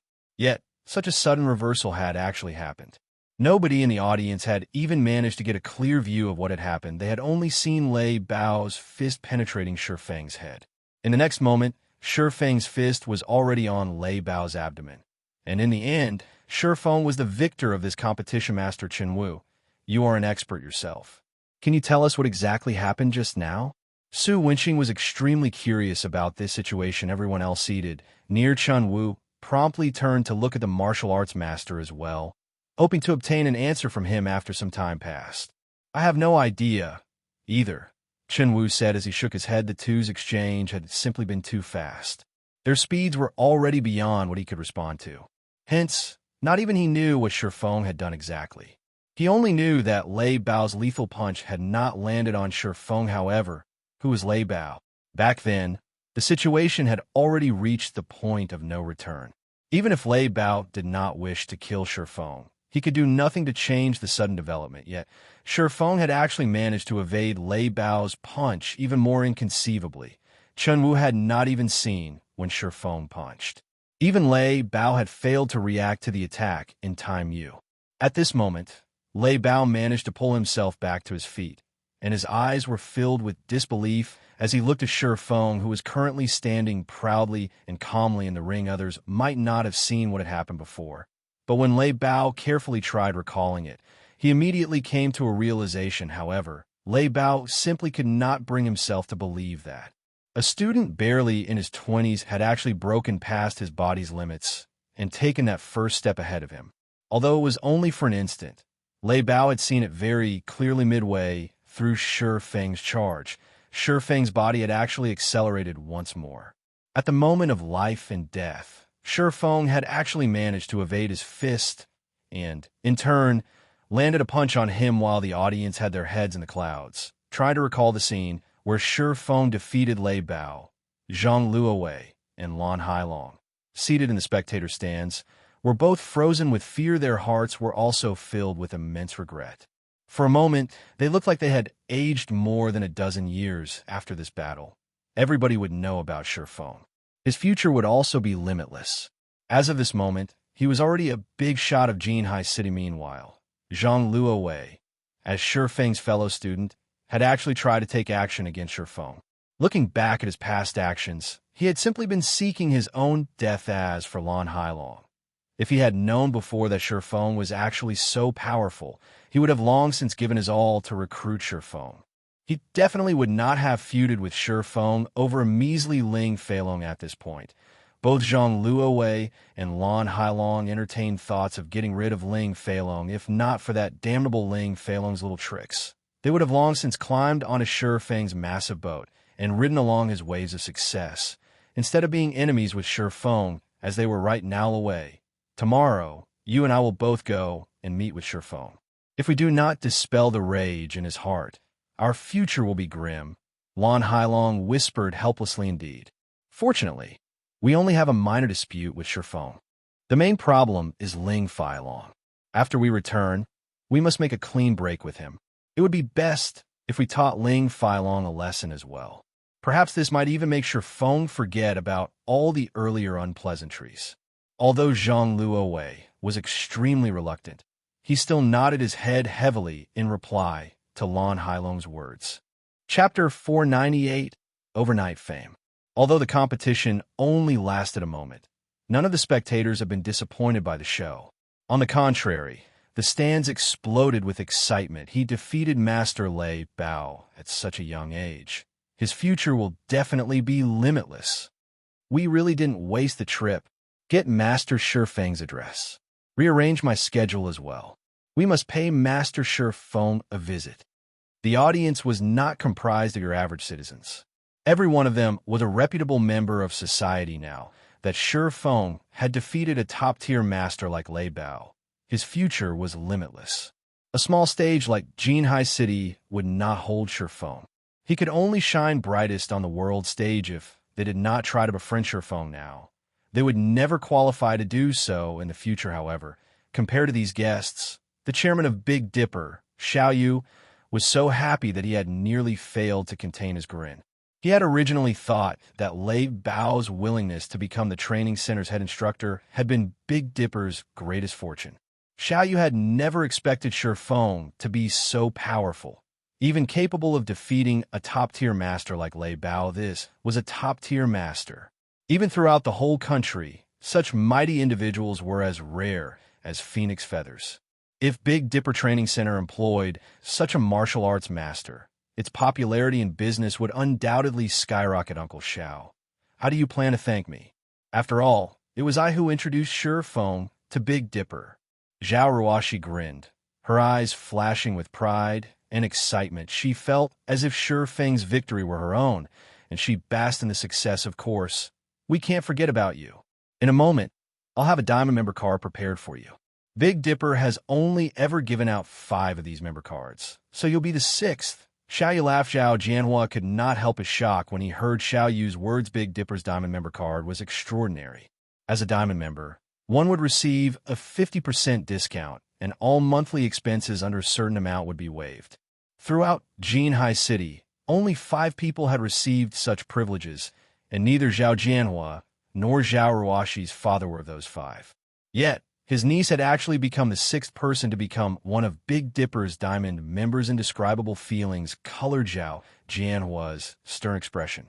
Before they, the older generation, could even reach this far, the younger generation surpassed them, of course. This was all accredited to Shi Feng's achievement now that Shi Feng had defeated Master Lei Bao. Becoming famous overnight, even the giants in flourishing, first-rate cities would scramble to recruit Shi Feng, much less those in Jinhai City at this moment. Xiaoyu was deeply afraid he could not hold back a true dragon like Shi Feng.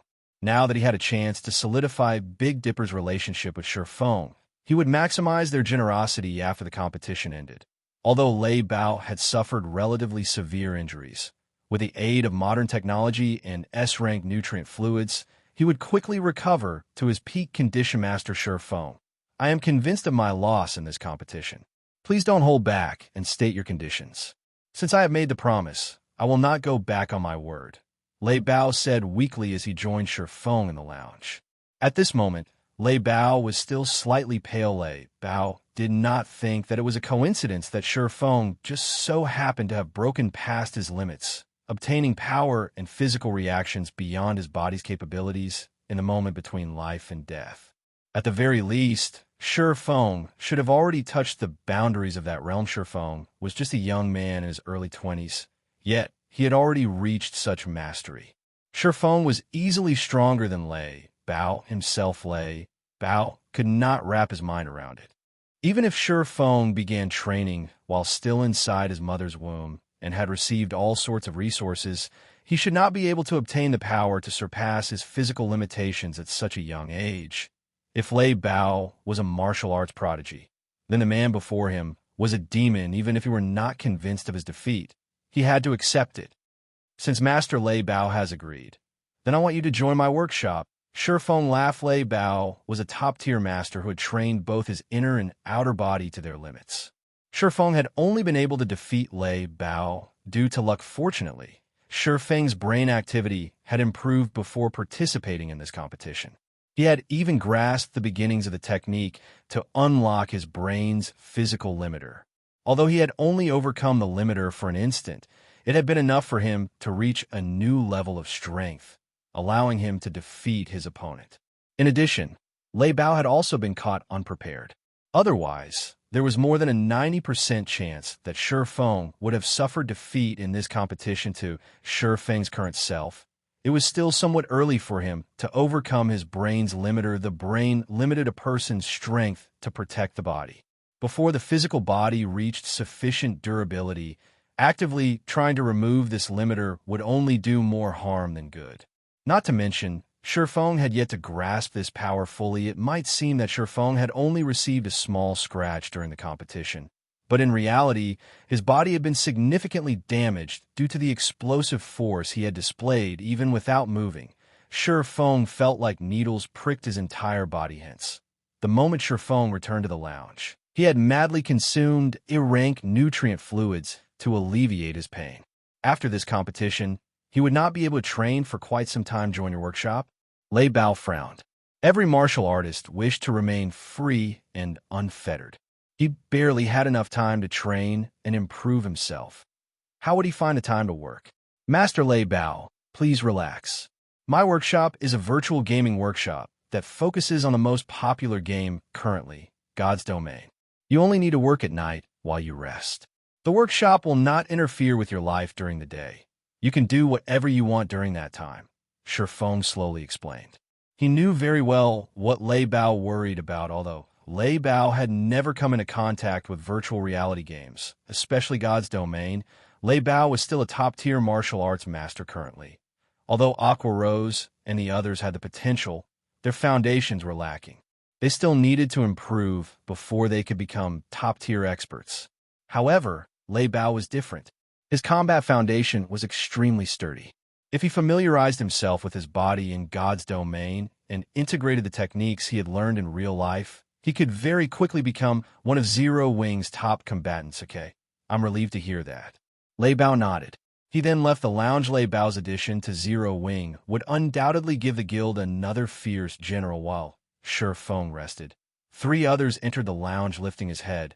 Shifeng noticed that one of the new arrivals was none other than Big Dipper's chairman, Xiaoyu, with Liang Jing and Zhao Ruoxi following closely behind at this moment. Zhao Ruoxi wore a blue one-piece that looked both light and elegant. Her inky hair scattered around her waist like a waterfall, adding a few hints of elegance to her originally innocent temperament. Upon entering the room, Zhao Ruoxi beamed to Shifeng, both worry and joy filling her eyes now that Shifeng had become famous overnight. The originally silent and unknown boy from school was no more. Now, he had become Jinhai City's focal point. Even old man Su wished to have a proper chat with Shifeng. Chapter 499, Rising of Candlelight. In the lounge, both Liang Jing and Xiaoyu approached Shifeng with far more caution and respect than the previous meetings. Only Zhao Ruoxi behaved as usual, smiling and laughing as she conversed with Shifeng. There did not seem to be any signs of a barrier between the Master Shifeng. Based on our previous arrangements, from today onwards, you will be Big Dipper's head instructor. At the same time, you will also become one of Big Dipper's directors, and as you requested, Big Dipper will also come up with an area that will be under your sole management. Saying so, Xiaoyu took out a half-transparent card from his suit's pocket, handing it to Shifeng. This is Big Dipper's Diamond Member card. The card's information has already been updated. In the future, all of your expenses at Big Dipper will be free of charge. Moreover, Big Dipper will also specially reserve a special training room for your use at any given time. When Zhao Ruoxi heard Xiaoyu's words, even she could not help her shock. The usual training rooms only contained some fitness and testing equipment. However, Big Dipper's special training rooms were different. Big Dipper spared no expense when they had constructed these training rooms. Every item inside was state-of-the-art. The entire room was also controlled by a quantum computer. These rooms were usually only provided to professional fighters normally. These rooms contained a dedicated combat robot. Special training rooms also came with full virtual combat videos and combat systems that stored beneficial data, which users could reference and learn from. There was even a gravity control device that allowed one to adjust the gravity in the room in order to produce better results. Furthermore, each room had a health cabin that could help its users alleviate physical fatigue, accelerate physical recovery, and maintain the best quality of sleep each day. Hence, many of Jinhai City's professional fighters loved come to Big Dipper. The training rooms in Big Dipper were categorized into 4 different ranks: basic, intermediate, advanced, and special. While the cost of each room increased with rank, the benefits also increased. It was especially true for the gravity settings in the basic training room. One could adjust the room's gravity by 2G. The intermediate training room's gravity could be adjusted by 3G. In advanced training rooms, one could change the gravity by 4G. In special training rooms, one could increase or decrease the gravity by 6G. It was impossible for ordinary people to train in such an environment. Even moving one's fingers would be difficult. As for the rental fees, ordinary people could not even afford a basic training room. It cost 3,000 credits to rent a basic training room for a day. That was almost a typical person's monthly salary. Of course, your average citizen didn't even qualify to become a member of Big Dipper to begin with. To professional fighters, however, this was easily affordable. The intermediate training rooms cost 5,000 credits per day. A majority of the city's professional fighters usually preferred to rent intermediate training rooms. Unfortunately, there was not many available. Big Dipper only had 20 advanced training rooms, and they cost 10,000 credits to rent per day.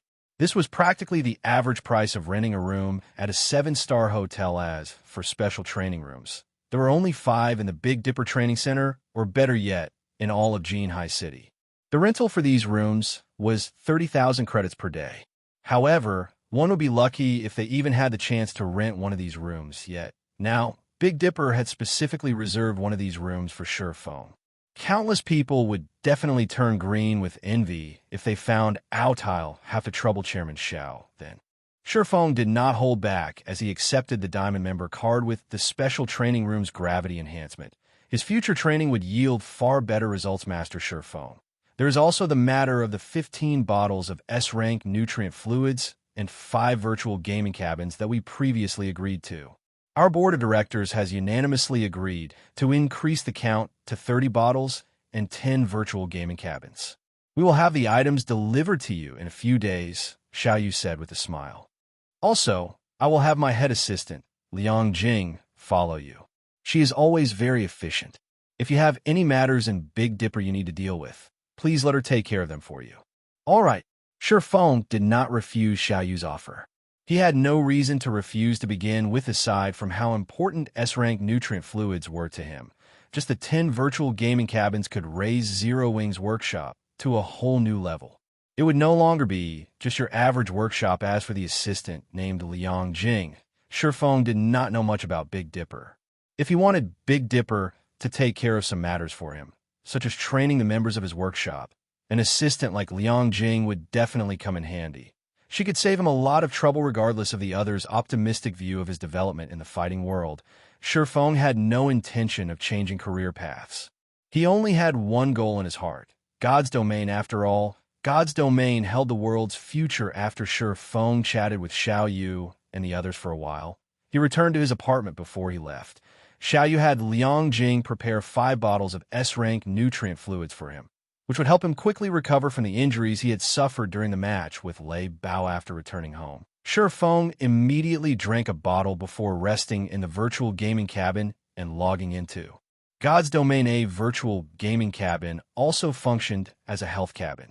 Only, it had an additional function of allowing its user to log into God's Domain. Hence, when recovering from an injury, it would be best to lie inside a virtual gaming cabin. The time was currently 7 p.m. Although it was still dark in God's Domain, the sound of 3 system notifications rang in Shifeng's ears the moment he logged in. These 3 notifications informed him of the 2 Candlelight trading firms' completion in White River City and 1 in Star Moon City. The construction of all 3 firms had finished during the day outside of God's Domain. Moreover, all 3 shops had attracted quite a bit of attention. The 2 Candlelight trading firms in White River City, in particular, both shops were exquisite 3-story tall buildings. Moreover, as both buildings had suddenly appeared beside White River City's auction house and bank, they had no difficulty attracting notice in the end. Many players had entered the buildings out of curiosity before they had investigated these new buildings. They had been ignorant. The moment they did, however, they were immediately startled. Not only were the shops equipped with a full range of items that players required, but the furnishing inside was also luxurious and magnificent. Both Candlelight trading firms were far more glamorous than the Star Street trading firm. There were even lounges available in the 2 shops that allowed visiting players to enjoy beverages while they shopped. Most importantly was the appearance of an item that everyone in White River City thirsted for. That item was the basic strengthened armor kit. Although the basic strengthened armor kits were inferior to the basic mana armor kits, the latter was simply too scarce. Despite many people having heard of the item before, they had never personally seen it. Now that the basic strengthened armor kits had appeared in the 2 Candlelight trading firms, the first batch of players to enter the shops fought desperately to purchase them. Afraid that the armor kits would sell out in a heartbeat, Shifeng had given Melancholic Smile the authority to determine the goods prices in the shops. So it was up to her to decide at what price she wanted to sell the basic strengthened armor kits for. Yet, despite having set the initial price of the armor kits at 11 silver coins, it had taken only an instant for more than 100 to sell. As a result, Melancholic Smile had no choice but to raise the price once more. In the end, the price of the basic strengthened armor kit rose gradually from the initial 11 silver to its current price of 16 silver per kit. This price had far surpassed Shifeng's initial expectation. Even so, in a short dozen or so hours, the 3 shops in White River City and Star Moon City sold more than 6,000 kits. Moreover, due to the basic strengthened armor kits, every player in White River City now knew about the newly established Candlelight trading firms. As a result, more players began to visit the trading firms. allowing business at the two shops to flourish. By the time Sherphone logged into the game, the two Candlelight trading firms in White River City were already packed full of people. Everyone rushed to purchase the basic strengthened armor kits, in addition to the several dozen sets of Dragonscale set equipment that had sold at the Blackwing auction house. Sherphone had suddenly become a wealthy man again, with more than 10,000 gold in his pockets. Chapter 500 Exclusive Control. White River City, Overwhelming Smiles Guild Residence. Vice Leader Youlan, I've finished my investigation of the Candlelight trading firm. A level 23 male assassin reported upon entering Overwhelming Smile's meeting room. Who started it? Youlan asked in a hurry. Currently, Overwhelming Smile suffered in the field battles against Zero Wing. Their daily coin expenditures were also quite significant, although Underworld had increased their investment in Overwhelming Smile, funds in particular. It was truly not easy to convert credits into coins. Despite spending a massive amount to purchase coins, the guild supply barely maintained balance with its consumption in the beginning. Youlan had not expected that repairing equipment would cost so much. However, her thoughts changed as the guild's death toll continued to increase. Dying once might not cost much, but after 2 or 3 deaths, the guild members had spent practically all of their remaining coins. Afterward, in order to repair their equipment, these guild members had no choice but to choose coins as compensation. This situation had immediately given Youlan, who had initially been quite confident, a huge headache. She wished she could choke Black Flame to death. They had already paid out more than 1,000 gold as compensation, not to mention the amount of credits they had compensated. Moreover, it wouldn't be long before the guild had to pay compensation solely in coins. After all, if players did not repair their equipment, they could not go out and level up. If their equipment became scrap, they would have to purchase new equipment to serve as a replacement. However, good equipment was not easy to obtain. Every piece of a player's equipment had been earned through blood and sweat.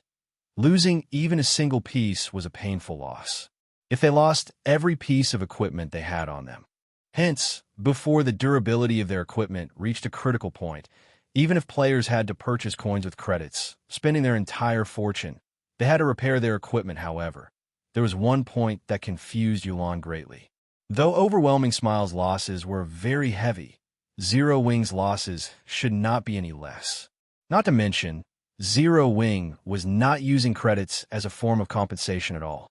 Its consumption of gold should be significantly higher than theirs.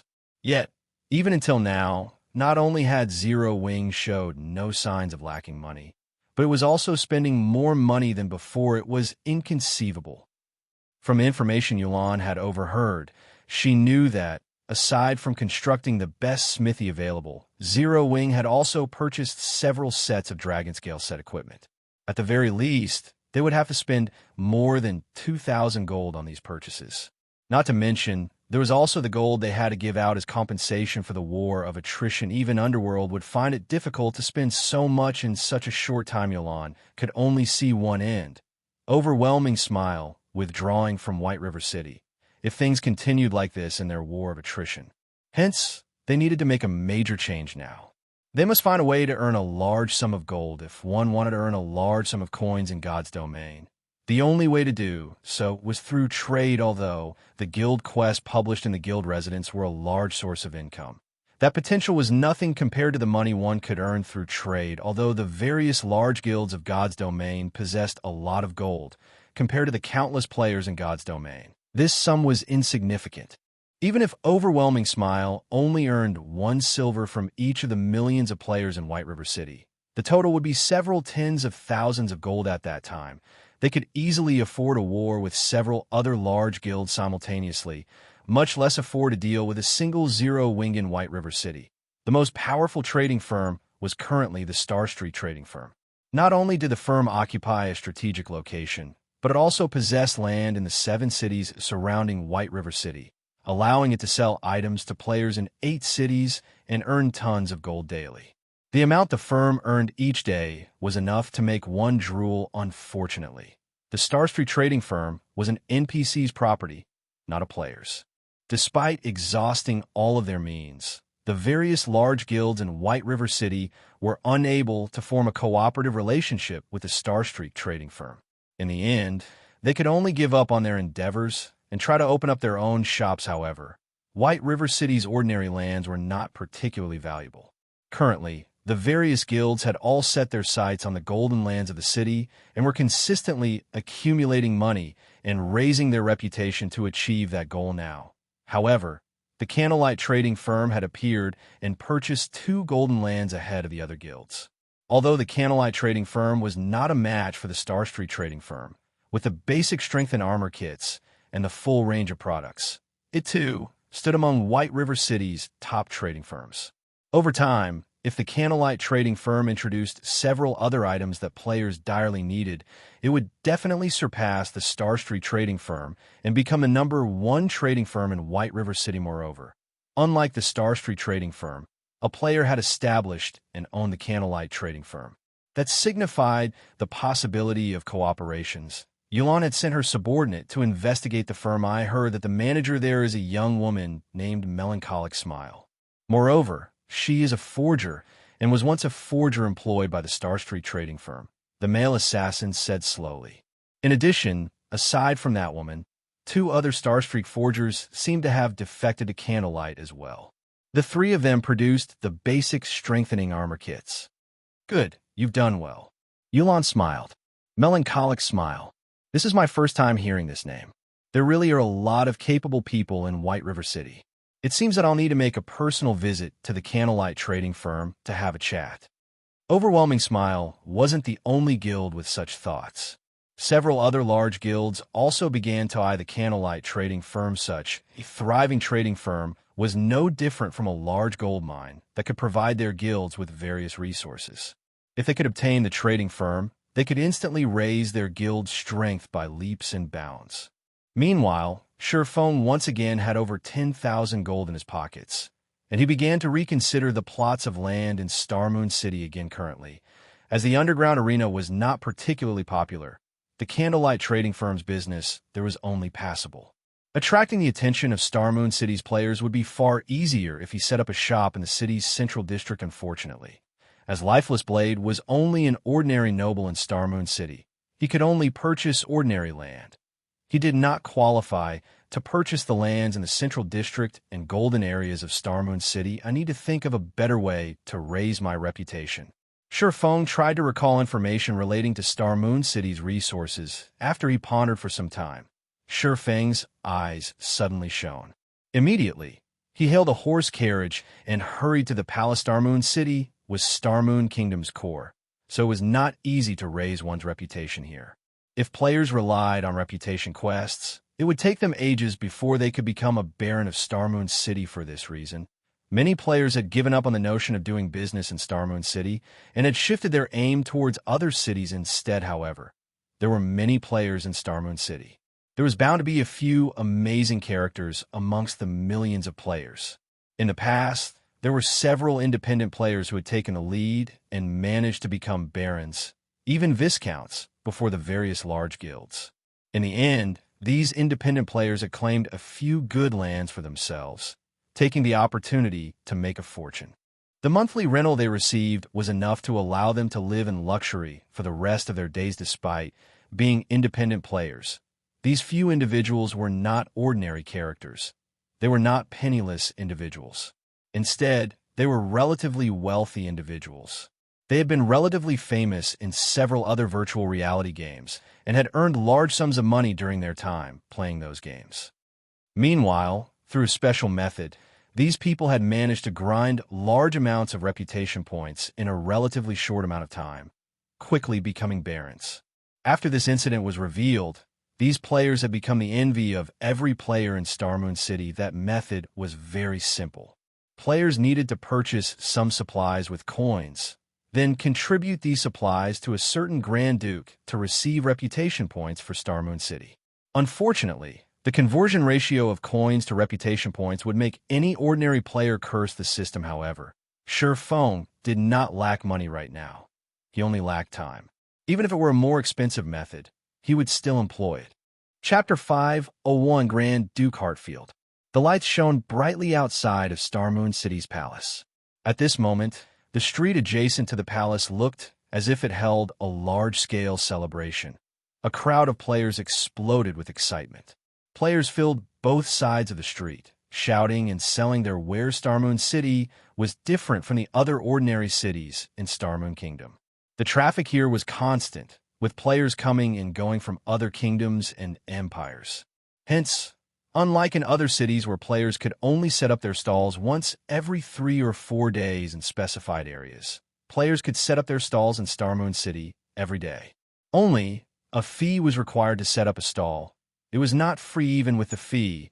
A large number of players were still willing to set up their stalls to sell items rather than using the auction house and paying a heavier fee. Even if they sold their items at a lower price here, they could still make a higher profit normally. Players would only choose to sell their items through the auction house if they were in a hurry for money or they wished to obtain a better price for rare and precious items, as the items sold at stalls were much cheaper. Many independent players and large guilds would come here to purchase the materials and items they needed. Shurfeng had come to this place precisely to purchase some supplies. Method of exchanging coins for reputation points was, in reality, a special quest found in Starmoon City. To players who focused on raiding dungeons and grinding monsters to level up, they might never discover this special quest. However, to players who leveled up slowly and focused more on enjoying the game itself, it was not particularly difficult to find the quest. As long as they listened for information in the capital city, they could obtain some clues leading to the quest. Meanwhile, this clue was that Grand Duke Hartfield's daughter had fallen ill and was in urgent need of a large amount of herbs. The quest only required 1 stack of ordinary herbs. Upon completing this quest, players would receive a certain amount of money and EXP. Meanwhile, players could accept this quest indefinitely. Unfortunately, the amount of money and EXP wasn't quite worth the value of the herbs. In the past, wealthy players who wished to level up quickly had spent money to increase their EXP through such quests. Even so, they did not invest a lot of money in this method of leveling. After all, coins were very valuable during the initial stages of the game. Nobody would spend them foolishly in the past, as everyone had been convinced that this special quest was merely a method that allowed one to exchange money for EXP. A few insane individuals, who had not wanted to level up in the fields, began to purchase herbs in bulk, turning them in to complete the special quest in such a way. These individuals each traded in 1,500 stacks of herbs, reaching a critical point of this quest when a player traded in 1,500 stacks of herbs. Grand Duke Hartfield would no longer reward said player with money and EXP. Instead, the Grand Duke rewarded the player with a thank you gift. One could obtain a variety of items from this gift. Among them, there was a 10% chance to obtain a reputation book. When used, the reputation book would give a user a certain amount of Starmoon City reputation points. This was why Shurfeng had come to this bazaar to purchase herbs in bulk, either ordinary herbs or rare herbs. After making a round through the bazaar and investigating the general prices of herbs, Shurfeng began shouting through the trade channel, buying ordinary herbs, 40 copper per stack. Rare herbs, 3 silver per stack. We'll buy as many as you have. The trade channel was a unique channel only available in bazaars. Any players in a bazaar could receive the messages sent through this channel. However, players who wished to shout their messages needed to pay a fee of 1 silver per message. Though the length of each message was limited to 100 words, it was a valuable promotion tool. With this, Shurfeng could save himself a lot of trouble. The amount and prices of herbs at each stall varied greatly. If Shurfeng had to visit every stall in the bazaar, even if he exhausted himself to death, he would only acquire a small amount. Hence, rather than haggling with every stall owner, he might as well offer to purchase herbs at an average price. Naturally, interested players would hunt him down to sell their goods. Shortly after Shurfeng's announcement, a large number of players rushed towards him. Boss, how many herbs do you want to buy? Big brother swordsman, look, I have excellent quality herbs. I can even lower the price if you buy them in bulk. The players that had hurried over all looked at Shurfeng like hungry wolves. They crowded around him, rushing to sell their herbs. Their intensity far exceeded Shurfeng's initial expectations. All right, no need to rush. All of you, line up and trade with me. Shurfeng smiled as he motioned for the crowd to calm down. Sure enough, players' enthusiasm in the capital city is a lot more intense. However, After giving it some thought, their enthusiasm was only natural. Players were currently busy with leveling and were not particularly enthusiastic about lifestyle classes. Although guilds nurtured their own alchemists, the guilds could easily supply the amount of herbs their alchemists needed. They didn't need to purchase any more. Importantly, the crowd was so excited because the demand for herbs was usually quite low. As useful potion recipes were extremely rare, demand for herbs had dropped even further. In addition, Starmoon Kingdom was not a herb-poor kingdom, resulting in the prices of herbs remaining relatively low despite there being 20 herbs in each stack.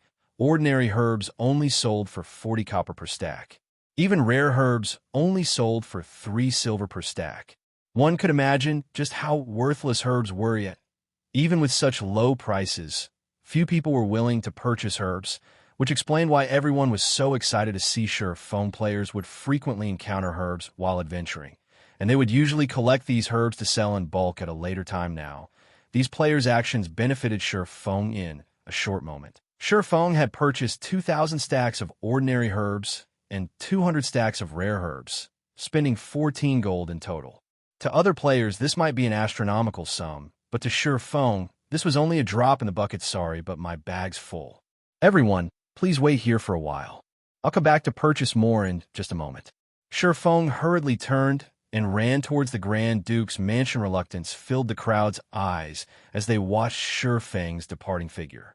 However, when they heard that he would return to purchase more later, they all chose to remain there, quietly awaiting his return. At this time of year, there were simply too few players willing to purchase herbs. Now that one such player had emerged, how could they easily give up on this opportunity?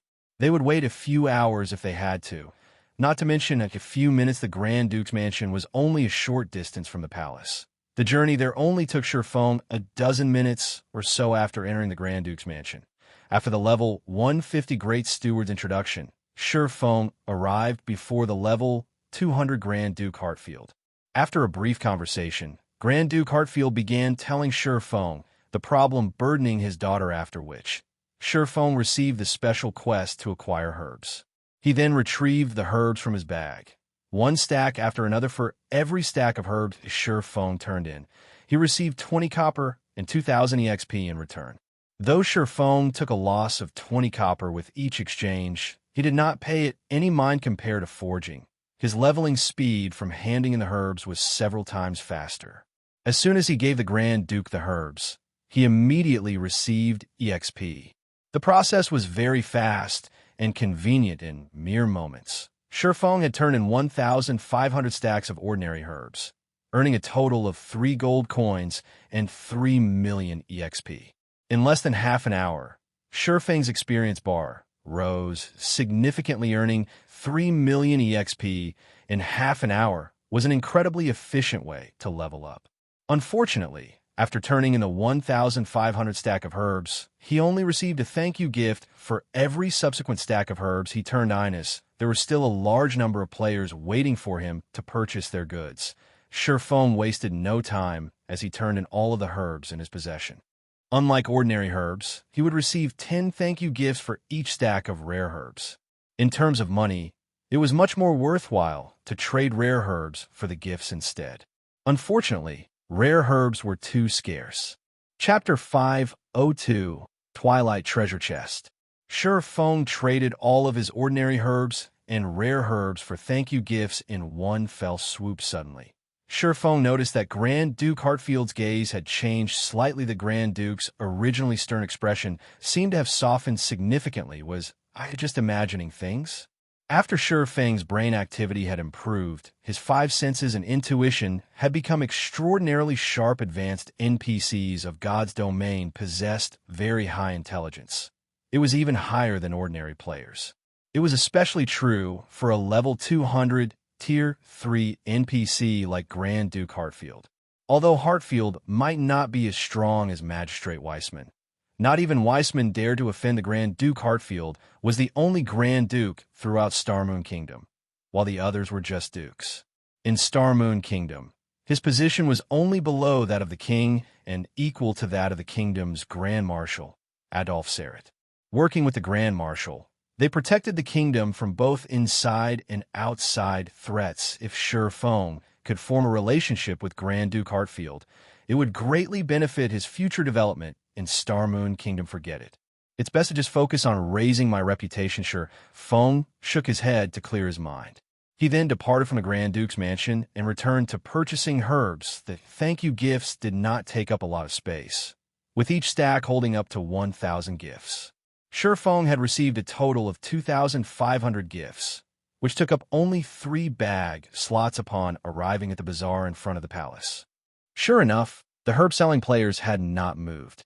The moment these players noticed Feng's return, they immediately rushed over to welcome him. In moments, Feng's bag was filled to the brim once more. He then returned to the Grand Duke's mansion and began to trade the herbs for more thank you gifts after spending several hours ferrying herbs from the bazaar to the Grand Duke's mansion. Feng had purchased close to half of all the available herbs in Star Moon Kingdom, his total expenditure exceeding 400 gold. Originally, Feng had hoped to continue purchasing herbs. However, his high-profile actions had attracted a lot of attention, and many people had begun secretly investigating the reason behind Feng's purchases. After all, no guild lacked herbs. Even if a guild were trying to nurture a large number of alchemists, there should be no need for such a massive supply. It should be about time to call it quits.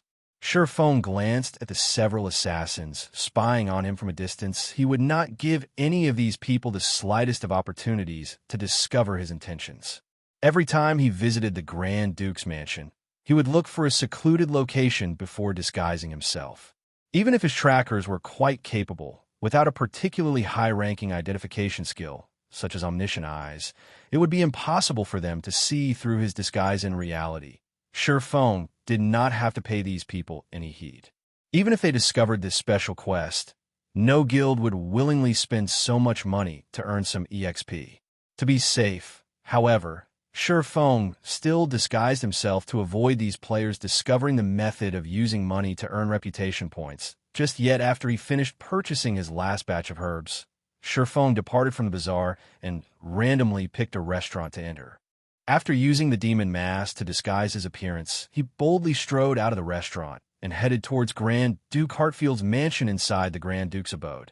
Feng habitually walked up to the Grand Duke and took out the final 1,000 stacks of ordinary herbs and 1,000 stacks of rare herbs from his bag, trading them all for thank you gifts. Suddenly, the familiar sound of system notification reached his ears. System. Grand Duke Hartfield's favorability increased by 30 points. Sure enough, this special quest is not as simple as it seems. Feng grew slightly excited upon seeing this system notification. The higher ranked an NPC was, the more difficult it was to raise their favorability. The fact that he had increased the Grand Duke's favorability just by spending around 400 gold was completely worth it. However, giving the situation some thought, Feng felt that this result was quite reasonable. After all, he had already earned close to 120,000 thank you gifts. If each stack could hold 1,000 gifts, that was close to 120 stacks. Currently, the prices of herbs were only this cheap due to the fact that players of God's domain were still low-leveled and did not have much use for them. If Feng waited 2 more weeks, or so, the money he would have to spend to earn 120,000 thank you gifts would most likely increase by several folds. If the Grand Duke had nothing to say even after such a huge contribution, his heart was definitely made of stone. Young adventurer, thank you for your enthusiastic contributions. With this many herbs, I can extract a sufficient amount of herbal essence to cure my daughter. To show my gratitude, you may use those thank you gifts to trade for the treasures I usually store inside my treasury. Grand Duke Hartfield said, happily, Your Highness Hartfield. It will be my honor, Feng replied, immense joy filling his heart. Originally, Feng had intended to open the thank you gifts he had amassed in one sitting. He had never expected the gifts to have such a purpose. Most likely, not even those several wealthy players in the past had exchanged as many herbs as he had steward. Take this adventurer to have a look. Grand Duke Hartfield said yes. The Grand Steward answered before leading Feng to the treasury on the 3rd floor. The Grand Duke's treasury was heavily guarded. The 6 white-robed knights guarding the entrance were level 200 tier 3 judgment knights. Not to mention, there was even a Tier 5 magic array protecting the vault. Even a Tier 4 class would require a significant amount of time to break through such a powerful magic array upon entering the treasury. Shifeng discovered that the place looked very much like a museum. With many treasures on display, this is the list of treasures. You are allowed to redeem the gifts for any of the items inside. The Grand Steward passed a list to Shifeng. There were not many items available for exchange on the list. However, Shifeng was not surprised. Grand Duke Hartfield's favorability towards him was only 30 points. The fact that the Grand Duke was willing to let him trade his thank you gifts for treasures was already a considerable outcome. If he wished to trade for every item in this treasury, he would need to raise the Grand Duke's favorability towards him to at least 300 points. Shifeng then examined the list of items.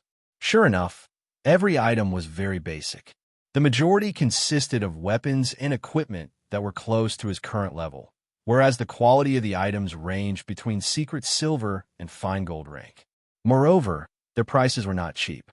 Even the most basic piece of level 25 secret silver equipment required 1,000 thank you gifts. If converted to coins, it would cost 4 gold. If not for the herbs he bought being cheap, 1,000 gifts would cost 8 gold or more. Moreover, these level 25 secret silver and fine gold equipment were all individual pieces and not set equipment. To Shifeng, these items did not serve much purpose. Just as Shifeng felt that he had nothing to gain here, he suddenly discovered the name of a very familiar item at the bottom of the list. Isn't this the Twilight treasure chest? The Twilight treasure chest had been very famous in God's domain. It was also referred to as both the treasure chest of luck and the indiscriminate treasure chest. Only elite monsters that were level 30 and above had a very low chance to drop the Twilight treasure chest. As for why it was called the indiscriminate treasure chest, the items one could obtain from it were extremely random. One might only receive 2 or 3 copper and some trash items. One might also receive epic or even fragmented legendary items. In general, the items one could get from the Twilight treasure chest relied heavily on luck in the past. The majority of the players who had obtained this item would promptly toss it onto the auction house, selling it for around 1 gold rather than opening it themselves. On the other hand, each Twilight treasure chest only required 100 thank you gifts to redeem. In other words, each Twilight treasure chest would cost Shifeng 40 silver, which was significantly cheaper than its price in his past life luck. When Shifeng looked at the Twilight treasure chest, he suddenly recalled the Icarus's heart around his neck. This was a godly tool that could instantly raise his luck by 25 points. Chapter 503, Yin-Yang Walker. Shifeng looked at the Twilight treasure chest and pondered his situation carefully. Currently, he had nearly 120,000 thank you gifts on him. They were definitely enough to raise his reputation to a sufficient level. The luck attribute could be applied in various aspects. Aside from monster drops, luck also played a significant role in opening treasure chests and gift boxes, though the effects were not as prominent as they were with drops. However, Icarus's heart only gave Shifeng 5 points of luck under normal circumstances. That amount was too little to make a significant difference when opening treasure chests based on Shifeng's understanding of the luck statistic. 5 points would not even double his drop rate when opening a treasure chest. Meanwhile, the Twilight treasure chest was famed for being a miser of good items. Only by activating Divine Providence and boosting his luck to 25 points would his chances significantly improve when opening a treasure chest. However, Divine Providence only had a duration of 30 seconds, whereas its cooldown lasted 1 hour. Let's decide after I raise my reputation. Saying so, Shifeng began opening the thank you gifts. Each thank you gift only required 1 second to open. Shifeng opened 10 gifts in a row.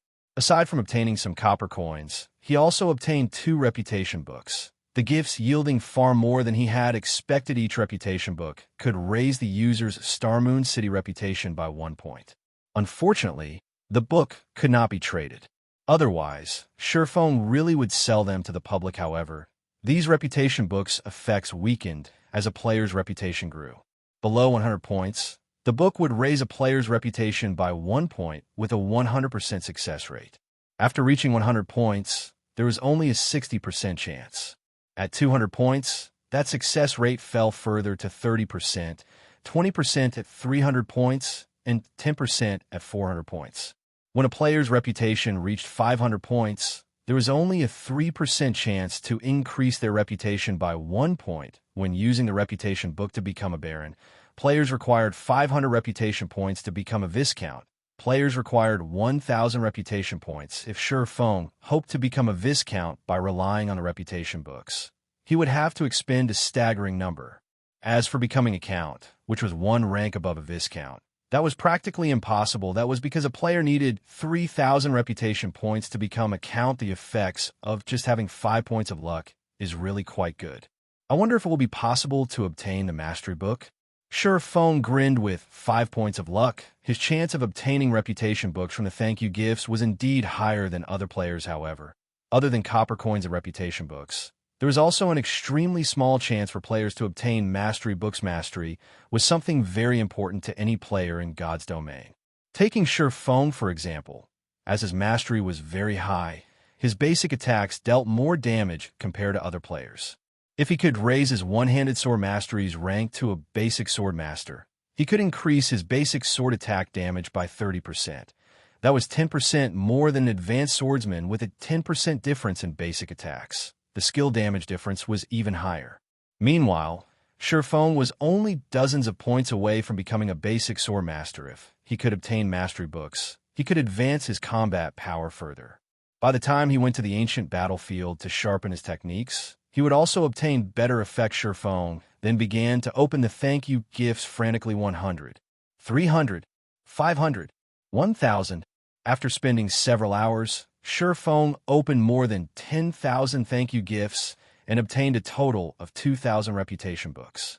In addition, he had also luckily obtained 8 mastery books. Each mastery book could give him 1 mastery point. With 100% certainty, will Divine Providence have an effect on the increase in reputation? When Shi Feng thought about how, after his reputation reached 100 points, the reputation books no longer gave him 1 reputation point with 100% certainty, then meant that luck was involved. Since luck was involved, then it was definitely related to the luck attribute.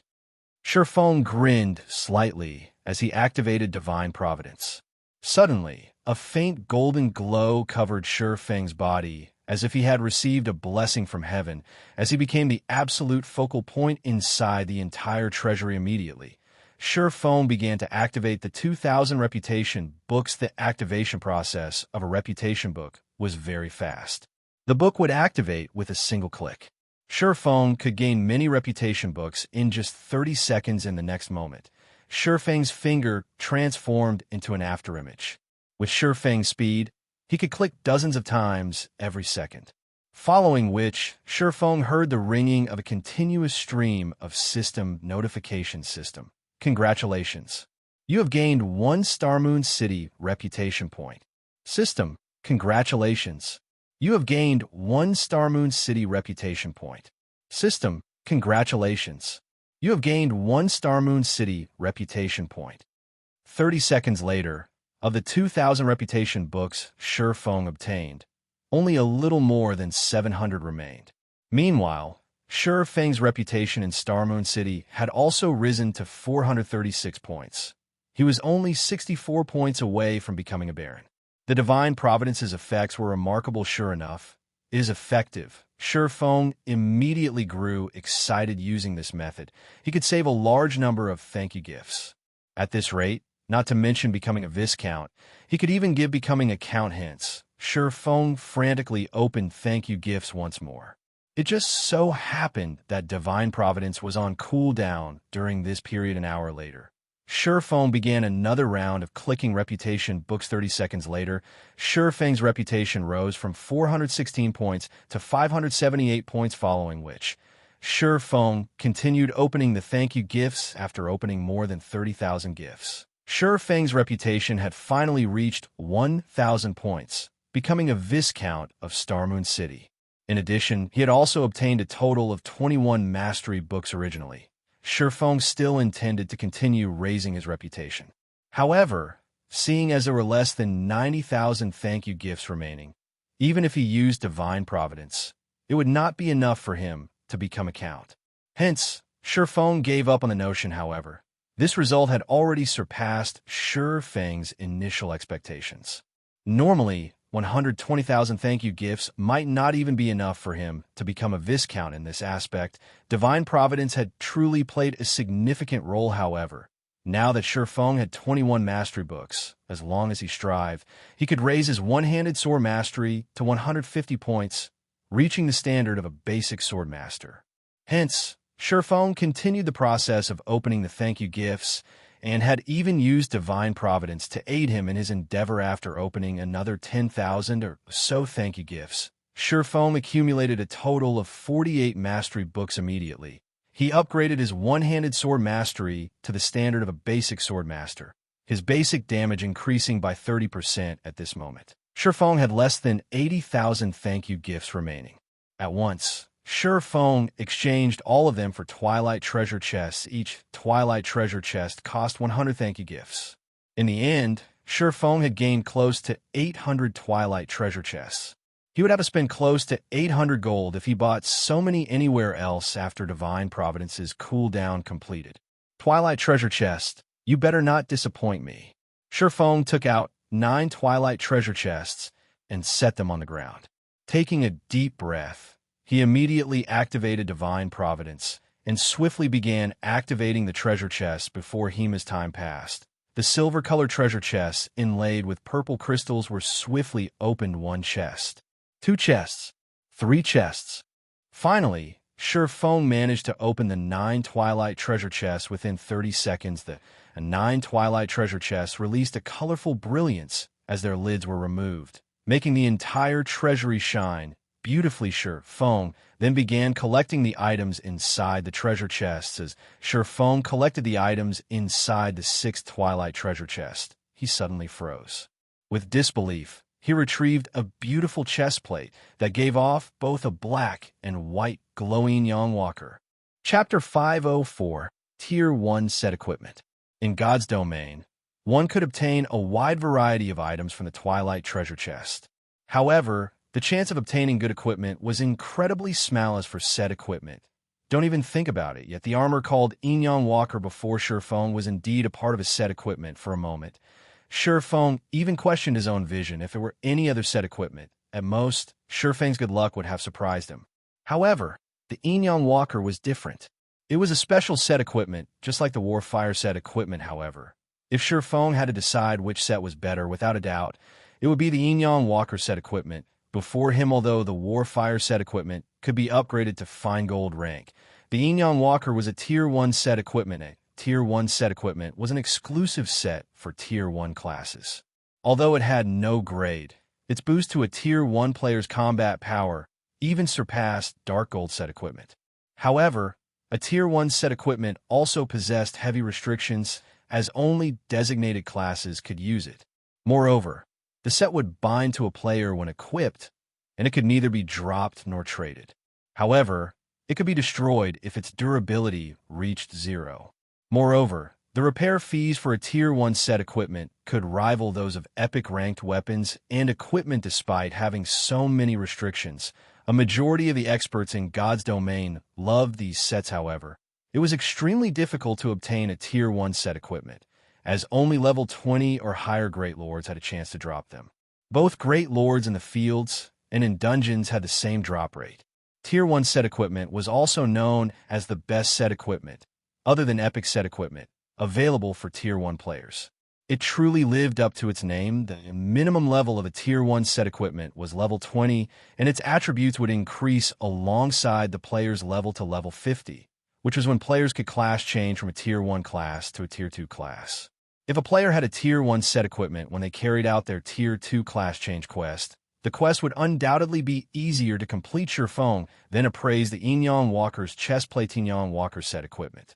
Level 20, level 50. Equipment requirement. Tier 1 Guardian Knight. Set consists of 5 parts: head, chest, hands, legs, and feet binds when equipped. Set effect. 2-piece effect. Defend skill increased by 3 levels. Defense increased by 10%. Damage received reduced by 15%. And healing received increased by 15%. 4-piece effect. Endurance increased by 15%. and strength increased by 10%. Obtain Yin-Yang shield skill. Cast a magic shield on yourself, reducing all magic damage received by 60% and gaining immunity to all control effects for 15 seconds. Cooldown, 2 minutes 5-piece effect. Receive 1 stack of Yin-Yang energy every time damage is received. After 30 stacks, Yin-Yang power skill can be activated. Hatred increased by 100%. All attacks deal holy damage. All Guardian Knight skill effects increased by 50%, and all attributes increased by 15% for 24 seconds. Cooldown, 5 minutes if I can gather the complete set and give it to a Tier 1 Guardian Knight. Tanking bosses and large-scale team dungeons will be a breeze. Shurfeng inwardly sighed as he read the Yin-Yang Walker's set effects. Obtaining even a single piece from the Twilight treasure chest was already nearly impossible. Trying to obtain the complete set would be a miracle. The effect of having 25 luck is better than I expected. Shurfeng was utterly satisfied. He then looked at the large number of Twilight treasure chests in his bag, chuckling, with so many Twilight treasure chests, I refuse to believe that Divine Providence won't net me any other good items. Shurfeng had already decided. As soon as the cooldown of Divine Providence completed, he would use it to open the treasure chests. With more than 700 Twilight treasure chests, even if he could not earn back the cost of all the herbs he had bought, he would not suffer too huge of a loss. Either soon, Shurfeng collected the remaining items from the treasure chests and stored them in his bag. Other than the Yin-Yang Walker, the 9 Twilight treasure chests only yielded ordinary items. Shurfeng had only obtained a few silver coins and some rare materials, as well as a forging design to create the Lightstone. Although it was a forging design, it wasn't very valuable. It was not worth even 30 silver. This was because the Lightstone forging design was quite common. It had a chance to drop from any level 40 or above maps. However, God's Domain's current players were very much in need of Lightstones. The Lightstone was a consumable item that could illuminate a certain area as if it were daytime. In the darkness of night, any monsters caught within the Lightstone's radius would lose their nighttime advantages. The item allowed players to grind monsters freely and level up during the night to players who wished to level up quickly. Even the darkest night was a time to level up. Lightstones were practically necessary for players out in the fields, hence why the drop rate for the item's forging design was relatively high. Only, players would find it very difficult to obtain the forging design at their current level's Lightstone. A light flashed in Shurfeng's eyes. He felt that this was a good opportunity to make a fortune as long as he sold them. The Lightstones would be well received currently. The Candlelight trading firm relied on the strengthened armor kits to draw customers from the Star Street trading firm. If he added Lightstones to the firm's available products, it would definitely boost the firm's competitive edge. Lightstones were easy to produce. Moreover, the materials it required consisted of cheap and common items, such as advanced stones and magic essences. Hence, Lightstones were easily affordable by the majority of the players, unlike the expensive strengthened armor kits that only a small number of players could afford. In addition, there were only 3 people producing the strengthened armor kits right now, and their success rates were only at 30%. It was not enough to satisfy the demand of so many players. As for Lightstones, even an advanced forging apprentice's success rate would be higher than 30%.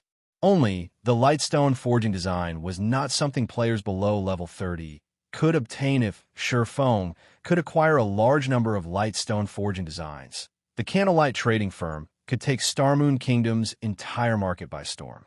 The Candlelight trading firm had plenty of advanced forging apprentices. As long as they had a sufficient number of forging designs, they could mass-produce the Lightstones. Not only could they supply the players from White River City and Starmoon City, but they could also provide an endless supply to other cities as well. At that time, even counting their money would become a laborious task. In any case, I have nothing better to do right now.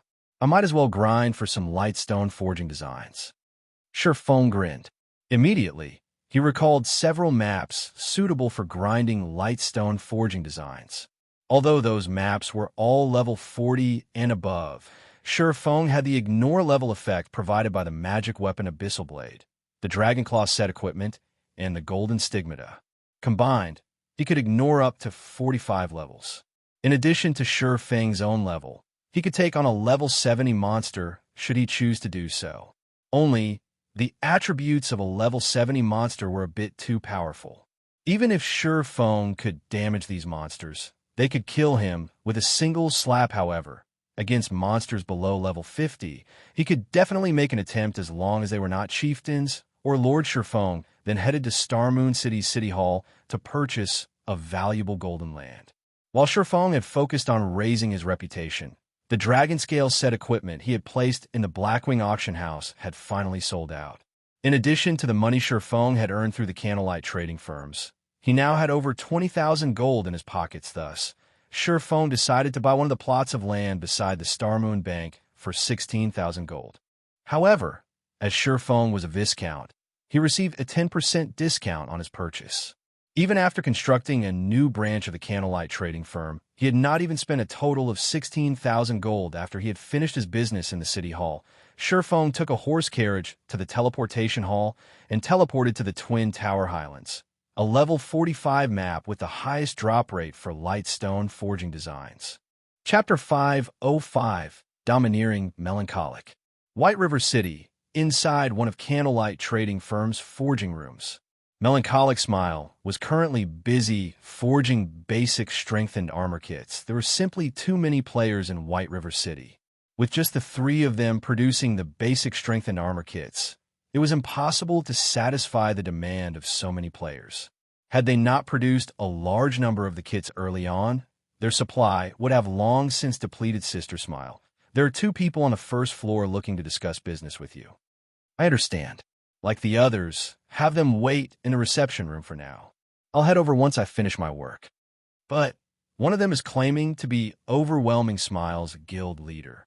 Overwhelming Smile's guild leader. Melancholic Smile could not help but pause as one of the tyrannical guilds in White River City. It was far ahead of other guilds. Their funds and member count were also plain for all to see. A lifestyle guild's direction of development was completely different than combat guilds. In other words, there should not be any conflicts of interest between the two. However, a lifestyle guild did not possess any combat capabilities. When producing certain items, plenty of rare materials were required. Meanwhile, many of these materials dropped from dungeons. Hence, lifestyle guilds would usually cooperate with some combat guild in such a relationship. The combat guild in question would be responsible for supplying the rare materials, while the lifestyle guild would offer some discounts and give priority on sales of certain items to said combat guild. Just in time, Melancholic Smile said, I'll head over there now. Saying so, Melancholic Smile tidied up the materials on the table and headed downstairs.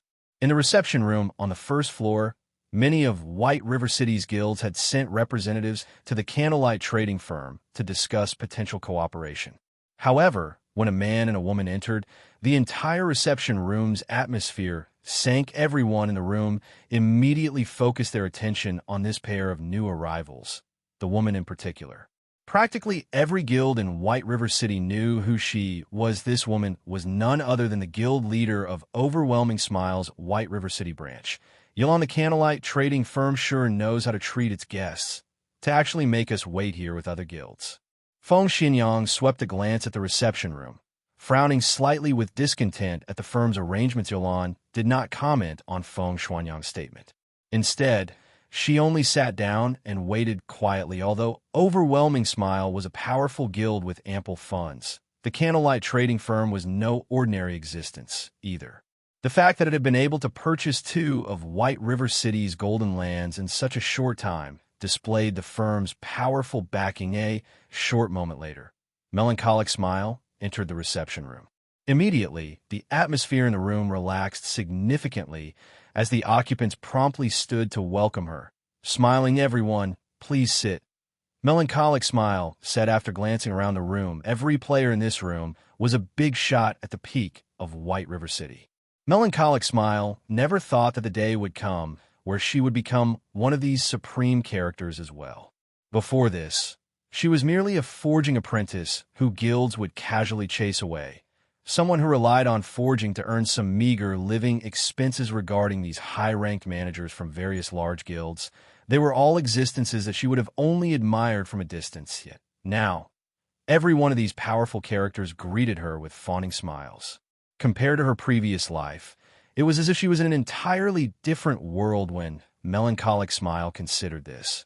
Her thoughts immediately switched to the man who had helped her rise to this position. If Shifeng had not been willing to accept her back then, she would most likely have still worried over her day-to-day life. She would still be one of the lifestyle players at the bottom layer of White River City, rejoicing over earning 1 or 2 silver a day.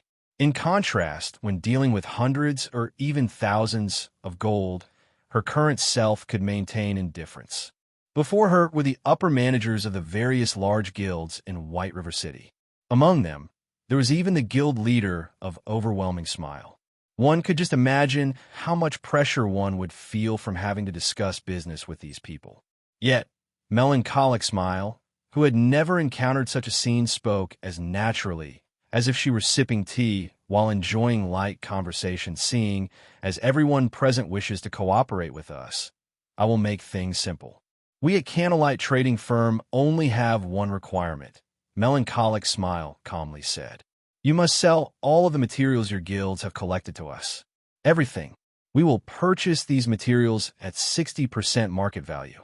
In return, the Candlelight Trading Firm will give your guilds a discount on your purchases here. The discounts available range from 5% up to, but not limited to, 15%.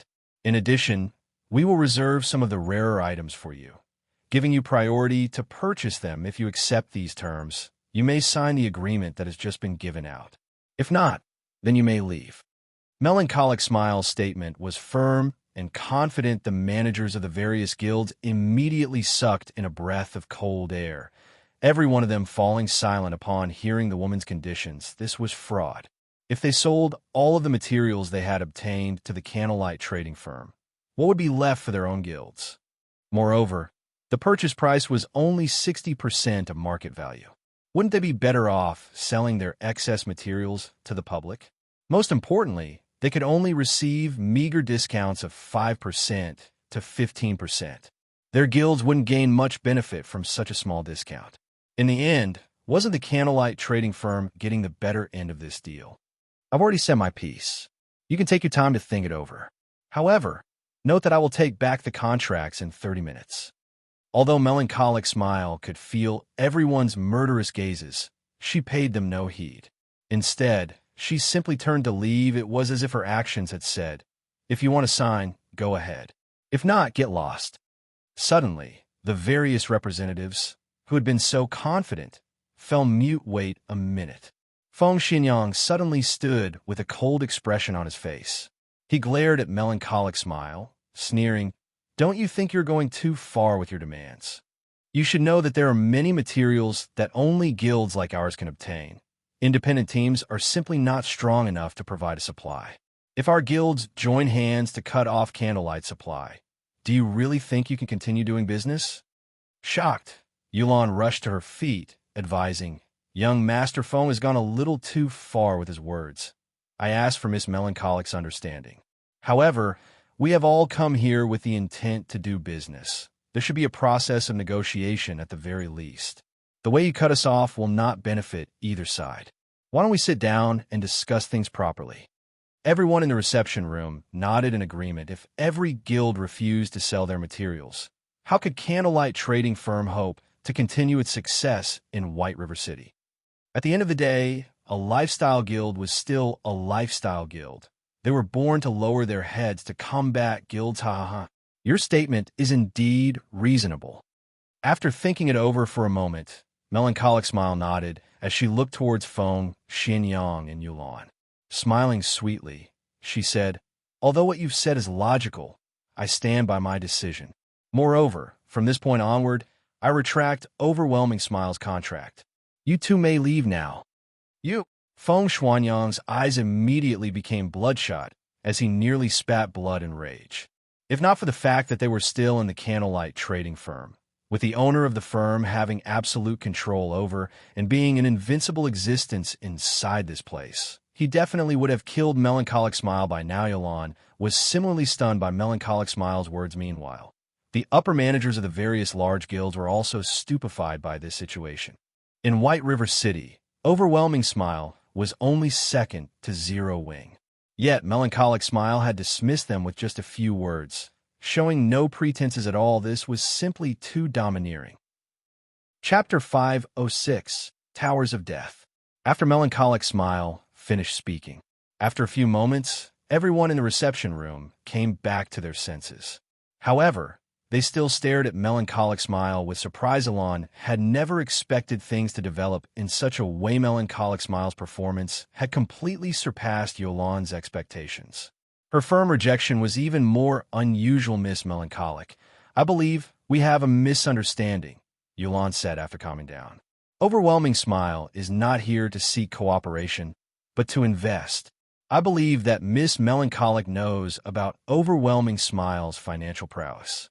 With our help, the Candlelight trading firm will have no issues obtaining materials or funding. At the end of the day, Candlelight is not a combat guild, so its development is limited.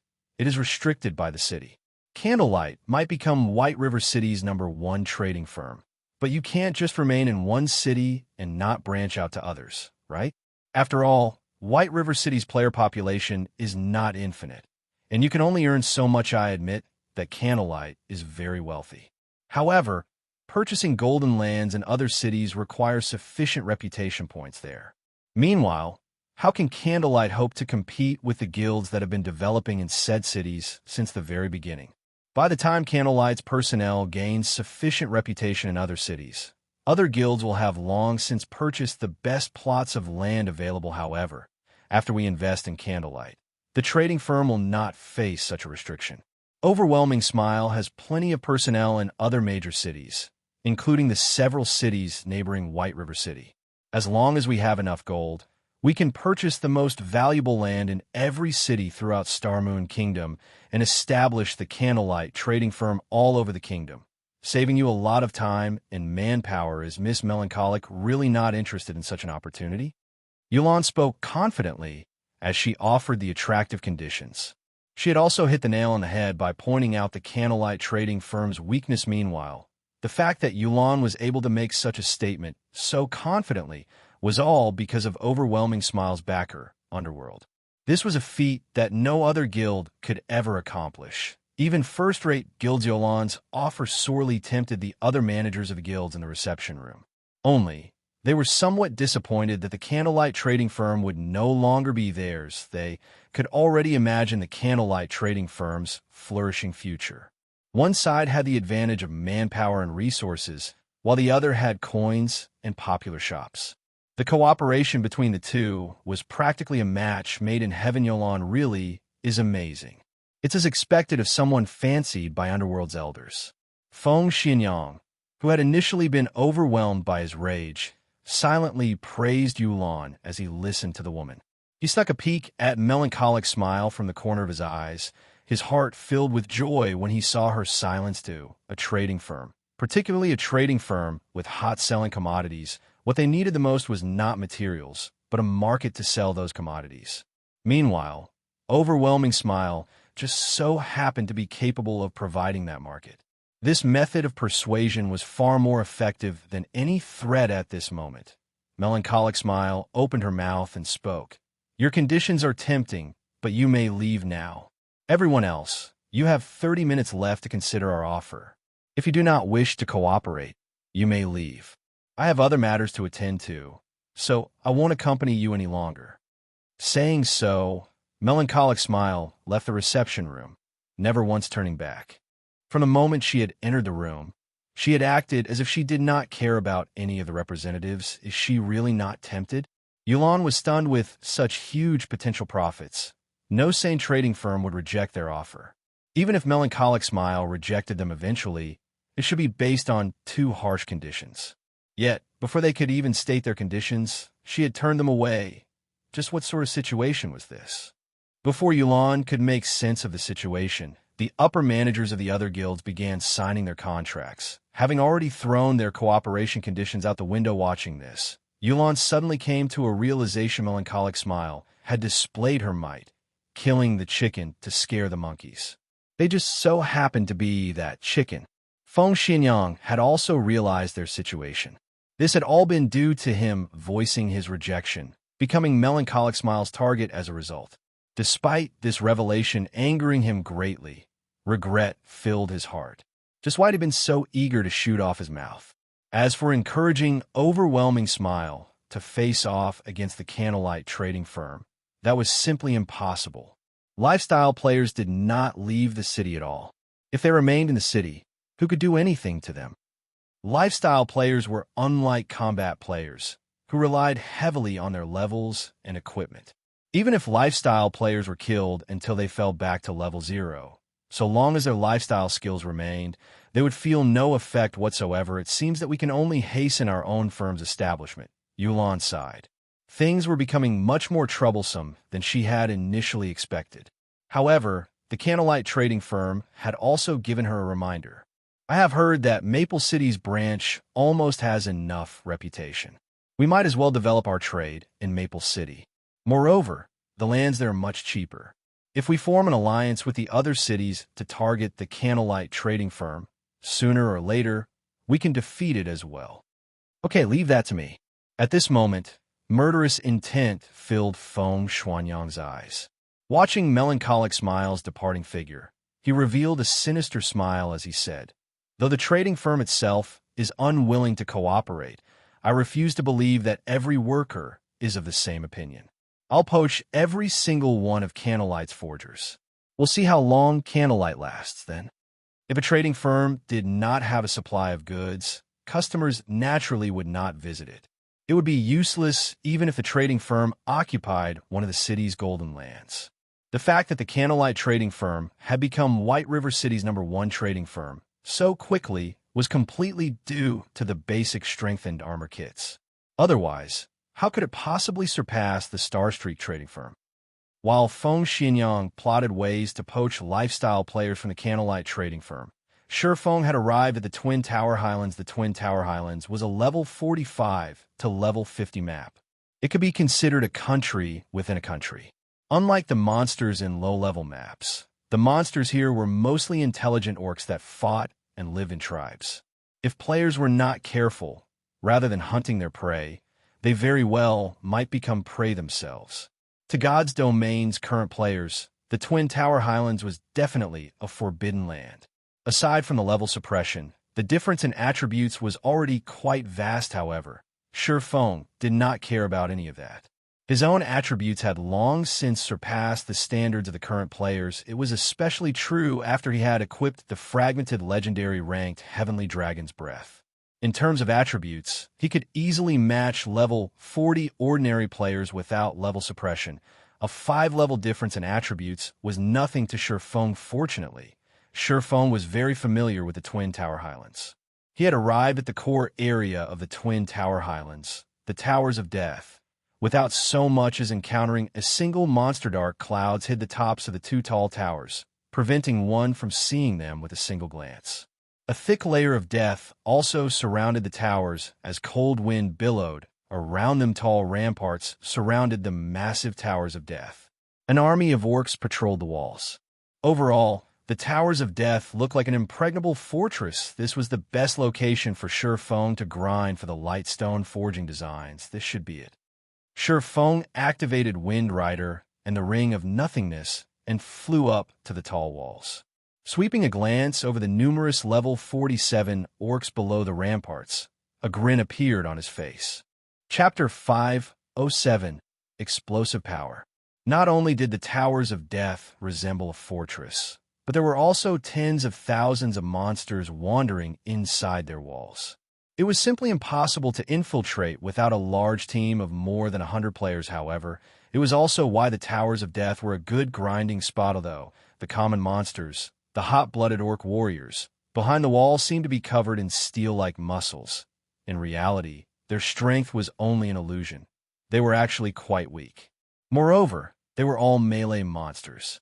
As long as a team had several powerful AoE classes, the Towers of Death would become a leveling heaven hot-blooded orc warrior, orc common monster.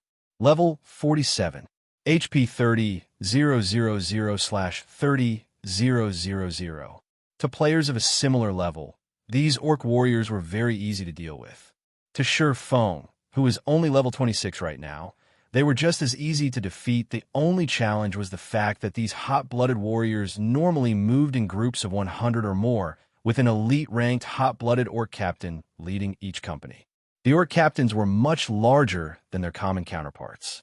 They were fully protected by a suit of plate armor and wielded a war saber and large shield in each hand. Most importantly, these orc captains had an aura effect that could increase the attack speed and damage of nearby hot-blooded orc warriors by 30%. Hot-blooded orc captain, orc elite rank. Level 48. HP 200, 000/200, 000. Even a 50-man team would struggle against such a company of orcs. As for 20-man teams, they could only escape for their lives. Teams that came to grind here would usually eliminate the orc captain first, sending several assassins with high burst damage and a bombardment from the ranged attackers, getting rid of the orc captain in the shortest amount of time possible. That way, the hot-blooded orc warriors would be fish in a barrel, easy to annihilate. However, Shurfeng's level was too low right now. It would be very difficult for him to charge into the group of orcs and kill the orc captain swiftly, hence why Shurfeng had flown up to the ramparts. The ramparts were very tall, and it would not be easy for one to reach the top quickly, especially common monsters like the hot-blooded orc warriors. Monsters like them could only use the only staircase. Moreover, it was a long way from the bottom to the top of the stairs, and it would take the orc warriors quite some time to reach the top of the walls. The orc captain, however, was different. The captain's strength was impressive, and he could easily reach the top of the walls with just a few jumps in the past. Many people had used this method to grind orcs and level up after Shurfeng positioned himself on the rampart. He switched the 7 luminaries' rings aura of wind to the aura of fire. Simultaneously, he activated the ice-blue devil flame, pale blue flames suddenly covering his entire body with the effects of the aura of fire and the ice-blue devil flame combined. His damage instantly increased by 60%. The combined effects were no weaker than when he activated a berserk skill. Moreover, these effects lasted indefinitely and had no side effects whatsoever. He then took out the blazing meteor and threw it at a hot-blooded orc warrior Xiao. The blazing meteor streaked across the air like a shooting star, instantly striking at a hot-blooded orc warrior who patrolled below the fortress walls. 9-0 for although there was no level suppression. A level 47 monster was far superior to a level 20+ monster regarding both defense and attack power. Shurfeng only had the attributes of a level 40 or so ordinary player. His damage was very limited intruder. The orc warrior bellowed angrily as he turned towards Shurfeng on top of the wall immediately. The entire company of hot-blooded orcs also discovered Shurfeng. However, as the wall was too large, they could only frantically dash towards one of the distant staircases. The armored hot-blooded orc captain, unlike his allies, simply bent his legs and jumped. In just a moment, the orc captain had jumped up to half the height of the wall. The captain stabbed his saber into the sturdy wall. Using his saber as a foothold, the captain jumped once again, reaching the top of the ramparts. His robust and powerful hand grabbed and tugged on the chain wrapped around his wrist. In the blink of an eye, the saber, which was connected to the chain, returned to the orc captain's hand. The entire process was smooth and only took an instant. The orc captain was like a martial arts expert who could walk on walls and fly through the eaves of buildings. However, Shurfeng was not the slightest bit surprised by the orc captain's actions. Elite monsters' intelligence and combat techniques at this level were not the slightest bit inferior to the professional fighters in real life. In some aspects, these elite monsters were even more amazing than professional fighters. The hot-blooded orc captain looked at Shurfeng, who was 10 yards away, with a bloodthirsty fury in his crimson eyes. Raising his shield, he used charge and dashed toward Shurfeng. The orc captain was over 2 meters tall. With his mass and speed, he was like a small car rushing towards Shurfeng. One could just imagine the consequences of such a collision without hesitation. Shurfeng activated Purgatory Power, raising his damage by another 30% and attack speed by 100%. He then dashed forward to meet the orc captain's charge head-on. Just as the orc captain was about to send Shurfeng into a fainted state, at the moment between life and death, Feng used silent steps. Not only had Feng avoided the fainted effect of the Orc Captain's charge, but he also managed to appear behind the Orc Captain Die. Feng shouted. In the next moment, the Abyssal Blade and the Purgatory Shadow in Feng's hands released a powerful, blinding light. The crimson flames that covered both swords caused the surrounding temperatures to soar flame burst. Dazzling streaks of light shot out from Feng's hands, piercing the hot-blooded Orc Captain's armor. The Orc Captain's armor could stop neither the scorching heat of the flames nor the sharp edges of the swords. The blazing Abyssal Blade easily penetrated the sturdy armor, stabbing the Orc Captain's vital point. 120, minus 18,160, minus 9,234, 27, 548. Frightening damages appeared above the hot-blooded Orc Captain's head, one after another. In the blink of an eye, the Orc Captain had lost close to half of his HP. The Orc Captain bellowed at the damage he received. Responding quickly, the Orc Captain used War Stomp, causing all enemies within a range of 6 yards to enter a fainted state for 3 seconds. However, Feng, who had already grasped the flowing water realm, had long since seen the Orc Captain's intentions. The instant the Orc Captain lifted his leg, Feng swung his sword Abyssal Bind. When the Orc Captain's feet were only several centimeters from the ground, 9 pitch-black chains emerged from the ground and bound the captain, restricting all of his movements. Taking this opportunity, Feng launched a barrage of attacks towards the Orc Captain. Due to Abyssal Bind reducing the Orc Captain's defense by 100%, Feng's Flame Burst skill became even more powerful. Now, each attack dealt around minus 20,000 damage, while double critical hits dealt around minus 40,000 damage. Before Feng could exhaust the 12 instances of Flame Burst, the hot-blooded Orc Captain was already dead, dropping a few silver coins and a piece of equipment from beginning to end. Feng took less than 4 seconds to kill the hot-blooded Orc Captain. Meanwhile, only now did the hot-blooded Orc warriors finish climbing the stairs, reaching the top of the rampart. However, there was still more than 60 yards between them after collecting the drops. Feng used Skywheel Sword on the Orc warriors who were 40 yards away from him. Golden Divine swords descended from the sky, sealing the hot-blooded Orc warriors in a radius of 20 yards for 4 seconds. At the same time, the Orc warriors each received over minus 4,000 damage, while some received close to minus 10,000 critical damage. With a single attack, the hot-blooded Orc warriors lost close to half of their 20,000 HP while the hot-blooded Orc warriors ceaselessly bellowed with anger.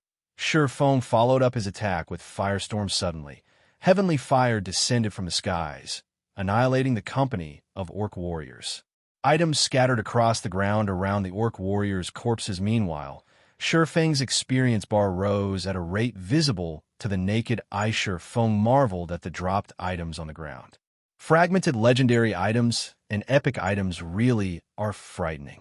Originally, Feng thought he would have some troubles dealing with these hot-blooded Orc warriors. Now, it would seem that he had worried for nothing. Chapter 508, Successive Promotion. After defeating the first batch of hot-blooded Orc warriors, Feng had a preliminary understanding of his current strength. He was now confident about what he should do and how far he should go. Previously, he had chosen to lure the group with the least number of orcs as a precaution. Later, so long as he did not lure 2 groups at once, he should be able to defeat an army of 200 or 300 orcs. With this, his chances of obtaining the Lightstone forging design should be significantly higher. There sure are a lot of dropped items. Feng muttered as he arranged the loot from the Orc warriors. He had picked up a total of 6 silver. That was more than half a day's earnings for an elite player. The Orc warriors had also dropped plenty of scrap items and materials. In total, he had earned nearly 12 silver from killing a single batch. If a piece of level 40 bronze equipment dropped, he could instantly earn another 80 silver or more. However, this result was only due to Feng's 5 points of luck. Otherwise, it was impossible for a group of Orc warriors to drop so much money and so many items, following which, Feng continued searching for patrol teams that he could take on while he waited for his skills to cool down. Firestorm, in particular, had a long cooldown of 5 minutes. As soon as the 5 minutes were up, Surephone would immediately lure another wave of monsters. Surephone required less than 30 seconds to take care of a wave of hot-blooded orc warriors.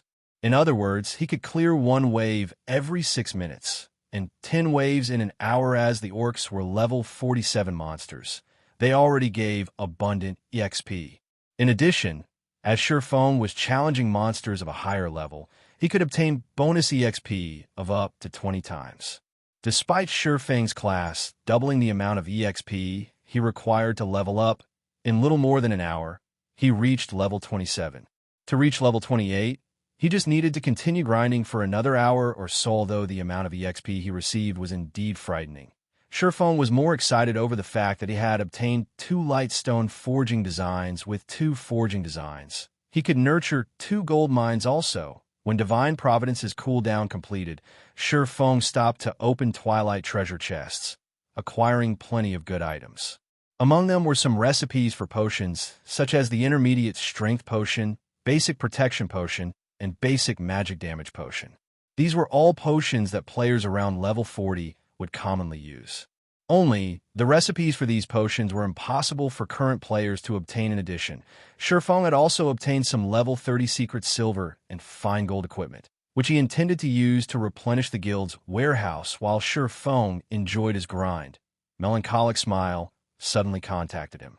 Through the screen, Surephone could tell that, though Melancholic Smile seemed somewhat tensed, there was a hint of pride and excitement in her eyes. Guild leader, just as you predicted, Overwhelming Smile paid us a visit, though I've already chased them away. The other guilds have also agreed to cooperate with us, Melancholic Smile said slowly. Also, just as you expected, after we chased them away, they immediately began contacting our guild's forgers and forging apprentices. Although Uncle Ironheart and Coco rejected their offers, many of the forging apprentices in the guild were unable to resist the tempting offers and have already applied to dissolve their contract with us to join Overwhelming Smile. From what I learned from those forging apprentices, it seems that they are heading to Maple City to develop themselves. Although Melancholic Smile had tried to dissuade those who intended to leave, there were bound to be some who could not resist Overwhelming Smile's astronomical offer. Melancholic Smile could not force these people to stay. Fortunately, Surephone had long since prepared for such a situation. All lifestyle players who joined the Horizon Alliance were required to sign a contract.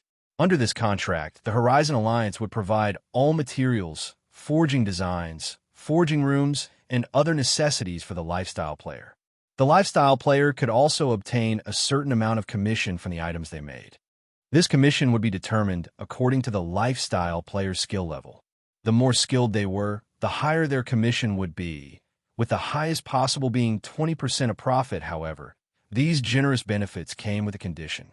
Any lifestyle player wishing to dissolve their contracts was required to erase all the lifestyle classes they had taken on. In other words, upon leaving the Horizon Alliance, these lifestyle players would have to start all over again. That way, it would be impossible for these poached players to benefit other guilds in a short amount of time. Only, due to their past experiences, it would cost less for other guilds to nurture these players. It was not easy for a lifestyle guild to nurture a lifestyle player. The initial investment included materials and forging designs, particularly those rare forging designs. These items required immense effort to obtain. So, how could they possibly let others take advantage of them? Any lifestyle player who had learned rare forging designs was also required to compensate the Horizon Alliance for this loss. Normally, few lifestyle players would willingly choose to develop themselves elsewhere. However, with Overwhelming Smile's reckless poaching, there were bound to be some who could not resist the temptation heading to Maple City. Surephone pondered for a moment before saying, it seems that they plan to develop trade in Maple City before joining the competition in White River City. Although Overwhelming Smile had been nurturing their own lifestyle players all this time as well, without their own shop, it was not only very inconvenient to sell their products, but the cost of the items would also increase. In particular, by selling their items through the auction house, they would incur a massive processing fee. For small items, they might not even recover the cost, let alone make a profit. Maple City was Overwhelming Smile's domain. It was very easy for the guild to develop its trade there, and the same went for acquiring land and reputation. By the time Overwhelming Smile possessed sufficient capital, it would be a lot easier for it to deal with the Candlelight trading firm. At the very least, both sides would be on equal footing. Afterward, Overwhelming Smile could just use the simplest way to deal with the Candlelight trading firm. Wage a price war, they won another war of attrition? Shifeng could not help but laugh. Unfortunately, Overwhelming Smile no longer possessed such an opportunity. Shifeng then said, "Smile, instruct someone to begin purchasing advanced stones and magic essences in bulk, and don't just buy from White River City. Buy from other cities as well. Buy as many as you can. However, this must be done secretly. Do not let other guilds discover our actions." Although the Candlelight trading firm held a significant advantage due to the basic strengthened armor kits, the production volume for the kits was simply too low. It lacked competitiveness. However, it was a different story for Lightstones. "I'll head out and buy them myself right now." Melancholic Smile said after Shifeng gave his instructions. He resumed grinding for more forging designs for the next several dozen hours. Shifeng grinded the hot-blooded orc warriors like a madman. During this time, his experience bar rose rapidly, his level increasing from level 27 to level 30. His leveling speed was simply unmatched, however. Compared to the EXP spent on increasing his own level, Shifeng had expended even more EXP on the 7 Luminaries ring. He had leveled up the 7 Luminaries ring twice, upgrading it to level 7, just as Shifeng was about to investigate the level 7 Luminaries ring's new power. Suddenly, the gates of the Towers of Death opened. In the next moment, a roar that shook even the heavens emerged from behind the gates. As the roar grew louder, Shifeng saw a massive orc walk out. This orc wore exquisite armor and had a black cape draped over his back. Upon the appearance of this massive orc, the orcs outside the Towers of Death went into a frenzy. It was as if they were welcoming the arrival of their king. Why has the orc king appeared here? Shifeng could not help his surprise. Chapter 5, Onai Mythic. The valiant and extraordinary orc king slowly walked up to an altar before the Towers of Death, constantly muttering incantations as he approached the pitch-black altar. Suddenly, countless blood-red runes emerged from the altar. The sky also dimmed as strong winds blew. Countless hot-blooded orcs gathered beneath the altar. If one looked down from the ramparts, they would discover a black mass of tens of thousands of orcs within the fortress walls. After these orcs gathered around the black altar, they fell to their knees and prayed. This spectacular scene amazed even Shifeng. Just what are they trying to do? Shifeng was utterly confused. The Towers of Death of the Twin Tower Highlands were, in reality, a level 50, 100-man team dungeon. In the past, Shifeng had raided this dungeon many times, so he had a relatively good understanding of the Towers of Death. However, today was the first time Shifeng had seen something this odd. In particular, the Orc King who had emerged from the Towers of Death was the final boss of the dungeon. Orc King Trezequin challenging the Hell mode difficulty of the dungeon. Orc King Trezek was a level 54 Grand Lord. Meanwhile, the Orc King Trezek standing on the altar right now was a level 60 Mythic. Monsters in God's domain occupied multiple ranks. From weakest to strongest, these ranks were Common, Elite, Special Elite, Chieftain, Lord, High Lord, Great Lord, Grand Lord. Standing above Grand Lord was Mythic Orc King Trezek, Mythic Monster. Level 60, HP 90, 000/90, 000/000. Upon seeing the Orc King's information, even Shifeng could not believe his own eyes. A Mythic Monster. A Mythic Monster was slightly stronger than even a Tier 4 class. Moreover, with that ridiculous amount of HP, any Tier 4 party of the same level that attempted to raid Orc King Trezek would be beaten senseless. At the very least, a 50-man team of Tier 4 players was necessary to raid the Orc King Tier 4 classes already stood at the top of God's domain. It was extremely difficult to reach this tier, so how could it possibly be easy to gather 50 Tier 4 players? Not to mention, players could only begin challenging their Tier 2 class change quests at level 50. They were still far from reaching Tier 4 to players below level 60. Orc King Trezek was practically invincible, however. It was because of this that Shurfang's interest grew. The final boss of the Towers of Death had actually left the dungeon of prey. Moreover, the boss's rank had risen to Mythic. There was no way Shurfang could grind the hot-blooded orcs at the moment. The area beneath the ramparts was packed with warriors and captains right now. If he attacked any one of them, he might attract every monster beneath the walls, including the Orc King Trezek. They would annihilate him, leaving no room for escape. I am interested to see just what this is about. In any case, Shurfang was not in a hurry. He took a seat in the corner of the wall and observed the situation at the altar. However, the orc's prayer was relatively long even after over half an hour. These orcs continued to pray out of frustration. Shurfang began arranging the contents of his bag after grinding for dozens of hours. Shurfang had lost count of how many hot-blooded orc warriors he had killed. The items they had dropped had nearly filled his bag. Had he not thrown away some of the worthless scrap items, not even his super-large bag would be able to hold all of the loot. Shurfang had to admit that the Towers of Death were indeed an efficient place to farm lightstone forging designs. With the addition of his 5 points of luck, his harvest was even more frightening in total. Shurfang had obtained 141 lightstone forging designs. He had also collected close to 30 gold and some random scrap items and materials. If ordinary players came here to grind, they could definitely make a fortune overnight. 30 gold coins.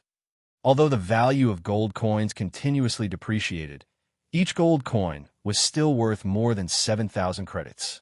In other words, Shurfang had earned nearly 210,000 credits in a single day. However, none of these were Shurfang's greatest prizes. His most valuable gain was the promotion of the 7 Luminaries ring and the equipment he had obtained from opening treasure chests. After upgrading the 7 Luminaries ring to level 7, its skills all received massive transformations. If not for the ring's information labeling it as an epic item, Shurfang would have thought it was a fragmented legendary item. 7 Luminaries ring, replica, ring, epic rank. Level 20, level 80, current level 30. Equipment requirement, strength 200. Attributes will be adjusted according to user's level. Strength plus 64.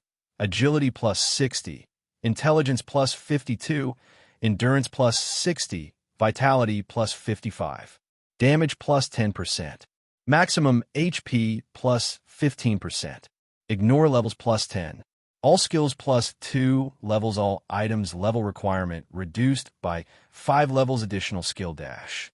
7 Luminaries aura. There are 7 different auras: earth, water, wind, fire, time, illusion, and space.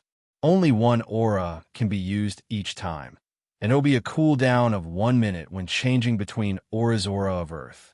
Level 7 requires 200 million EXP to upgrade to level 8. Defense increased by 60%, damage taken reduced by 55%, activatable skill dash. Absolute defense. Become immune to all damage for 5 seconds, cooldown 1 minute 20 seconds.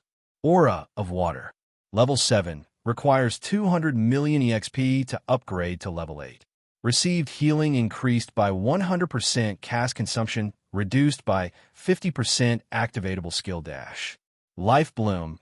Heal selected target for 30% HP every second for 40 seconds, cooldown 1 minute 30 seconds. Aura of Wind. Level 7 requires 200 million EXP to upgrade to level 8. Movement speed increased by 60%, attack speed increased by 60%, agility increased by 50%, activatable skill dash. Wind Rider enables temporary flight and movement speed increase of 220% for 24 seconds, cooldown 2 minutes. Aura of Fire. Level 7 requires 200 million EXP to upgrade to level 8. Damage increased by 50%, target's defense reduced by 60%, activatable skill dash. Firestorm. Inflicts 1000% damage within a range of 30 by 30 yards for 6 seconds, cooldown 5 minutes. Aura of Time. Level 7 requires 500 million EXP to upgrade to level 8. Cooldown of all skills reduced by 40%. Enemies within a 150-yard radius will have their movement speed and attack speed reduced by 40%, and cooldown of skills increased by 50%, activatable skill dash. Absolute time. Prevents enemies within a radius of 100 yards from using any skills or tools for 24 seconds cooldown. 2 minutes 30 seconds. Aura of Illusion. Level 7. Requires 500 million EXP to upgrade to level 8.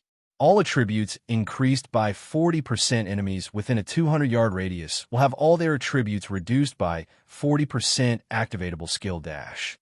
Fantasy World. Immunity to all magic damage and 20% of magic damage received will be converted to healing to recover players' HP for 20 seconds cooldown. 3 minutes. Aura of Space. Level 7. Requires 500 million EXP to upgrade to level 8. Immunity to all control and restricting effects. Activatable skill dash. Space Movement. Instantly move to any location within a radius of 600,000 yards cooldown. 4 minutes. After the 7 Luminaries Rings promotion, just one of its auras could rival the attributes of a fragmented legendary item. Meanwhile, the 7 Luminaries Ring had 7 interchangeable auras.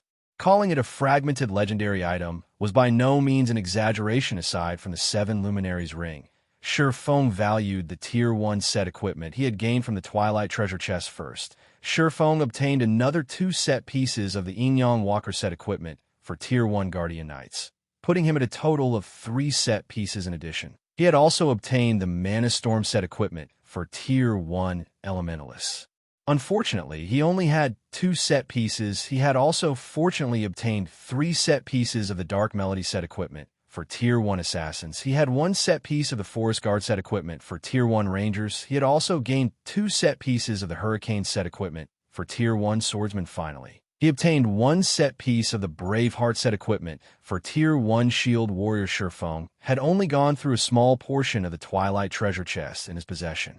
It was fully possible for him to collect a Tier 1 set equipment for every class suddenly. Why has the sky darkened? While Shifeng had been busy organizing his bag, he suddenly realized the light had dimmed, visibility becoming even poorer than during nighttime. Taking a look below the ramparts, he noticed that a change had finally occurred at the Black Altar. Chapter 5:10 God Descends. At this moment, the Black Altar radiated a blood-red glow. In the darkness, it was an extraordinarily eye-catching. The ground surrounding the altar also began emitting plumes of bright red mist. A small cyclone that had appeared above the altar tugged the mist towards its core.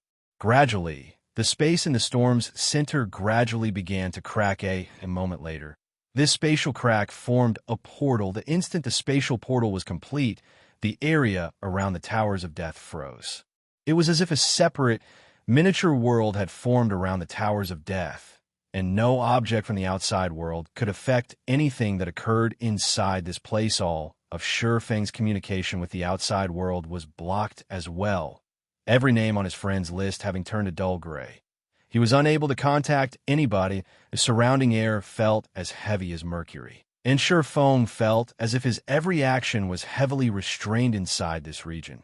Shifeng felt like a candle, flickering in the wind. His life could be extinguished at any moment. Meanwhile, this was all due to the horrific pressure from the spatial portal. Just what is inside that spatial portal? Shifeng widened his eyes in shock. He tried to glimpse at what was inside the spatial portal. Yet, as if a strange power shrouded the portal, not even Shifeng, with his extraordinary dynamic vision, could see anything inside it. However, there was one thing that his brain urged him to do right now: escape. The pressure leaking from the spatial portal was sufficient to freeze the entire space surrounding the Towers of Death and create a separate world. This was the first time Shifeng had ever encountered such a situation. While Shifeng struggled to recover from his shock, the hundreds of thousands of orcs surrounding the pitch-black altar suddenly turned into blood mist. Moreover, the transformation had been completely silent. The originally crowded fortress around the Towers of Death had suddenly become a ghost town. The abrupt change was enough to instill utter terror for a time. The blood-red runes around the altar forcefully sucked in the blood mist, intensifying the runes' glow. Simultaneously, the portal above the altar grew, the pressure it emitted increasing as well. The air that had previously felt as heavy as mercury now felt as dense as fine steel. Now, Sure Feng could not move in the slightest. Is this divine might? A possibility suddenly flashed in Sure Feng's mind. Divine might. It was something that Sure Feng had felt more than a few times before. As long as divine might was activated, any players within the affected area would receive various sorts of suppression. Moreover, the wider the gap in tiers, the greater the suppression would be. Only players of the same tier would be unaffected by divine might. However, of all the divine might Sure Feng had experienced before, not one had rendered him completely incapable of movement before Sure Feng could reflect more on the situation. The Orc King Trezek finally finished chanting his incantation. Suddenly, the area around the Towers of Death fell eerily silent. Sure Feng noticed hints of excitement and longing on Trezek's ferocious face at this moment. The spatial portal blotted out the area above the black altar. If the portal descended now, Sure Feng did not doubt that it would devour the massive black altar whole. However, the black portal did not descend. Instead, the portal released a loud sound resembling the cracking of glass. It was as if something inside the portal were trying to smash its way through the mysterious power surrounding it. Sure Feng began to have a bad feeling about this. If a god truly descended, then he would die with 100% certainty. A god possessed extremely acute senses. Even over 1,000-yard distance, a god could discover a player long before that player discovered said god. In the past, plenty of players have been very interested in gods. Unfortunately, many Tier 4 players had not been able to get even 3,000 yards close to the gods before the divine beings swatted them like flies. Meanwhile, Tier 5 players had survived the wrath of gods, but only Tier 6 players qualified to challenge them. Even then, they only qualified. At this moment, Sure Feng was less than 2,000 yards away from the altar. If a god descended, it would discover him immediately and send him to his death with a single slap. It shouldn't be able to descend, right? Sure Feng could feel that the mysterious power surrounding the spatial portal was already at its limits. In the blink of an eye, a gigantic hand that blotted out the sky suddenly emerged from the portal. In the face of this hand, even a massive altar seemed like a small toy. Fortunately, the instant this hand descended, countless golden chains suddenly emerged from the sky. These golden chains immediately bound the hand, preventing it from moving. The chains of order. Sure Feng breathed a sigh of relief at the sudden appearance of these fine chains. Sure enough, it is impossible for a god to appear here. Although the golden chains were thin, they contain an immeasurable amount of power. Even gods could not fight these chains, yet this massive hand abruptly twitched, and a single item fell from its palm. This item released a dazzling golden glow that illuminated the entire fortress around the Towers of Death. The moment this item landed in front of the Orc King, the gigantic hand in the sky retreated through the spatial portal piece, returned to the Towers of Death. Did that god break open the spatial portal just to give the Orc King an item? Sure Feng was utterly stunned. An item that was obtained from a god through the sacrifice of hundreds of thousands of orcs. Even if Sure Feng could not clearly see what that item was, but judging from how the Orc King had willingly made such an immense sacrifice, it was definitely an extraordinary treasure if he could steal it. However, Sure Feng promptly shook his head, removing the thought from his mind. Those who wanted to give up on life would attempt to steal an item from a mythic monster. It would be no different than trying to steal from White River City's magistrate, the Tier 4 great wizard Weissman. Just as Sure Feng was about to turn and leave, a figure suddenly came flying towards the Towers of Death from a distance. The figure flew at a tremendous speed, several times faster than even Sure Feng when he had Wind Rider activated. In just a few seconds, the originally seed-sized figure grew to the size of an ordinary human Sky Knight. Sure Feng could not help his shock.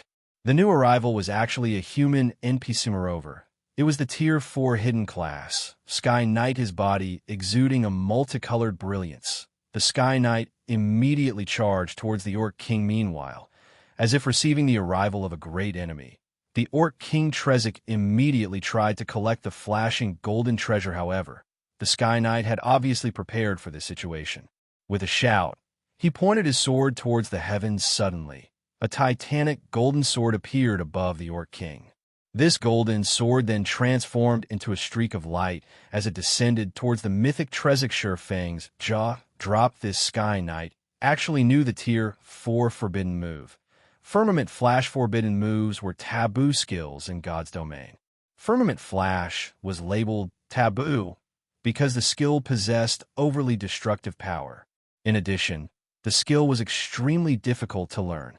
Classes of the same tier had no way of learning it. The Tier 4 Firmament Flash could rival even a Tier 5 skill. Even though the Orc King Trezor was a mythic monster, an existence slightly above Tier 4 classes, when facing an attack with the might of a Tier 5 skill, it had no choice but to protect its life first. The Orc King Trezor immediately unsheathed his blood-red greatsword. Releasing an angry roar, a frightening aura suddenly surged forth from his body. It seemed as if the Orc King had activated a berserk skill that boosted his strength to an astonishing degree. He swung his greatsword, sending a streak of blood-red light slashing at the descending holy sword. Boom, boom, boom. Suddenly, the land around the Towers of Death shook. It was as if the end of the world had arrived. What? Xianxia was stunned. The Orc King Trezor had actually defended against the Sky Knight's Firmament Flash at this moment. However, the Sky Knight already stood before the golden treasure, his hand stretching out to snatch the item just as the Sky Knight was about to grasp the golden treasure. Xianxia suddenly noticed a mocking grin on the Orc King's face. The instant the Sky Knight touched the golden treasure, he suddenly released a tragic scream. Suddenly, his body transformed into countless particles of light. Chapter 511, God Crystal. A Tier 4 Sky Knight had been a tyrant qualified to rule over a large city, yet such a dominant existence had died without offering even the slightest of resistance. Xianxia even wondered if he were hallucinating. Is it a trap specifically targeting the Sky Knight? Xianxia watched the dispersing particles of light, inwardly relieved. Prior to this, he had even considered stealing the treasure from the Orc King Trezor. Fortunately, he had given up on that idea. Otherwise, he would have lost his life, just like the Sky Knight. The trap could instantly kill a Tier 4 Sky Knight, not even leaving behind a body. It was clear that this trap's damage was not ordinary. Although players would not face true death, the consequences of such an attack definitely would not end with just a loss of EXP and equipment. It was highly possible that the players would be affected as well. At the very minimum, players' immortal souls would receive damage, preventing them from logging into God's domain for a time. However, this was still not the most severe possibility. In some circumstances, players who died might even have to delete their accounts after reviving. It was possible that the Sky Knight's death fit into this category. After the Sky Knight died, Trezor kept his blood-red greatsword and slowly walked towards the treasure.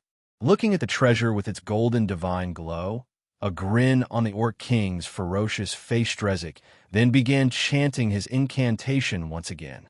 Suddenly, golden runes formed around the treasure, wrapping around the item, as if sealing it not a trap. As Xianxia watched the Orc King's actions, it was clear that the trap was not meant for the mythic monster. Instead, there should be something special about the treasure that prevented others from touching it. However, as the Sky Knight had not known this, he had been erased out of existence since the Orc King knew that he could not touch the treasure.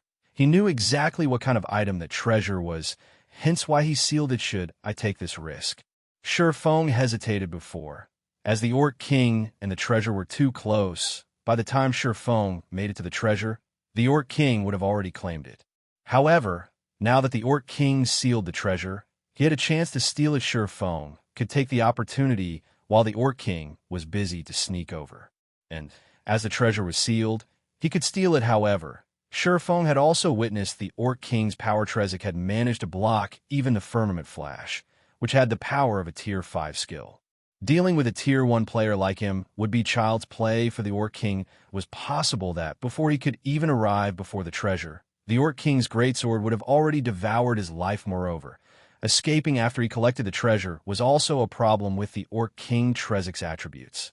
Even if Xianxia's speed were several times faster, he would not escape from the Orc King's clutches, seeing as the number of golden runes surrounding the treasure had gradually increased. It was clear that the time remaining for the completion of the treasure's seal grew shorter and shorter. Feng looked at the 7 luminaries ring wrapped around his finger. Suddenly, he activated gravity liberation and jumped down from the wall. He then made a dash for the black altar. It would be a pity if he did not at least try to steal a treasure that could tempt even a tier 4 NPC. Moreover, after the 7 luminaries ring had upgraded to level 7, the ring's skills had undergone massive improvements. Feng could totally give stealing the treasure a try above the black altar.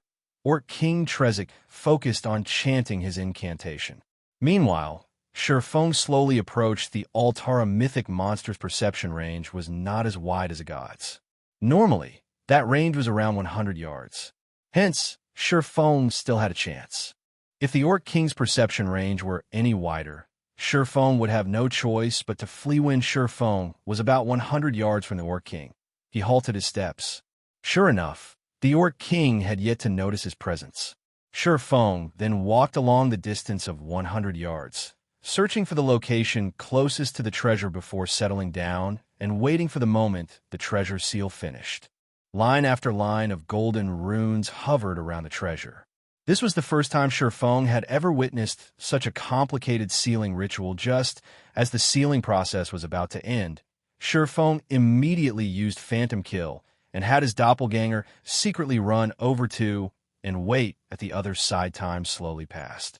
Feng's heart began to beat furiously. He was but a lowly tier 1 class. Moreover, this was his first time trying to steal an item right from under the nose of a mythic monster. One mistake would definitely end with his death. Though Feng did not mind losing a little EXP, he was deeply afraid of losing his equipment, particularly the 7 luminaries ring and the heavenly dragon's breath. Neither of these items were bound to his character. After he died, there was a very high possibility of either of these 2 items dropping. However, if he unequipped these 2 items, he would lose his edge to steal the treasure. It was a gamble while Feng waited quietly. After the Orc King chanted the final verse of his incantation, suddenly, the countless runes wrapped around this treasure. In the next instant, the golden divine glow that had originally surrounded this treasure disappeared, revealing a simple and unadorned crystal ball. When Orc King Trezik's eyes landed on this crystal ball, the excited smile on his face became even more prominent. However, just as the Orc King was about to step towards the crystal ball, Feng's doppelganger abruptly dashed towards it. The doppelganger was extremely fast. It had taken only an instant to cross the distance of 100 yards. A little tier 1 ant dares to try for my god crystal. Die. Orc King Trezik revealed a disdainful sneer as he unsheathed the blood-red greatsword from his back. Transforming into a flash, Trezik suddenly appeared before Feng's doppelganger. Even though the doppelganger had already activated Windwalk, it was still as slow as a turtle compared to the Orc King. Trezik felt nothing but disdain for a tier 1 ant like Feng. Hence, the Orc King decided to annihilate this little rat to avoid any taint to his god crystal. Without waiting for Trezik to take action, the doppelganger activated defensive blade. Feng's deductions had indeed been accurate. The difference in attributes between them was simply too massive. Before the doppelganger could even raise its sword to defend itself, Trezik's greatsword struck the doppelganger. Although Feng had grasped the flowing water realm and had even learned flowing water acceleration, there was a qualitative difference between himself and the Orc King Trezik. In front of absolute power, all tricks were useless. The Orc King's attributes were dozens of times higher than Feng's. Even if Feng's techniques were more impressive, their effects were limited in the blink of an eye. Defensive Blade's block charges had been exhausted immediately after a streak of red light cut across the doppelganger. Truly, without being able to resist, Feng's doppelganger had been defeated. However, while Trezik dealt with the doppelganger, Feng had already activated Windwalk and used a speed scroll. He had even activated Blade Liberation, increasing his agility by 80%, and activated the additional skill of the Flame Boots, Flame Rush, increasing his movement speed by an additional 100%. At this moment, Feng was faster than even wind itself. By the time the Orc King killed the doppelganger, less than 20 yards remained between Feng and the treasure despicable. Trezik immediately discovered Feng. Spinning around, He dashed towards Sure Feng, although Sure Feng was very fast, 2 to 3 times faster than his doppelganger, compared to the Orc King. However, he was still as slow as a snail, sure enough. Just as Sure Feng was around 3 yards away from the treasure, Trezek suddenly appeared behind him, his greatsword swinging down at the little rat. However, Sure Feng had long since prepared for this moment. Before this, he had activated the Aura of Earth. At the instant he was discovered, he used absolute defense, becoming invulnerable for 5 seconds. Now that Sure Feng was invincible, he did not have to worry about any attacks towards him. While shouldering the Orc King's attacks, he grabbed the crystal ball and stuffed it into his bag. Trezek grew indignant at this sight. The violent aura that surged forth from his body caused even Sure Feng to grow breathless. If he were not in an invulnerable state right now, he would have long since died with the God Crystal in hand. Sure Feng immediately swapped the Aura of Earth to the Aura of Space and activated space movement. He then jumped into the spatial crack that appeared and left the Towers of Death. Chapter 512, Killing 2 Birds with 1 Stone. Darkness arrived in God's domain once more. The lights in White River City shone brilliantly after the night had arrived. Aside from a small number of experts and elite parties grinding in the fields, the majority of players could only head back to the city to rest. While it was lively in White River City, the liveliest area, without a doubt, was the Candlelight trading firm. As for the reason behind the Candlelight trading firm's popularity, that was due to the basic strengthened armor kits, although the basic strengthened armor kits were not as powerful as the basic mana armor kits. The latter was simply too scarce. It could not compete with the large number of basic strengthened armor kits available at the Candlelight trading firm every day inside a high-class bar a short distance from the Candlelight trading firm. Feng Xianxia sat on the second-floor open-air terrace, gazing at the Candlelight trading firm with a smile on his face. "I want to see just how long you can hold out." Feng Xianxia laughed, his expression clearly displaying his arrogance initially. Feng Xianxia had been slightly worried that the Candlelight trading firm's flourishing business would show no signs of ending. If that were so, it would not be easy to deal with the firm in the future. However, during the process of poaching the firm's workers, Feng Xianxia had discovered a secret, a fatal weakness of the trading firm, and that secret was that only 3 people in the trading firm knew how to produce the basic strength and armor kit. With just 3 people, it was simply impossible to satisfy the demands of the large number of players in White River City. Even if it were possible, a long time would be required to do so. By then, players would have outgrown their need for the kits. Knowing this fatal secret, Feng Xianxia began to spend large sums of money to purchase the basic strengthened armor kits, buying as many as he could first. He wanted to deplete the Candlelight trading firm stockpile. As long as the firm no longer had any basic strengthened armor kits remaining, the firm's popularity would fall and limit its business. Although he had to invest a massive sum of coins, the basic strengthened armor kits he bought were not completely useless. On the contrary, they were particularly helpful when raiding team dungeons. Secondly, aside from striving to establish their own guild residences, the various guilds in Starmoon City also strive to accumulate sufficient money to purchase the city's golden lands. Other than that, these guilds were also continuously raiding large-scale dungeons, improving their guild's popularity and equipment. Meanwhile, other than giving the basic strength and armor kits to his own teams, Feng Xianxia also set aside a portion, selling them to other cities. There was no Candlelight trading firm branch in other cities, so there were no basic strengthened armor kits available there. With Underworld's channels, Feng Xianxia had sold these kits to the various guilds of other cities. When these guilds saw the kits, they fought tooth and nail to purchase them. As a result, he made a huge profit by reselling the kits. It was truly killing 2 birds with 1 stone. Not only could he deplete the Candlelight trading firm's stockpile of armor kits, but he could also profit from reselling them. How could this possibly go wrong? However, as he celebrated his plan, he had also gained a deep understanding of how fearsome the Candlelight trading firm was. Fortunately, the Candlelight trading firm was only in White River City, and there were only 3 forgers capable of producing the basic strength and armor kits. Should the trading firm ever resolve these 2 problems, it could definitely dominate Starmoon Kingdom's market. At that time, who could possibly compete with the Candlelight trading firm? Feng Xianxia could not hold back his envy. Why isn't the Candlelight trading firm mine? Feng Xianxia held a deep hatred towards Melancholic Smile. If the Candlelight trading firm had agreed to cooperate, it would have been his possession by now. With the money he could earn through the trading firm, his position within Underworld would also soar. At that time, those currently above him would be at his beck and call.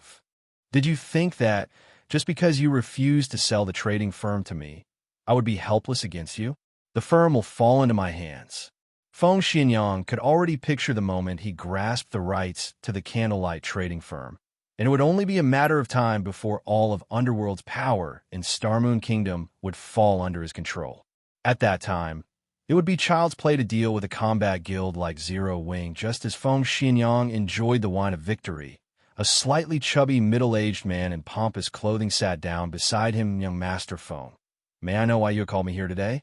Although the middle-aged man was only level 10, barely reaching the minimum requirement to enter a city, his body radiated a distinct shrewdness. In particular, those beady little eyes of his greatly resembled that of a wily old fox. How is the progress of the task I assigned you? Feng Xianxia asked softly. Young Master Feng, rest assured, I have already discussed things with many members of the Candlelight trading firm. Although only over a dozen or so advanced forging apprentices have officially defected to our side, many have expressed their intentions of doing so. I believe that in the near future, many more advanced forging apprentices will willingly defect to our side. At that time, the Candlelight trading firm will show signs of supply shortages. When the firm's popularity falls, it will become even easier for us to poach its members. If they run out of workers, even with a good shop and the basic strength and armor kits, expansion will be impossible. The middle-aged man chuckled. Good. You've done well. As long as you succeed, you will receive your fair share of benefits. Feng Xianxia nodded with satisfaction. Meanwhile, inside one of the forging rooms of the Candlelight trading firm, Melancholic Smile frowned. Obviously worried. Just moments ago, several more advanced forging apprentices had requested to dissolve their contracts. Moreover, these few advanced forging apprentices all held rare forging designs, although these people had to pay a compensation fee that was over a dozen times the value of the forging designs they had learned. It was still a massive loss for the Candlelight trading firm. It had not been easy for the firm to get its hands on these forging designs. Without these commodities, how was the firm supposed to retain its customers? Truly despicable. I didn't expect to have nurtured so many traitorous bastards. I should never have let these people learn those forging designs. Melancholic Smile gnashed her teeth. She deeply regretted focusing on these people, supplying them with rare forging designs, and allowing them to become advanced forging apprentices so quickly. Suddenly, Feng opened the door to the forging room and entered. However, due to his silence, by the time Melancholic Smile had noticed him, he already stood right in front of her guild leader. Melancholic Smile called out in surprise. Why are you here? Look at how distracted you are. Did you encounter some trouble? Feng asked. Laughing, Feng was in extremely good mood. After stealing the god crystal from the mythic monster Orc King Trezek and escaping with his life, he had made a beeline for White River City, afraid that the Orc King would catch up to him and finish him off. Now that he had returned to White River City, even if the Orc King did catch up to him, it was impossible for him to invade the city guild leader. I'm useless. I failed to live up to your expectations. To think that I've been nurturing so many ungrateful bastards. Regret filled Melancholic Smile's eyes. Feng had entrusted so many rare forging designs to her, and had even repeatedly stressed that she should only let those who were trustworthy to learn them. Yet, in the end, listening to Melancholic Smile's mumbling, Feng could not help but laugh. So, that's what's going on. No problem. Although we lost some rare forging designs, haven't we earned several million credits in return? Feng smiled calmly. He then took out a wad of forging designs, tossing them onto the stone platform. Since Overwhelming Smile wishes to poach our advanced forging apprentices who have learned rare forging designs, let them have at it. If they can afford it, let them poach as many members as they want. I welcome them to do so.